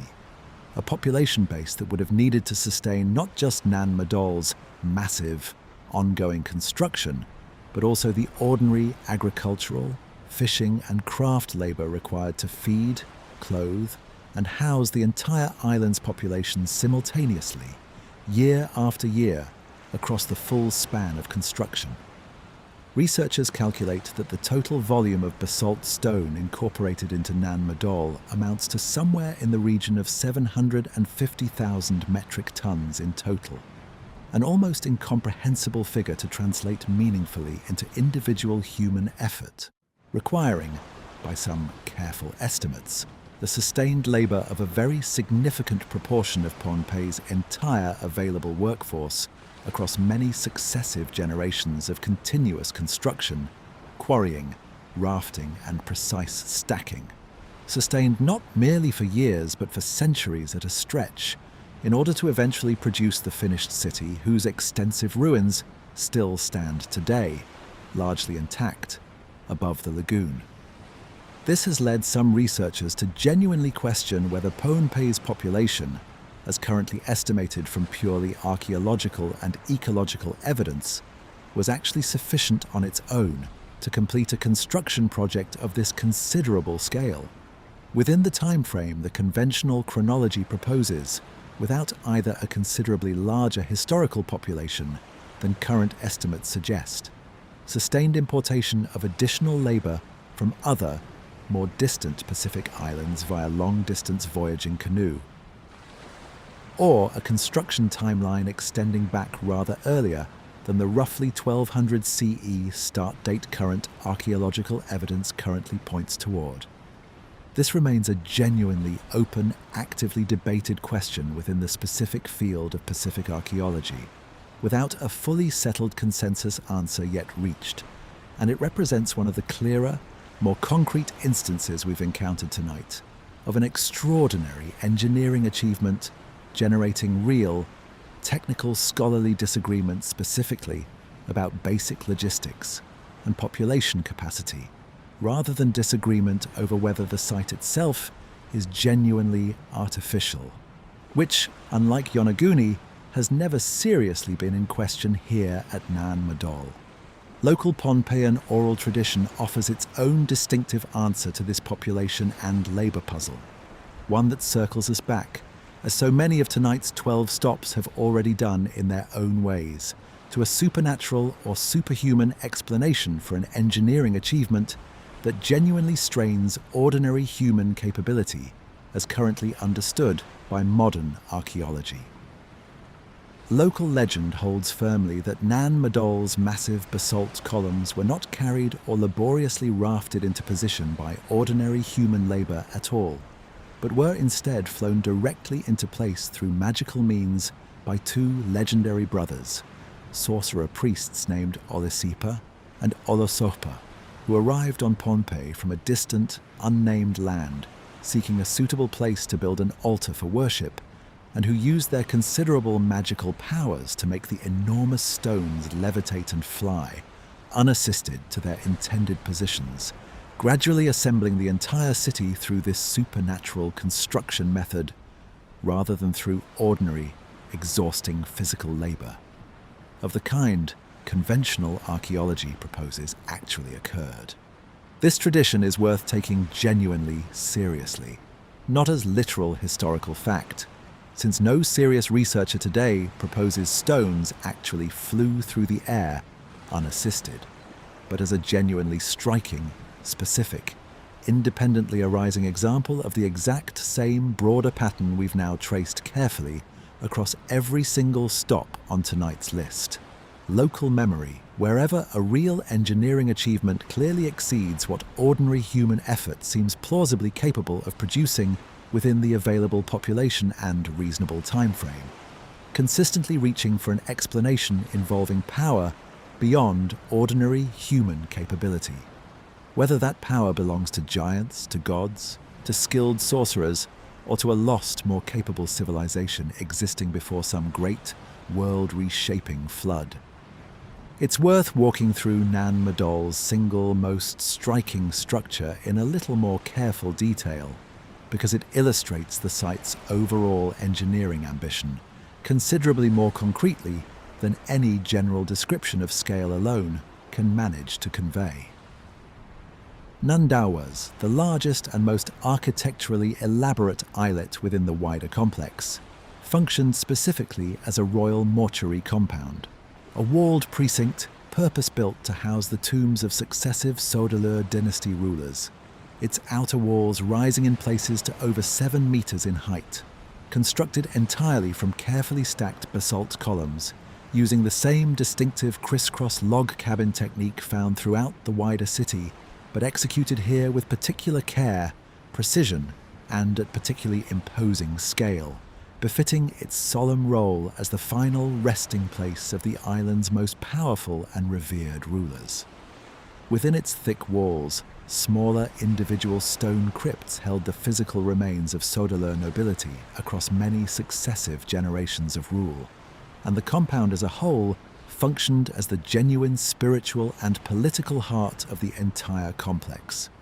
a place where the boundary between the living ruling elite and their divine or semi-divine royal ancestors was carefully maintained through continuous, structured ceremonial practice across the full span of the Sodalur dynasty's centuries-long rule over the island. Visiting Nan Madol's today, even in its current partially ruined state, gives a genuine sense of the deliberate, architectural drama its builders were reaching for. The entrance passage forces every visitor to duck through a low, deliberately restrictive stone opening before the walled central courtyard finally opens out dramatically above them, a controlled sequence of enclosure and release that architects and archaeologists studying the site have compared to similar, deliberate spatial choreography found in monumental religious architecture across many entirely unrelated cultures worldwide, suggesting Nan Madol's Sodalur builders understood and deliberately employed some of the same basic principles of architectural psychology that shape how a visitor experiences and emotionally responds to moving through a genuinely sacred space. Principles that appear again and again across nearly all of tonight's 12 carefully examined sites to have been independently discovered and deliberately applied by builders working in complete cultural isolation from one another, separated by vast oceans by many centuries of time and by any plausible route of direct cultural contact or knowledge transmission whatsoever. The question of exactly how the basalt columns themselves were quarried and shaped in the first place has its own reasonably well-supported answer, distinct entirely from the separate transport puzzle we've already discussed at some length. Pohnpei's volcanic basalt naturally forms into long, roughly hexagonal columns as it cools slowly from molten lava. In a geological process closely related to the one that produced the famous natural rock formations at the Giant's Causeway in Northern Ireland and, as we discussed earlier tonight, at the disputed layers of Gunung Padang in Indonesia, meaning Nan Madol's builders were fortunate enough to be working with a naturally pre-shaped raw material rather than needing to painstakingly cut precise hexagonal geometry into solid, undifferentiated rock themselves from scratch, using only hand tools. This significantly simplified the overall quarrying process, since workers needed primarily to identify columns of appropriate length and thickness for their intended purpose, and then carefully break them free from the surrounding rock face along their existing natural fracture lines. A task still requiring genuine skill, patience, and considerable physical effort, but considerably more tractable and time-efficient than shaping stone from an undifferentiated mass entirely by hand. And it goes some way toward explaining how a population as numerically limited as Pohnpei's could plausibly have extracted the sheer quantity of stone the finished city ultimately required, even if the subsequent water transport and precise, careful stacking remain the more genuinely difficult and less fully understood parts of the overall puzzle to reconstruct with real confidence today. Nan Madol was formally added to the UNESCO World Heritage List in 2016, with the unusual distinction of being listed simultaneously on the separate list of World Heritage in Danger, a dual designation reflecting both the site's genuine, globally recognized significance and the serious, ongoing physical threats it currently faces, including mangrove overgrowth gradually and steadily destabilizing the ancient basalt stonework by allowing root systems to work their way between and beneath the stacked columns, and rising sea levels driven by modern anthropogenic climate change. A threat carrying a particular, almost uncomfortable resonance given the site's own local legends of flood and catastrophe woven so deeply into Pohnpeian tradition, since the very city originally built to defy and command the surrounding sea now faces a slow, genuine, and well-documented risk of being gradually reclaimed by the same waters it was constructed to master and hold back nearly 1,000 years ago. Conservation efforts led by Pohnpeian authorities, working alongside international heritage organizations, continue to grapple with limited funding and the genuine logistical difficulty of protecting a site that is, by its very nature, spread across an open, actively tidal lagoon rather than concentrated on a single, more easily managed and monitored piece of solid ground. We'll leave the flooded canals of Nan Madol now, its basalt walls still standing in careful, weathered log cabin courses above the shallow lagoon, its full population and labour puzzle still not fully resolved by modern archaeology after decades of careful study, and travel now to a small, sun-baked archipelago in the middle of the Mediterranean Sea, where temples considerably older than Stonehenge, older than the Great Pyramid, and older by current confirmed dating than any other freestanding stone structure yet identified anywhere on Earth, have quietly stood on a scatter of tiny, windswept islands for far longer than written history itself has any surviving record to properly explain. Scattered across the small Mediterranean archipelago of Malta and its neighbouring island of Gozo, a collection of megalithic temples stands today as, by current, well-confirmed radiocarbon dating, the oldest freestanding stone structures anywhere on the surface of the entire Earth, older than Stonehenge by well over 1,000 years, older than the pyramids of Giza by a broadly similar margin, all constructed by a small, Neolithic farming community on an isolated island chain roughly 7,000 years ago, using tools and building techniques that, much like Göbekli Tepe earlier tonight, appear far more sophisticated than the surrounding archaeological context would otherwise seem to predict or explain. Let's establish the dating clearly and carefully from the outset, because it's genuinely one of the least contested and most remarkable facts we'll encounter across the whole of tonight's journey. Radiocarbon dating of organic material recovered from the earliest Maltese temple sites, combined with careful, painstaking stratigraphic analysis of the surrounding archaeological deposits, places the earliest confirmed phases of construction at Gantija, on the smaller neighbouring island of Gozo, at approximately 3,600 BCE, with construction continuing steadily and additional temples being built across the wider Maltese archipelago through what archaeologists now call the Temple period, extending to roughly 2500 BCE, at which point the temple building culture appears to have collapsed or been abandoned relatively abruptly, for reasons that remain, even now, genuinely and stubbornly unclear. This makes Gantija's earliest phases considerably older than Stonehenge's very first construction phase by several full centuries,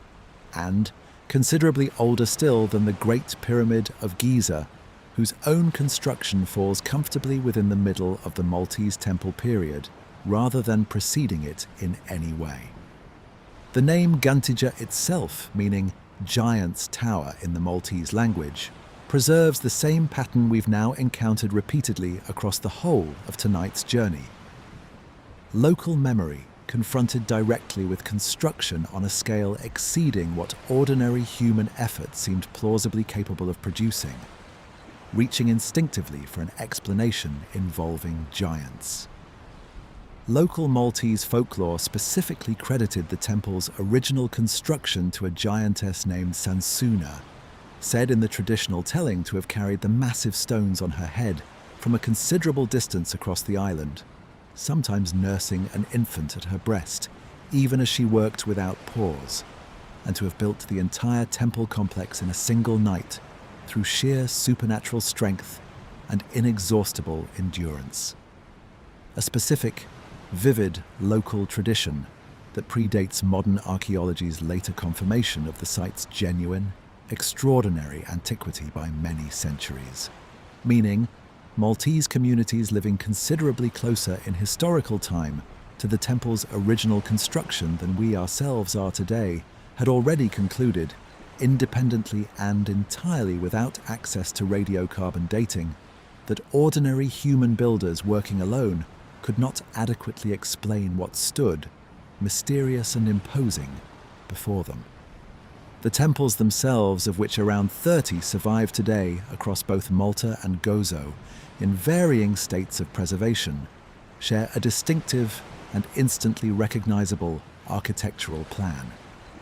A series of curved semicircular chambers, typically 3 to 6 per temple, arranged around a central corridor, in a design archaeologists often describe as resembling a stylized human or animal figure when viewed carefully from directly above, with a narrow, deliberately restrictive entrance passage leading gradually to progressively larger and more elaborate internal spaces further within. The larger stones used throughout construction,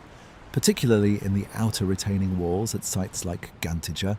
weigh up to 50 tons apiece, quarried from local Maltese limestone and moved carefully into position using techniques that experimental archaeology has reasonably well reconstructed, involving carved stone spheres, functioning essentially as simple ball bearings, laid out in prepared tracks to allow the massive blocks to be rolled into place with considerably less friction than a simple sledge and drag method would otherwise require, evidence for which survives in the form of numerous stone balls recovered from several separate temple sites over the years, worn smooth in a manner entirely consistent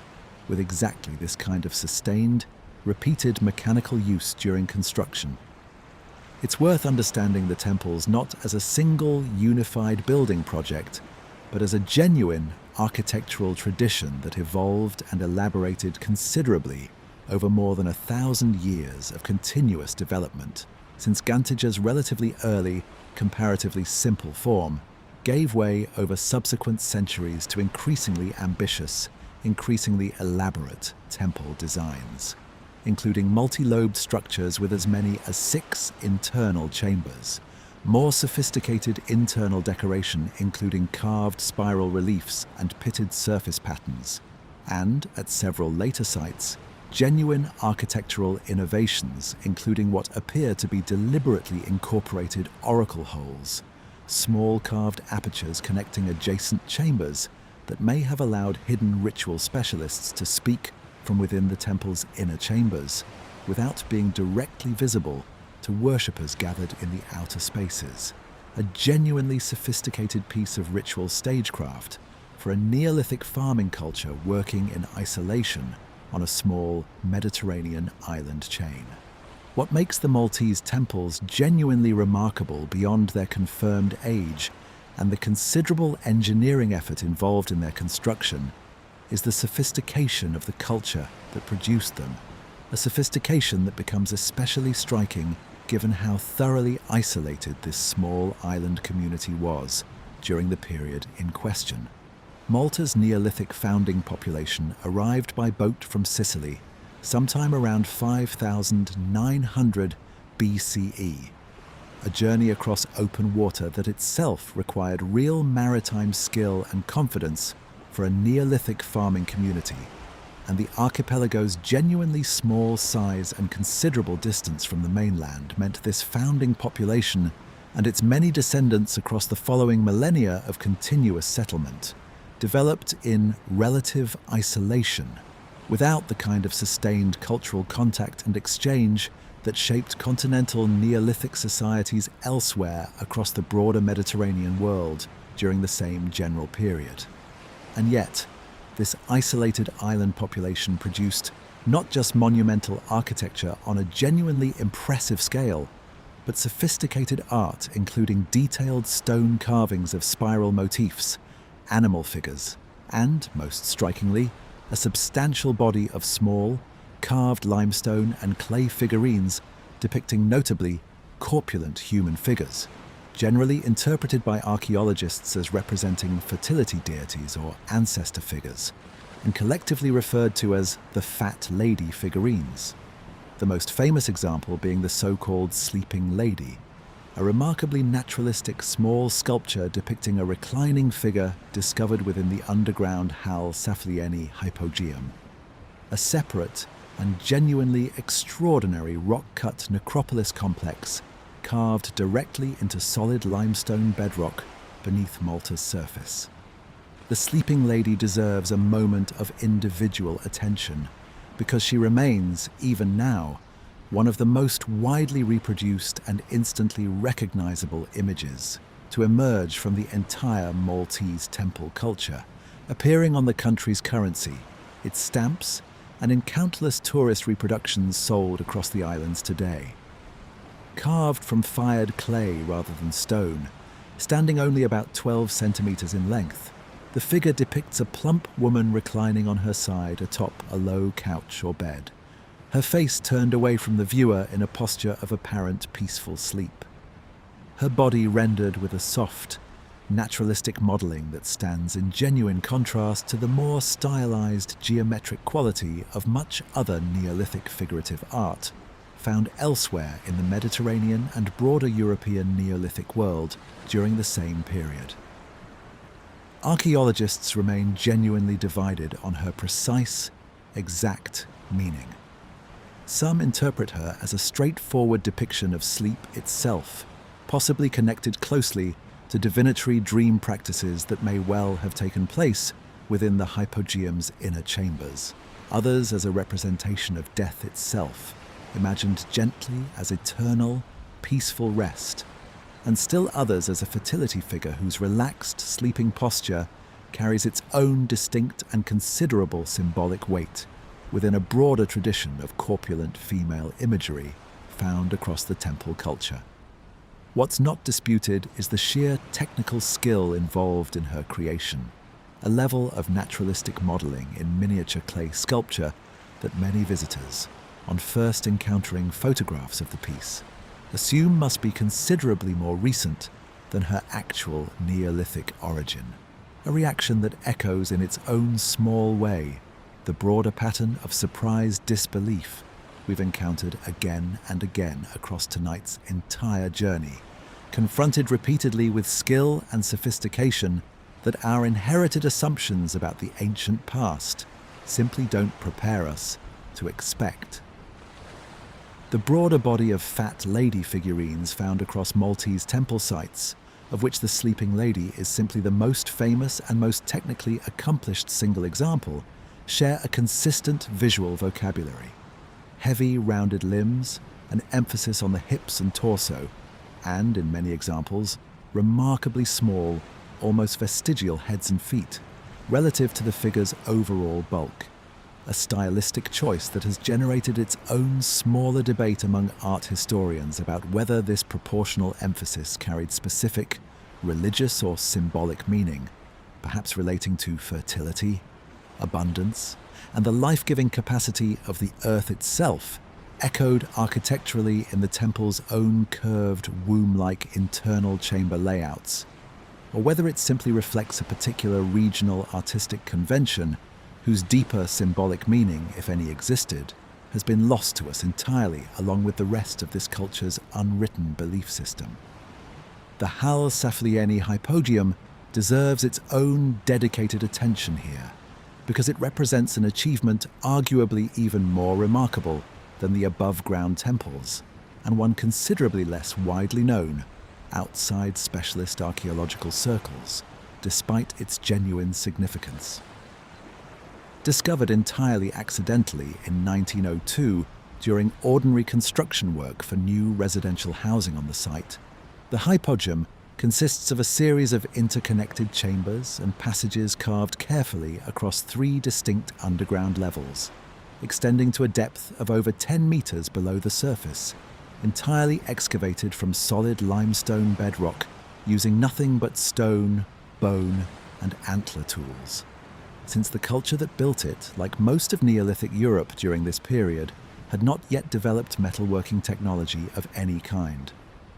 The deepest level, known evocatively as the Holy of Holies, features chambers with carved architectural details deliberately imitating the above-ground temple architecture found elsewhere on the islands, complete with carved false doorways, Trilithon-style stone arrangements echoing what we encountered earlier tonight at Stonehenge, and ceilings painted with intricate red ochre spiral patterns that have survived remarkably intact for roughly 5,000 years in the stable, carefully protected underground environment. The site also functioned throughout its long period of use as a substantial burial ground, with the remains of an estimated 7,000 individuals recovered during the course of excavation, though only a small fraction of that original number survive today in modern museum collections, much of the material having been lost, poorly documented, or simply discarded entirely during the site's initial, somewhat rushed and undertrained excavation in the early years of the 20th century, a genuine and lasting loss to archaeology that later, considerably more careful researchers have long and repeatedly lamented in the professional literature. One particular architectural feature of the hypogeum has generated its own smaller but genuine scientific curiosity. A specific carved niche within the Holy of Holies chamber, known evocatively as the Oracle Room, whose acoustic properties, when a male voice speaks or chants within it at a specific low frequency, produce a resonant effect that carries and amplifies throughout the entire underground complex in a manner modern acoustic engineers studying the site have confirmed is measurably unusual, and that some researchers have proposed may have been deliberately, intentionally engineered by the site's Neolithic builders for ceremonial or ritual purposes, echoing in its own way the similarly debated acoustic properties we discussed earlier tonight at the Great Pyramid's King's Chamber. As with that earlier example, this remains a genuinely interesting but not fully settled area of ongoing research, with some researchers cautious about how much deliberate acoustic intent can be confidently inferred from a naturally resonant rock-cut chamber, versus how much of the effect might be an incidental, unplanned byproduct of the chamber's carved shape and dimensions. It's worth situating Malta's temple culture within its broader Mediterranean context, because the sheer isolation of this small island population makes its architectural sophistication considerably more striking by comparison. Sicily, Malta's nearest significant neighbour and the origin point of its founding Neolithic population, developed its own Neolithic farming communities during roughly the same broad period, but nothing comparable to Malta's elaborate temple architecture emerged there, or indeed anywhere else in the central Mediterranean, during the same several centuries. This absence of comparable architecture among Malta's nearest cultural relatives strengthens the overall sense that whatever specifically drove the Maltese temple-building tradition forward, whether particular local religious innovation, an unusual form of social organization especially well suited to sustained monumental construction, or some combination of factors unique to this island population's own particular historical circumstances, developed largely and genuinely independently on the islands themselves, rather than being imported wholesale from a mainland tradition that has simply left no other surviving trace. This pattern, a remote, isolated population producing architecture considerably more sophisticated than its immediate neighbours, distantly echoes what we found earlier tonight at Nan Madol in Micronesia and at Puma Punku high in the Andes, suggesting that geographic isolation, rather than uniformly limiting cultural achievement, as older models of cultural diffusion once assumed, can sometimes coincide with genuinely distinctive, locally developed architectural and artistic traditions, unlike anything produced by better connected neighboring cultures. The temple-building culture's eventual, apparently sudden collapse, around 2500 BCE, remains one of the genuine, still unresolved mysteries surrounding the Maltese temples specifically, standing in notable contrast to the reasonably well-understood collapse we discussed earlier tonight at Puma Punku in the Bolivian Andes, where sustained regional drought provides at least a plausible, well-supported explanation for that culture's decline. No comparably clear environmental or historical explanation has yet been firmly established for Malta's temple culture ending precisely when and how it did. And the archaeological record shows a genuine, fairly abrupt discontinuity between the sophisticated temple period culture and the quite different, materially distinct Bronze Age culture that followed it on the islands. Without the kind of gradual, visible transition, archaeologists typically expect to find between successive phases of a continuously developing regional culture. It's worth spending a moment on Menajdra, a separate temple complex on Malta's southern coast, because it offers some of the clearest astronomical evidence anywhere in the Maltese temple tradition, evidence considerably less contested than several of the astronomical claims we've discussed at other sites tonight. The South Temple at Menajdra is oriented with genuine, measurable precision toward the rising sun on the equinoxes, when sunlight travels directly and unmistakably down the temple's main corridor to illuminate the innermost chamber, and toward the solstices as well, when the sun instead illuminates specific carved edge stones flanking the main doorway rather than the corridor itself. A triple alignment, equinox and both solstices together, confirmed through repeated modern observation and precise measurement over many years, and generally accepted without serious dispute among archaeoastronomers specifically studying Malta's wider temple culture. This confirmed alignment tells us something genuinely important about the temple builders' priorities and capabilities. Whatever else Malta's Neolithic culture achieved in isolation, they were conducting sustained, careful, astronomical observation across multiple years, at minimum, likely across generations, in order to identify and then permanently encode these specific solar positions into monumental stone architecture, a level of patient, accumulated astronomical knowledge that argues strongly against any dismissive characterization of this small island culture as unsophisticated or culturally marginal, simply because of its geographic isolation from the broader Mediterranean world. The temples have faced serious, ongoing conservation challenges throughout the modern era, since Malta's soft local limestone, the very same easily worked stone that made the original Neolithic construction possible using only simple stone tools, is correspondingly and unavoidably vulnerable to weathering over time, and centuries of exposure to wind, rain, and, more recently, the considerable physical wear of sustained modern tourism have caused visible, measurable deterioration at several important sites. prompting Maltese heritage authorities to construct protective canopies over Gantija, Menasdra, and several other temple complexes in recent decades specifically to shield the ancient, irreplaceable stonework from further weather damage. This preservation effort represents a genuine, ongoing tension, familiar from several other stops across tonight's entire journey. The natural desire to keep these extraordinary structures accessible to the public who wish to see and understand them firsthand,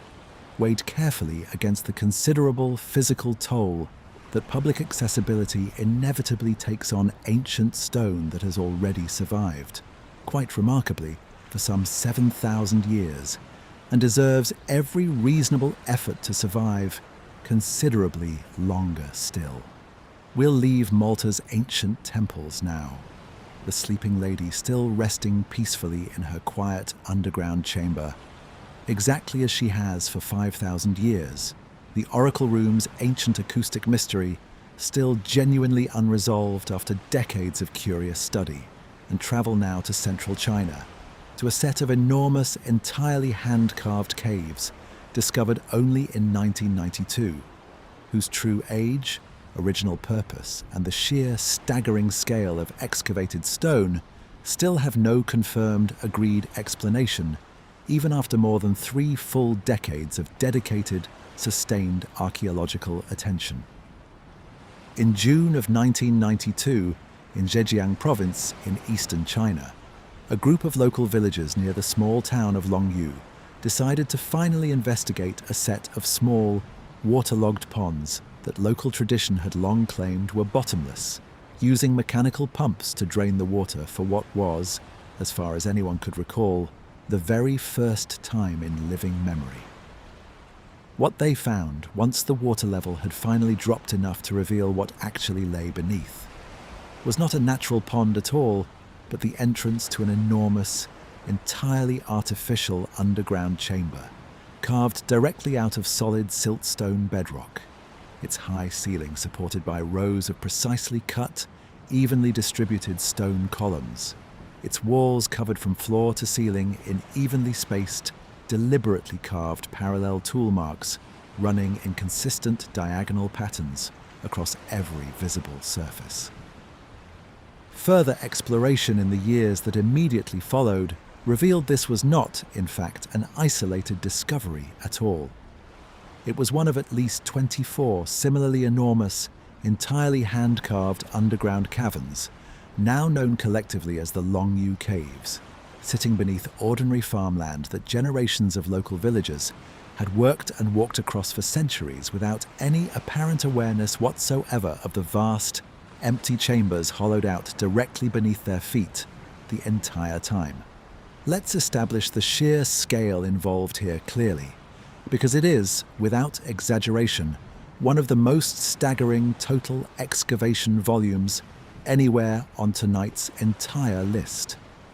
Each individual cave averages around 3,000 square meters in floor area, with ceiling heights reaching up to 30 meters in some of the larger chambers, supported throughout by rows of load-bearing stone pillars deliberately left in place during the excavation process, evenly spaced and precisely cut to the exact dimensions needed to safely support the considerable ceiling weight above without risking collapse,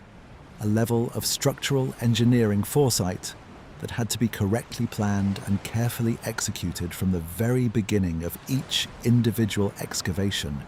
since any serious miscalculation whatsoever in pillar placement or precise dimension would have risked catastrophic, sudden collapse of the entire chamber during construction itself, long before any of the caves were ever actually completed.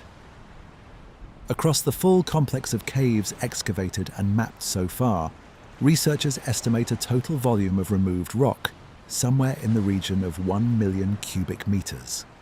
a figure that becomes almost impossible to properly hold in the mind as a mere abstract statistic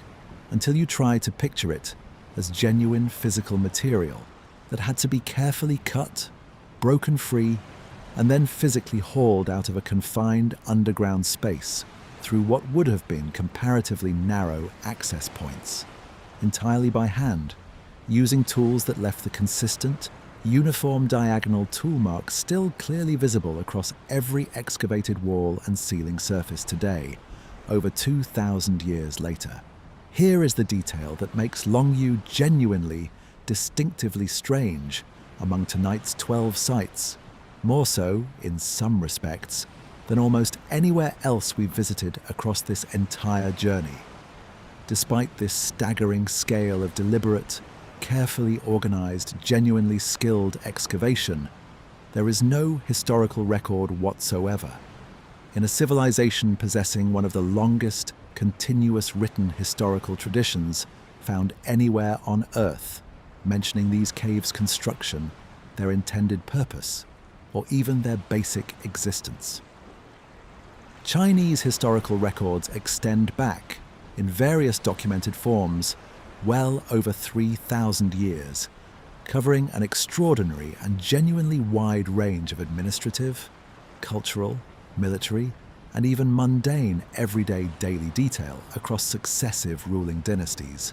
meticulously preserved through a long, celebrated, and genuinely unbroken tradition of official record-keeping across successive imperial dynasties,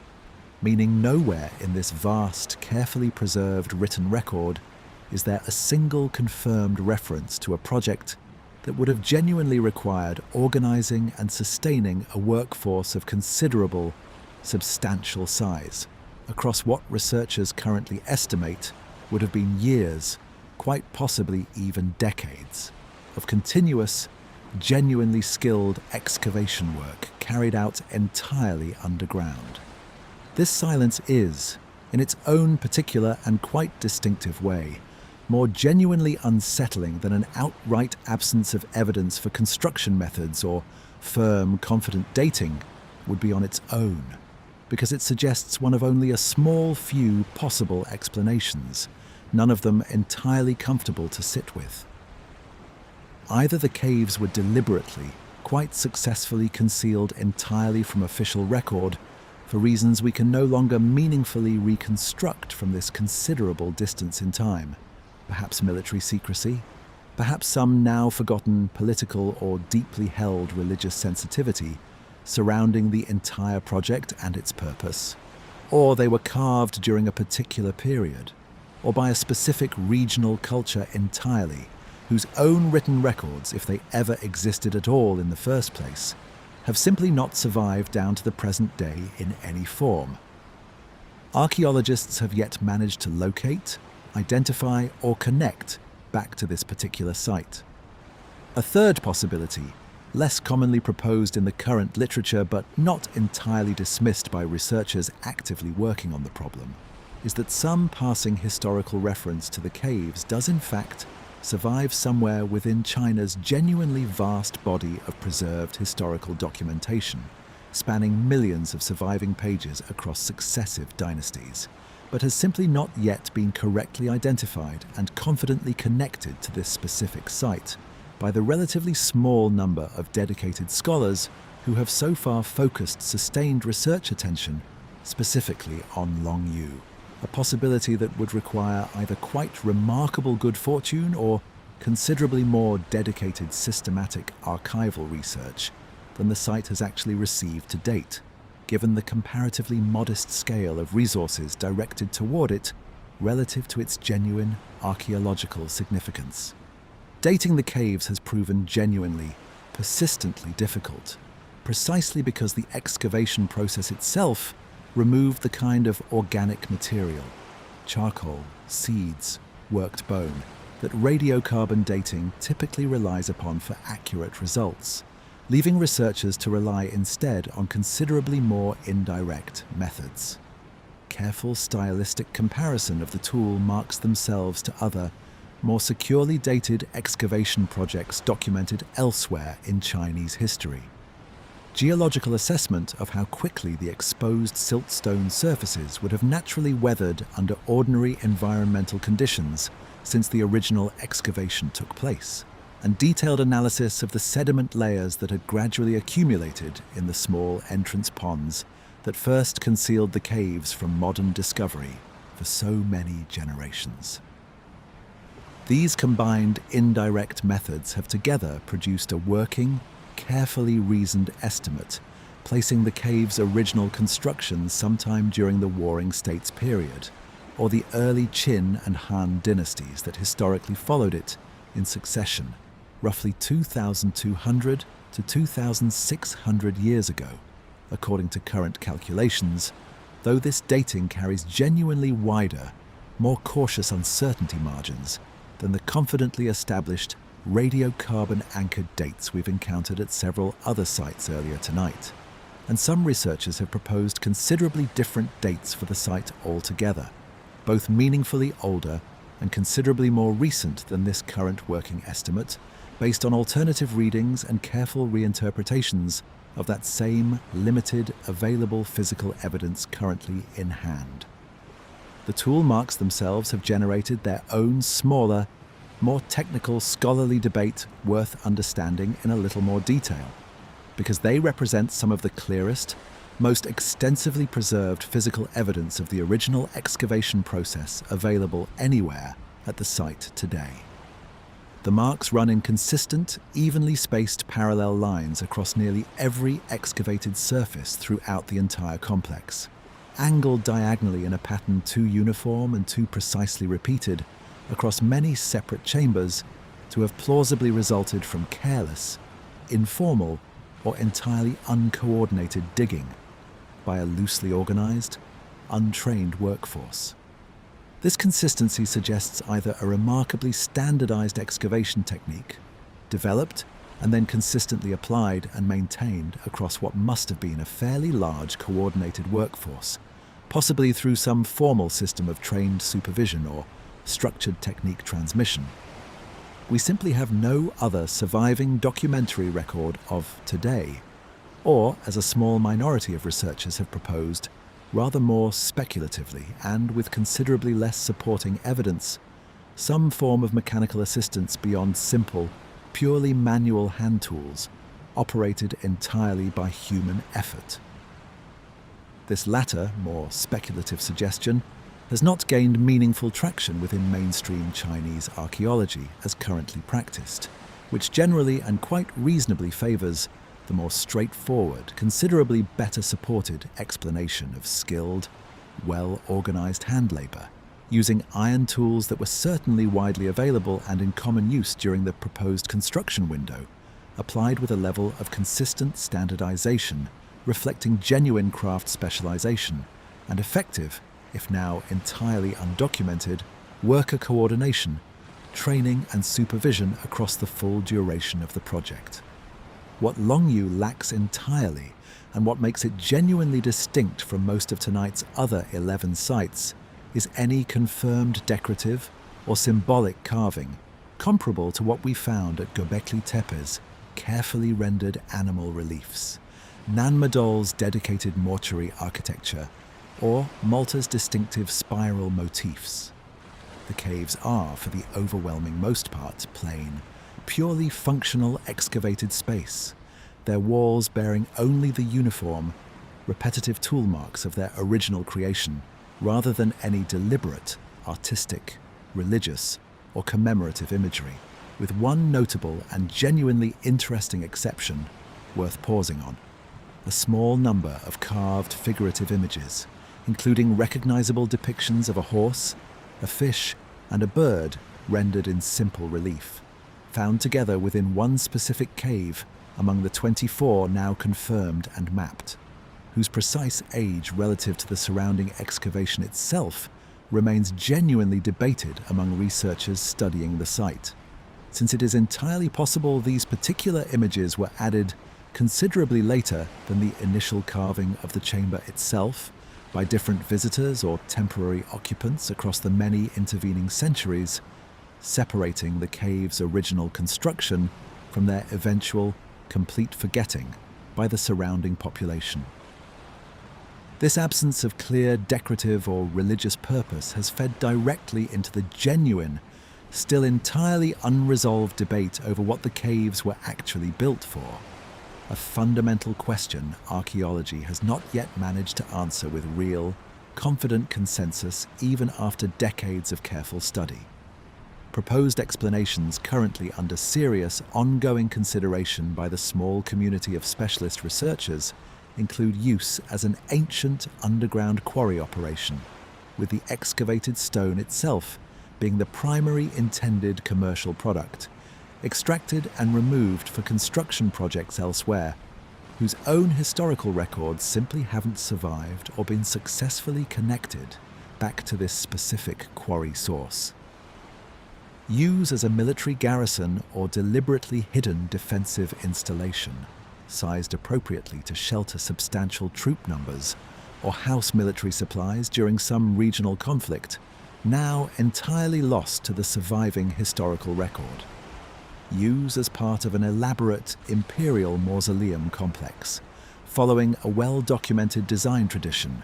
where certain rulers of this general historical period were interred within extensively excavated underground spaces of genuinely comparable scale,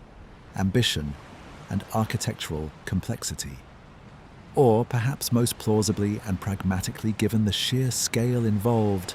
some meaningful, evolving combination of all these purposes applied gradually across the cave's likely extended, genuinely multi-generational period of active use over time,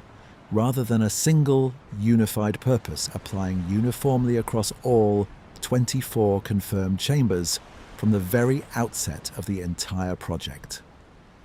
Each of these competing explanations accounts reasonably well for some, but importantly, not all, of the available physical evidence currently gathered and examined by researchers,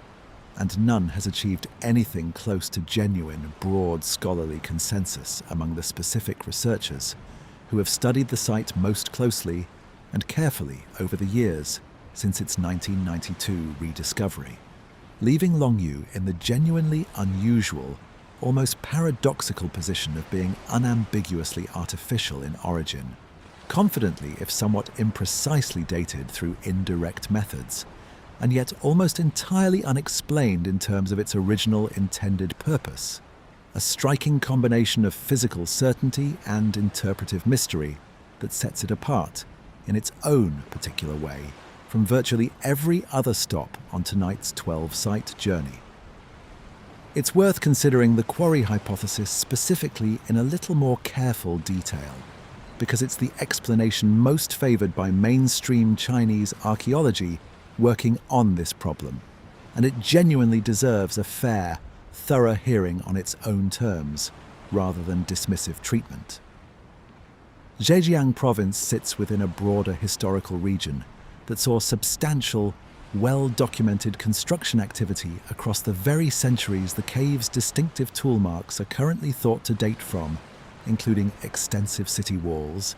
ambitious regional canal projects, and elaborate, monumental tomb architecture built specifically for regional rulers and nobility, all of which would have required truly enormous quantities of finished, carefully quarried stone sourced from somewhere. Proponents of the quarry explanation argue persuasively that underground excavation, while genuinely requiring more initial planning and effort to properly establish than simple, open-air surface quarrying, offers real, meaningful, practical advantages once fully underway and operational. Reliable, year-round protection from weather and seasonal elements, a stable, consistent working environment entirely unaffected by seasonal conditions or temperature extremes, and, crucially and perhaps most decisively, the ongoing ability to continue extracting genuinely usable stone from a single, well-established access point over many successive years, without the disruptive surface damage and permanent, irreversible land loss that equivalent open quarrying across the same total volume would inevitably have caused to valuable, already actively cultivated farmland directly above. Under this reading, the cave's distinctive load-bearing pillars were never purely structural necessities imposed by engineering caution alone, but represented a deliberate, forward-planned quarrying strategy in their own right. systematically leaving certain carefully chosen sections of stone, unexcavated specifically, to support the ceiling above while methodically removing the surrounding material, floor by floor and section by section, over an extended period of active, sustained quarrying use. Precisely the kind of practical, economically motivated explanation that requires no exotic technology, mysterious lost civilization, or unexplained supernatural intervention to make sense of what nonetheless remains, by any honest measure, a genuinely impressive feat of sustained ancient engineering and organizational capability. The cave's modern rediscovery carries its own small, quiet irony worth pausing on, since local villagers had lived and farmed the land directly above this vast excavated underground space for many successive generations, without ever suspecting its existence, treating the flooded entrance ponds simply as unusually deep, faintly unsettling local landmarks, the subject of exactly the kind of vague, half-believed local folklore. Bottomless ponds, strange currents, half-remembered tales warning children away from swimming too close to the murky edges that tends to accumulate naturally around any genuinely unusual natural feature. A community lives closely beside for centuries without ever fully understanding its true nature or origin. It was, in the end, nothing more dramatic than simple modern curiosity combined with the practical availability of mechanical water pumps that finally revealed what generations of accumulated local memory alone, despite such close and sustained proximity, had never managed to properly uncover, investigate, or explain on its own initiative. Since their formal discovery and subsequent careful excavation through the 1990s, the Longyou Caves have been thoughtfully developed into a genuinely significant regional tourist attraction, with purpose-built walkways, ambient lighting, and detailed interpretive signage now guiding visitors through several of the largest and most impressive chambers. And the site has become a genuine source of considerable local civic pride, precisely because it remains so thoroughly, publicly unexplained. A rare and genuinely interesting case where a heritage site's ongoing commercial and cultural appeal is built as much around openly acknowledged mystery and unresolved scholarly debate as around any settled, confidently presented historical narrative, typically offered to visitors at more thoroughly understood, comparable archaeological sites elsewhere in China or beyond. Ongoing research at the site continues actively today, including dedicated efforts to identify additional, currently undiscovered caves through systematic ground-penetrating survey work conducted across the wider surrounding region, since the 24 caves confirmed and carefully mapped so far are generally assumed by researchers working at the site to represent only a portion of a considerably larger original excavation project, the majority of which likely remains entirely undiscovered to this day, sealed silently beneath farmland and low hillsides that have given absolutely no surface indication whatsoever of the empty carved chambers waiting patiently below. In exactly the same way, the original 24 caves themselves gave no such indication before that single afternoon in June of 1992, when curiosity, at last, finally won out over centuries of unexamined local tradition. We'll leave the Longyou Caves now, their carved pillars still standing in silent, evenly spaced rows beneath farmland that gave absolutely no hint of what lay hollowed out below it, for who knows how many centuries of quiet, undisturbed darkness, and travel now to South Africa, to a quiet, unassuming circle of stones arranged on a modest hillside that some researchers claim, controversially, and without anything close to broad scientific acceptance from the wider archaeological community, may be the oldest deliberately arranged structure ever built by human hands anywhere on the entire Earth. A claim we'll examine carefully and honestly, giving both its evidence and its considerable weaknesses the fair hearing every genuine mystery on tonight's list has, I hope, now received in turn. On a quiet, grass-covered hillside in Mpumalanga province, South Africa, not far from the small town of Caverns, sits a modest arrangement of standing stones, a rough circle roughly 30 meters across, incorporating several taller, upright monoliths, the largest reaching perhaps 3 meters in height, along with numerous smaller stones scattered widely across the surrounding hillside, in patterns that some observers describe as deliberately geometric in nature. This site has come to be known in the years since it first drew wider public attention as Adam's Calendar, and the claims made about it are, without any real question, the most extreme of anything we've discussed across the whole of tonight's journey together. Proponents have suggested an age of anywhere from roughly 75,000 to as much as 200,000 years, which would make it not merely older than every other site on tonight's list combined, but older than anatomically modern humans are generally understood to have developed complex symbolic behavior at all, older by some of the more extreme estimates than the emergence of Homo sapiens as a species in the first place. I want to be very direct with you about this particular site, more direct than I've been at any other single point across the whole of tonight's journey together, because I genuinely think you deserve that level of honesty, especially this late into a long evening, when it would be considerably easier for me to simply keep the momentum going by treating every remaining claim with roughly equal weight, regardless of how well supported it actually is. Adam's Calendar sits on evidence that is, by any reasonable, fair comparative standard, considerably thinner than anything else we've carefully examined together across tonight's 11 previous stops. It has not been subjected to the kind of peer-reviewed radiocarbon dating, controlled professional excavation, or sustained multi-decade academic scrutiny that even our more contested sites earlier tonight, Gunung Padang or Yonaguni specifically, have genuinely received from qualified, credentialed researchers working through recognized institutional and academic channels over many years. There is, as things currently stand, no confirmed geological or archaeological dating,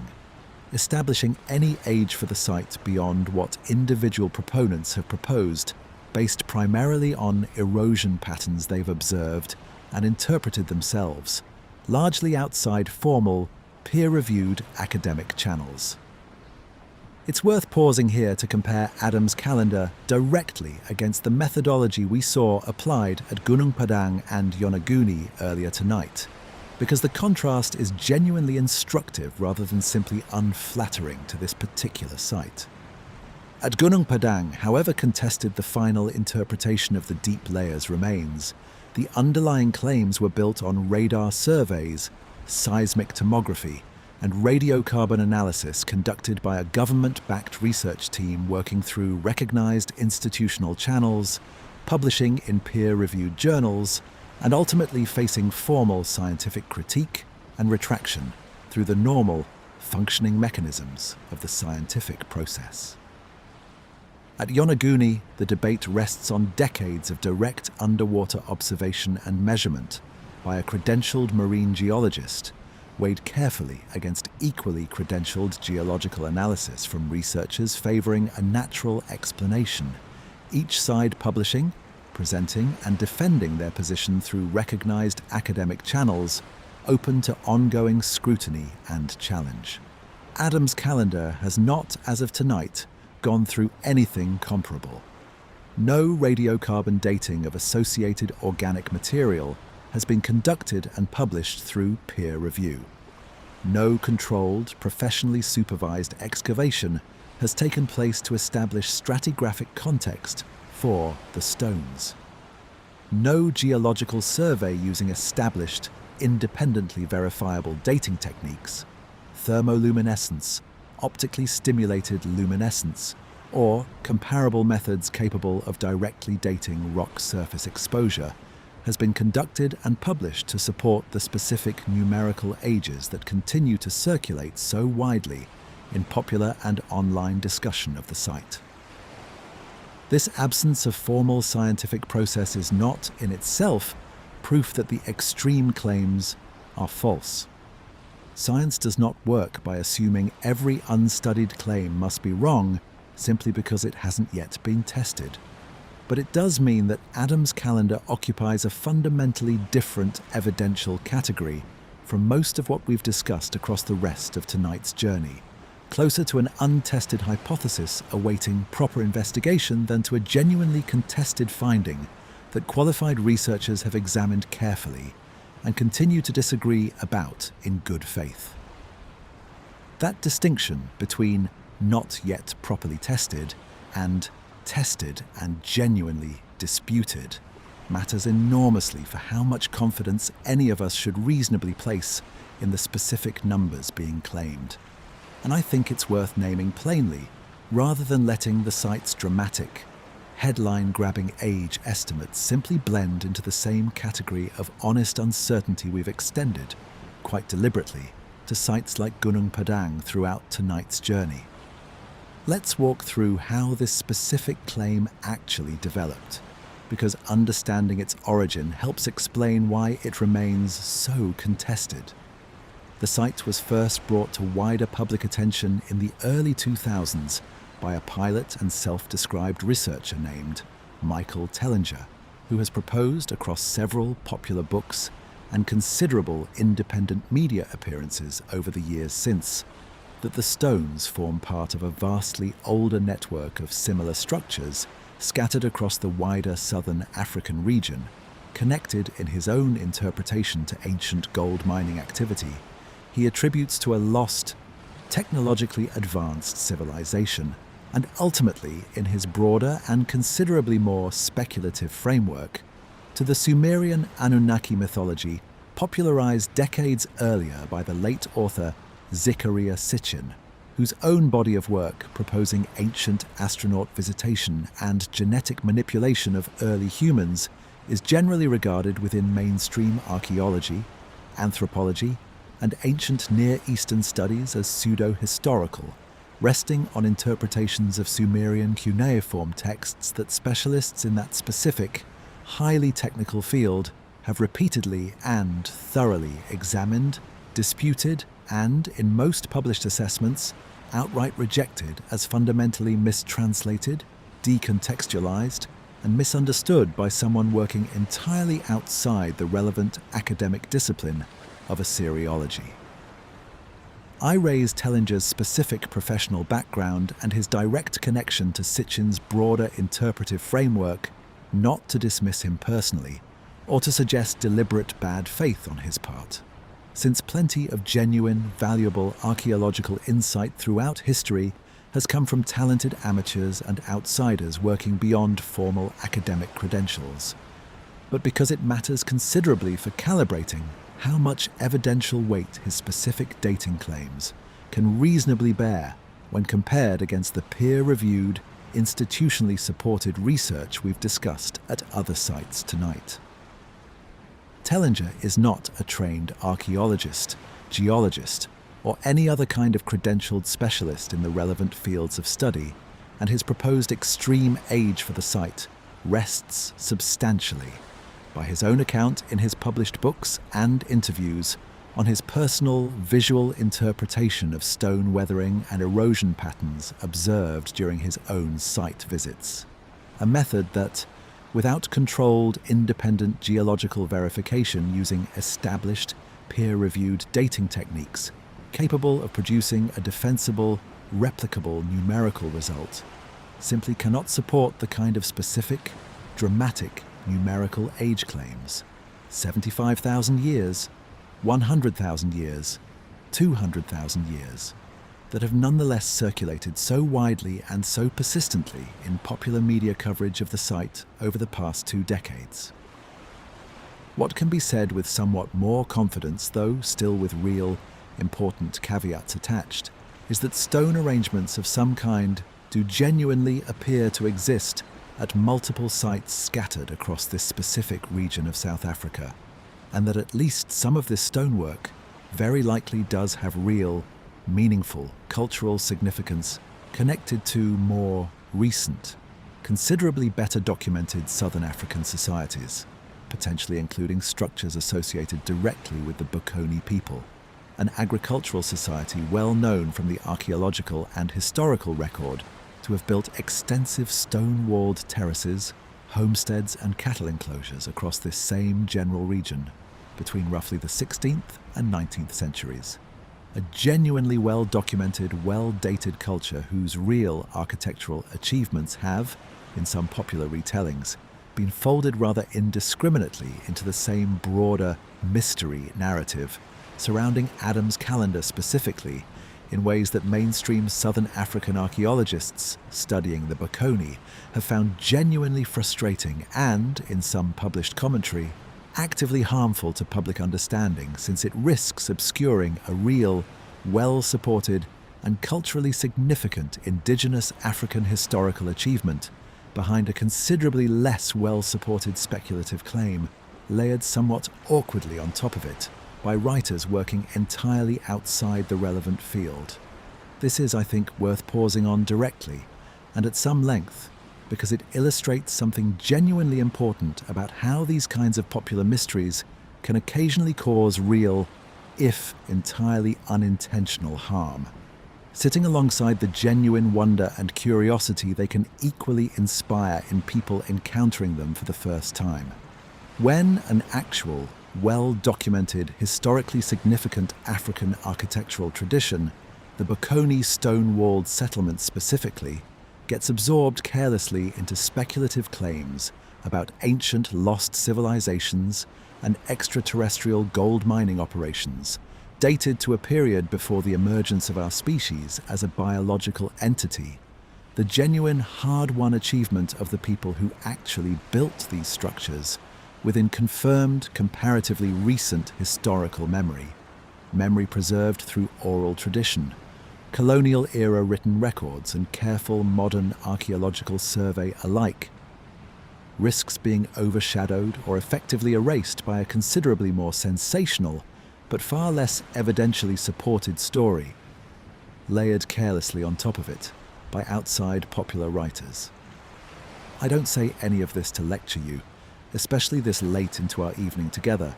but because I think it's a genuinely important distinction worth holding on to carefully, particularly on a night when we've spent so much sustained time exploring legitimate, well-evidenced mysteries. Not every unexplained or under-researched site is equally mysterious in exactly the same way or to the same degree, and treating every claim we encounter as equally credible, entirely regardless of the actual quality and rigor of evidence supporting it, can end up doing a genuine disservice to real, documented history that deserves recognition and respect entirely on its own considerable merits, rather than being quietly absorbed into someone else's more dramatic but far less substantiated narrative. None of this means Adam's calendar is necessarily without any genuine archaeological interest at all,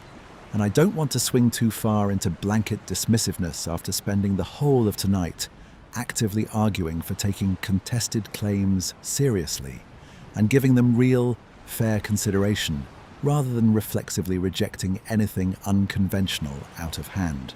Stone circles and standing stone arrangements do genuinely exist at the site. That much is not remotely in dispute by anyone,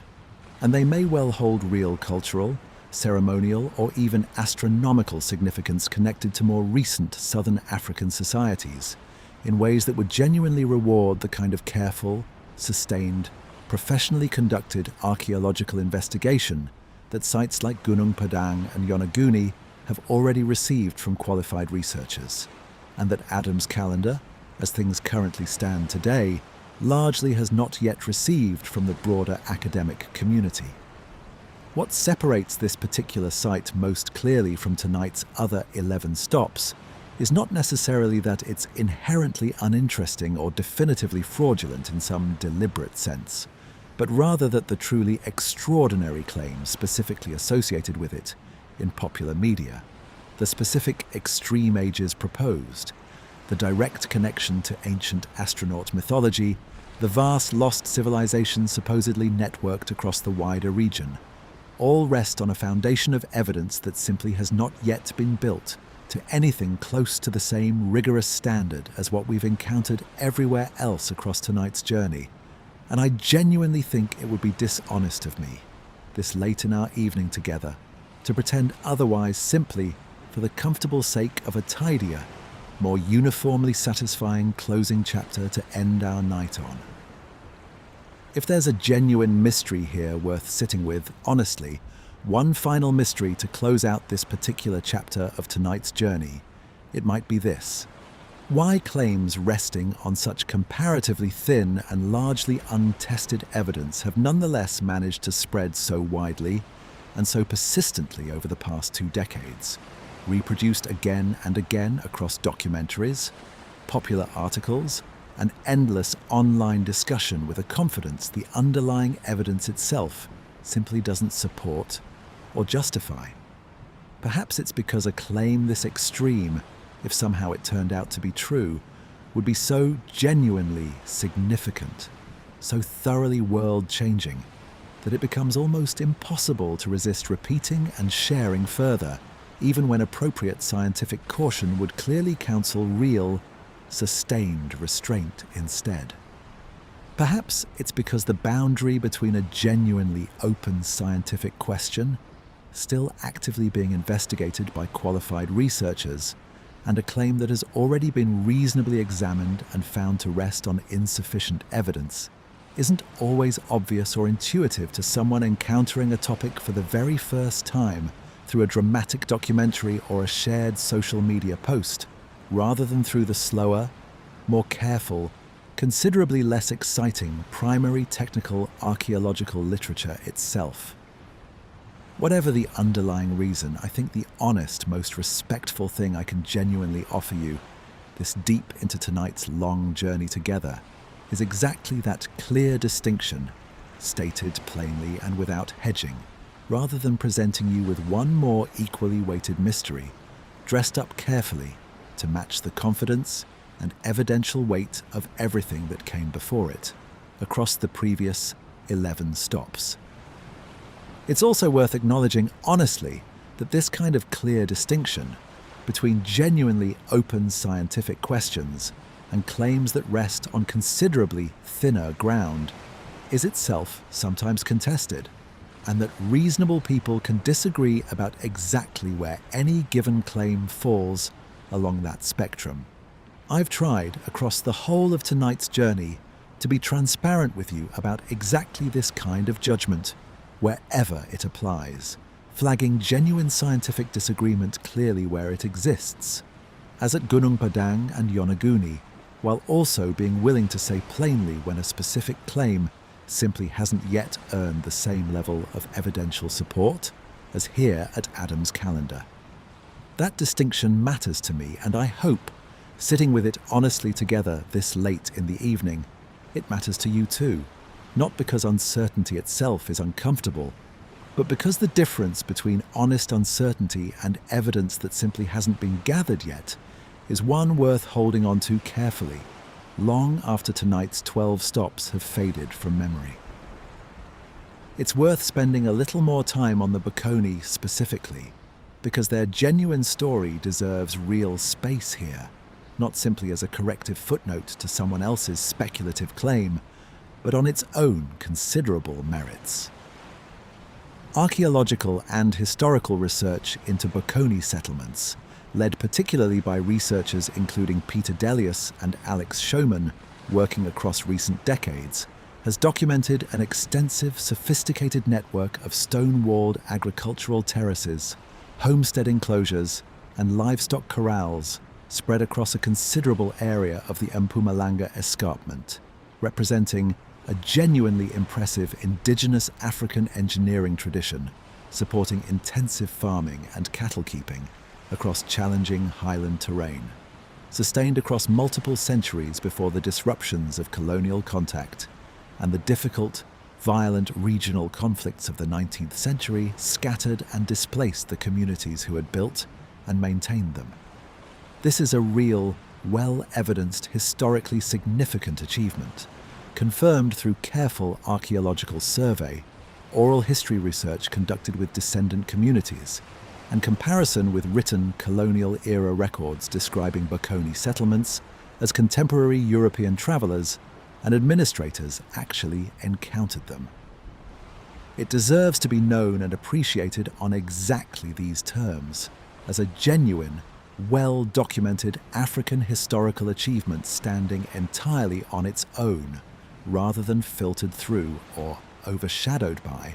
a considerably less well-supported speculative narrative about lost civilizations and dates preceding the emergence of our species that happens to have been geographically layered on top of it by later popular writers working in a completely different tradition of evidence and argument.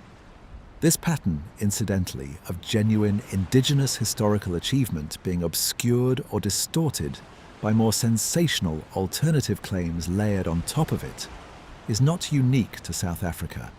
and it's worth naming as its own kind of quiet loss running underneath tonight's broader journey. We've spent this whole evening exploring genuine mysteries, sites where the evidence itself is honestly ambiguous or where careful, credentialed researchers hold real, good faith disagreements about interpretation. Adam's calendar represents something meaningfully different, a case where a specific, extraordinary claim has, in the retelling, come to overshadow a completely separate, thoroughly documented, and genuinely remarkable indigenous history that never actually needed embellishment or exaggeration to be worth your attention and admiration in the first place. We'll leave that quiet hillside in Mpumalanga now, its stones sitting patiently in the tall grass, genuinely old in the way most things in this ancient, weathered landscape are old, but not, as far as the current, honestly examined evidence can actually support, quite as old as its most enthusiastic proponents have claimed and continue to claim. And let's take a few quiet minutes now to sit together with everything we've carefully walked through tonight. All 12 of these remarkable places, and the single, quiet pattern that has run underneath every single one of them, from that Turkish hillside at the very start of tonight to this South African one now, at the very end. 12 places. A wheat field in Turkey, a disputed hillside in West Java, a plateau above Cairo, a valley in Lebanon, a wind-swept Bolivian highland, a plain in southern England, a fortress above Cusco, a stretch of Pacific seafloor off a small Japanese island, a lagoon in Micronesia, a scatter of temples on a Mediterranean archipelago, a set of hollow caverns beneath Chinese farmland, and a quiet hillside in South Africa. We've walked across every inhabited continent tonight, through cultures separated by oceans by many thousands of years, and by any plausible route of direct contact or exchange, and at every single stop along the way, we found some version of the same basic shape recurring,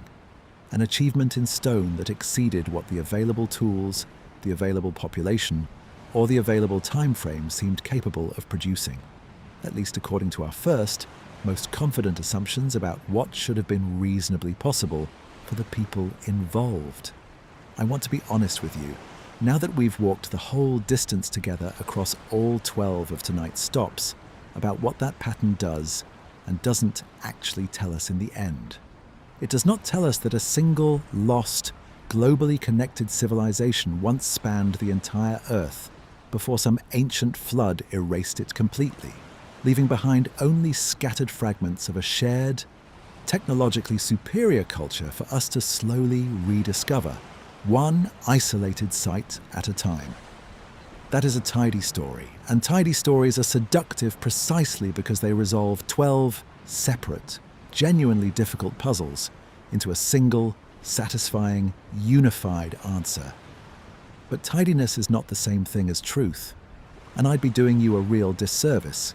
this far into our night together, if I let the overall shape of tonight's journey quietly imply a conclusion the evidence itself simply doesn't actually support. What the pattern does tell us, I think, is something a little less dramatic and, to my mind, considerably more genuinely interesting when you sit with it carefully. It genuinely tells us that human beings, working entirely independently, in isolated pockets scattered across the whole globe, separated by every conceivable kind of distance, geographic and temporal alike, have repeatedly and reliably underestimated one another across recorded history and, apparently, across our own modern retelling of that history too. Hunter-gatherers at Göbekli Tepe organized genuinely monumental construction before agriculture supposedly made that kind of sustained project possible at all, according to the old textbook rule. A small, isolated island population in the middle of the Mediterranean produced the oldest freestanding stone architecture confirmed anywhere on Earth, fully 7,000 years before anyone thought to seriously look for it in that particular location. A Pacific island community with a population in the tens of thousands moved and stacked 750,000 tons of basalt across open water. Neolithic islanders on Malta carved acoustic chambers and painted spiral ceilings that have survived 5,000 years underground. Each time, the pattern is the same. A culture we'd quietly, unconsciously assumed was simpler than it actually was, doing something that forced later observers, sometimes centuries later, sometimes only decades, to revise their assumptions downward about how much they'd actually known. And running underneath nearly every one of these revisions, we found the same secondary pattern,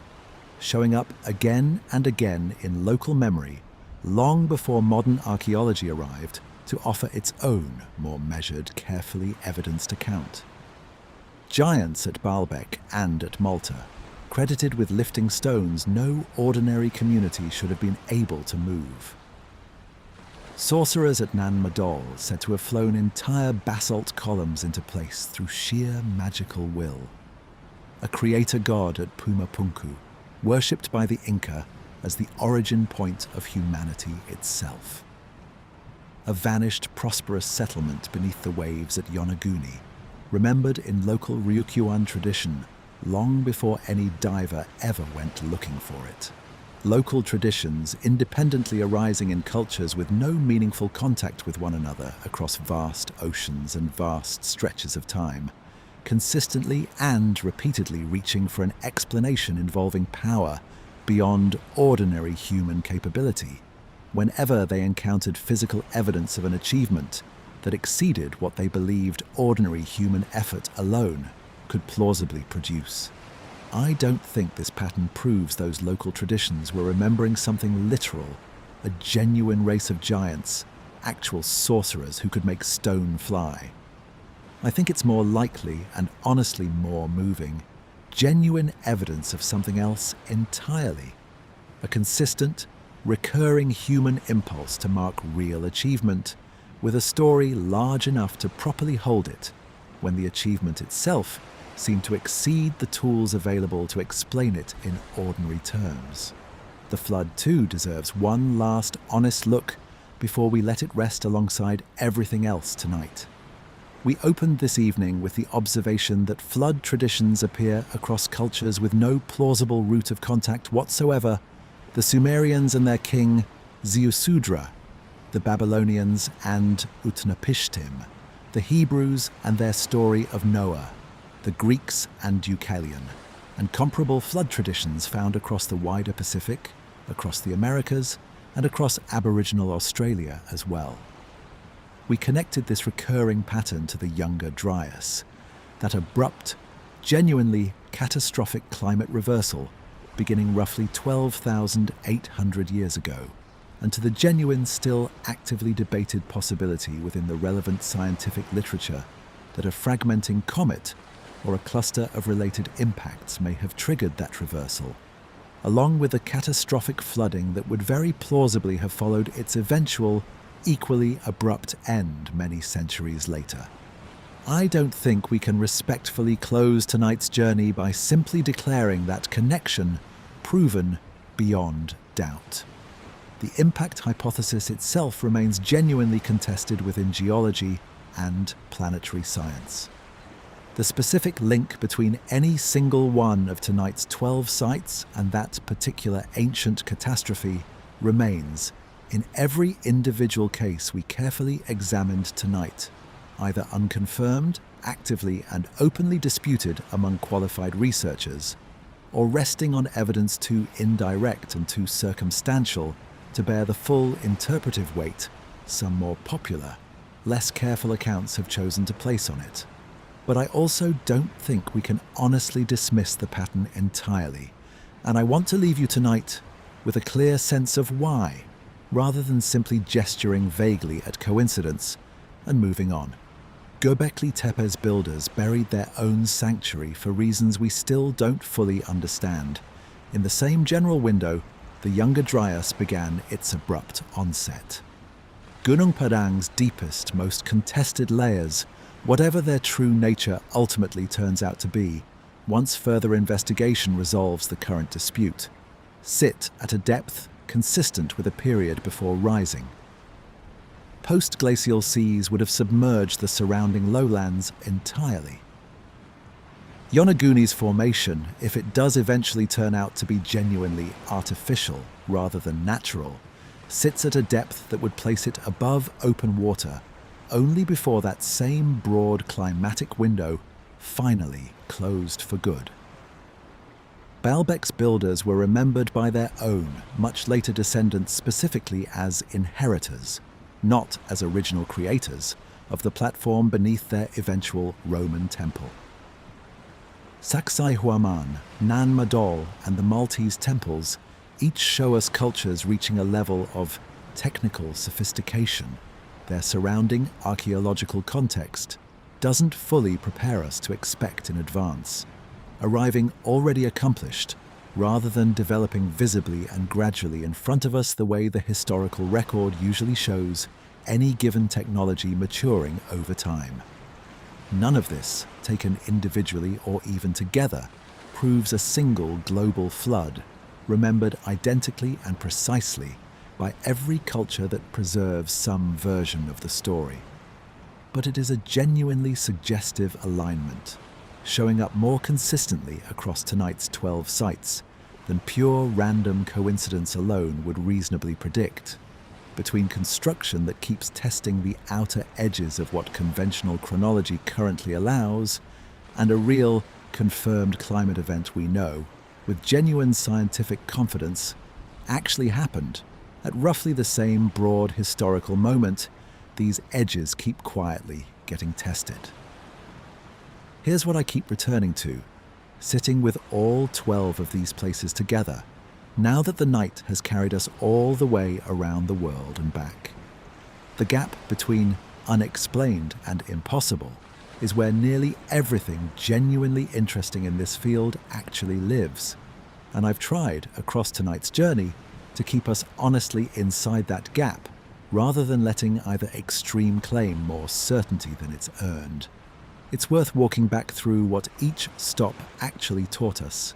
briefly, one more time, because the lessons differ more than a simple list of 12 impressive ruins might suggest on its own. Göbekli Tepe taught us that the old rule, agriculture before monuments, was simply wrong, and that the field was capable of admitting it was wrong when the physical evidence became undeniable. Gunung Padang taught us how genuinely difficult it is to date a hillside rather than a single, well-bounded artifact, and how easily an exciting possibility can outrun the careful evidence built to support it. Giza taught us that even the most thoroughly examined structure on Earth, studied continuously for over 2 centuries, can still hold entirely new spaces we haven't yet found, sealed doors we haven't yet opened. Baalbek taught us that scale alone, pushed far enough past ordinary precedent, can turn an entirely conventional technique into something that still challenges our engineering intuition today.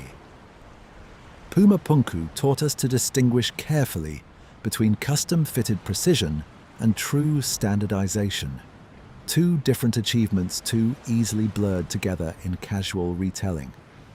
Stonehenge taught us that a monument can be simultaneously an astronomical observatory,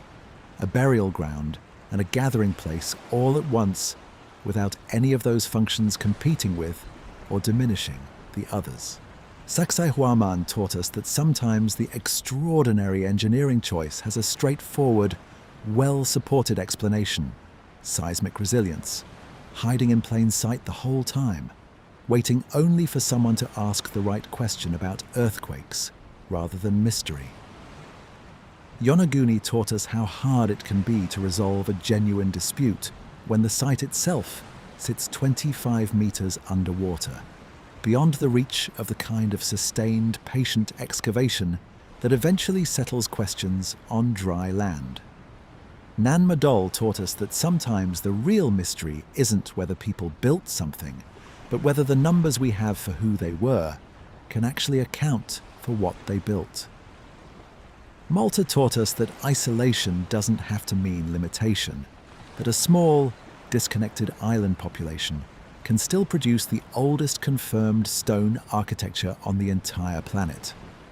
Longyou taught us that even a civilization with one of history's most thorough written records can still lose track of an achievement this size, this skilled, and this labor-intensive, without leaving so much as a single sentence behind to explain it. And Adam's calendar taught us, perhaps most usefully of all, how to tell the difference between a mystery still being carefully investigated and a claim that simply hasn't yet been properly tested. A genuinely useful distinction worth carrying forward into every other unexplained ruin you'll ever encounter, long after tonight has ended.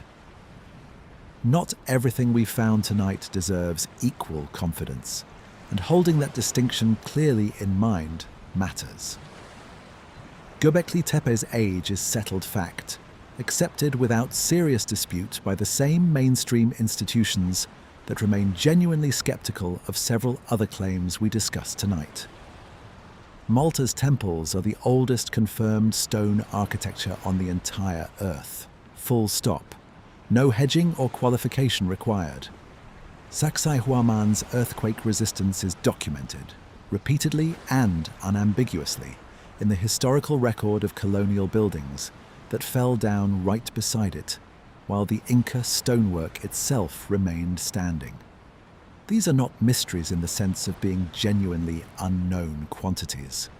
They're mysteries only in the narrower sense that the how, and sometimes the why, still resist complete explanation, even once the what and the when are no longer seriously in question among researchers. Other stops tonight deserve real, ongoing caution, alongside their considerable wonder. Gunung Padang's deepest claims were formally retracted by the journal that originally published them, and that retraction matters, genuinely and substantively, even as the underlying geophysical anomalies that first prompted the original claim remain, themselves still entirely unexplained and worth further careful investigation. Yonaguni's most qualified investigator on the artificial side of that particular debate remains, by his own repeated public admission, in the clear minority among his professional peers. And Adam's calendar, the one stop tonight where I asked you to sit with real, active skepticism rather than open, uncomplicated wonder, reminded us that not every claim wearing the exact same confident tone actually carries the same underlying evidential weight, and that genuine indigenous history, the Bocconi's real, well-documented architectural achievements specifically, can get quietly lost underneath someone else's more dramatic, but far less supported story if we're not paying close enough attention to notice the meaningful difference between the two. If there's a single thread I'd ask you to carry out of tonight's journey and into whatever comes next, wherever your own curiosity takes you after this, it's this. Wonder and rigor were never actually opposites in the first place. Whatever the loudest, most confident voices on either side of these ongoing debates sometimes want you to believe. The people who first doubted Göbekli Tepe's dates and then, confronted with the evidence, changed their minds, were not enemies of wonder. They were practicing it properly, letting the stone itself patiently set the terms of what could honestly be claimed about it, rather than the other way around entirely. That's the spirit I've genuinely tried to bring to all 12 of tonight's separate stops. And it's the same spirit I gently ask you to carry forward with you. The very next time you happen to encounter a claim about the ancient past that feels almost too remarkable to possibly be true. Sometimes it turns out to be exactly that remarkable, and the stone itself, patient and unhurried, will still be there, however many centuries it takes us to finally catch up with what it's been quietly holding on to the entire time. I think too about why any of us are drawn to nights like this one in the first place, sitting quietly in the dark, letting 12 places most of us will most likely never actually visit in person unfold slowly and patiently in our imagination instead, one at a time, across a single, quiet evening. Part of it, I suspect, is simple curiosity. The same basic impulse that sent Klaus Schmidt back to a Turkish hillside everyone else had already comfortably dismissed. The same impulse that sent divers down to a Japanese reef and researchers climbing up a Bolivian quarry road, looking for answers nobody had thought to ask for yet. But part of it, I think, is something quieter and considerably harder to name directly, even now. There's a particular kind of comfort in learning that the past is larger, stranger, and more genuinely accomplished than we were originally taught to expect in school, because it suggests, gently and without insisting on the point, that the present moment we're each sitting in right now, wherever and whenever that happens to be for you, is probably larger and stranger than we currently give it credit for too, in ways we simply haven't recognized yet. The builders at Göbekli Tepe had no way of knowing, of course, that their carefully buried sanctuary would still be argued about, respectfully and carefully 11,000 years later, by people living lives they couldn't possibly have imagined. The Maltese temple builders had no way of knowing their entire culture would eventually collapse so completely that even its original name has been lost to us now, quietly replaced by whatever modern label we've since chosen to call it instead. And yet, here we are, still turning their patient work over carefully in our minds, still finding it genuinely worth an entire evening's undivided attention, long after everything else about their individual lives, their names, their daily worries, their private joys, has been erased entirely by the same patient centuries that somehow left their stone intact. That's not nothing at all when you actually sit with it carefully and let it settle for a moment. It might in fact be the quietest and most reassuring thing tonight's entire journey has to offer. More reassuring in its own understated way than any single settled fact about tool marks or radiocarbon dates could ever be on its own. Whatever you happen to build today, however modest and unremarkable it feels to you in the moment, however certain you privately are that nobody will ever remember it, some trace of it may quietly outlast every worry currently keeping you awake tonight, may still be sitting somewhere, patiently, waiting for someone else entirely, in some distant future you can't presently begin to imagine, to wonder how you ever managed it in the first place. Let the stones go now. Let Turkey and Java and Egypt and Lebanon settle back into the dark behind your eyes. Let the Andes and the English plain and the Peruvian mountainside grow quiet. Let the water close back over Japan and Micronesia. Let Malta and China and that South African hillside fade, the way a room fades when your eyes finally, gently close. You don't need to hold on to any of it right now. You don't need to remember which site had the retracted paper and which one had the confirmed date, which builders left tool marks and which left only silence. All of that will still be there tomorrow, patient as the stone itself, waiting exactly where you left it. There's nothing left to figure out tonight. No puzzle to solve before you're allowed to rest. Just the slow, steady weight of your own breathing, in and out. The same simple rhythm the people who raised every one of tonight's 12 places would have known too. The same rhythm that carried them through their own nights, whatever those nights actually looked like, however long ago they happened, however little of their language or their names has come down to us across all that distance. Somewhere right now, the wind is moving very quietly across Salisbury Plain,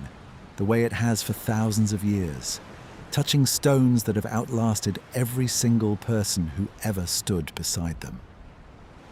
Somewhere, the lagoon at Nan Madol is rising and falling with a tide that doesn't know or care what century it happens to be.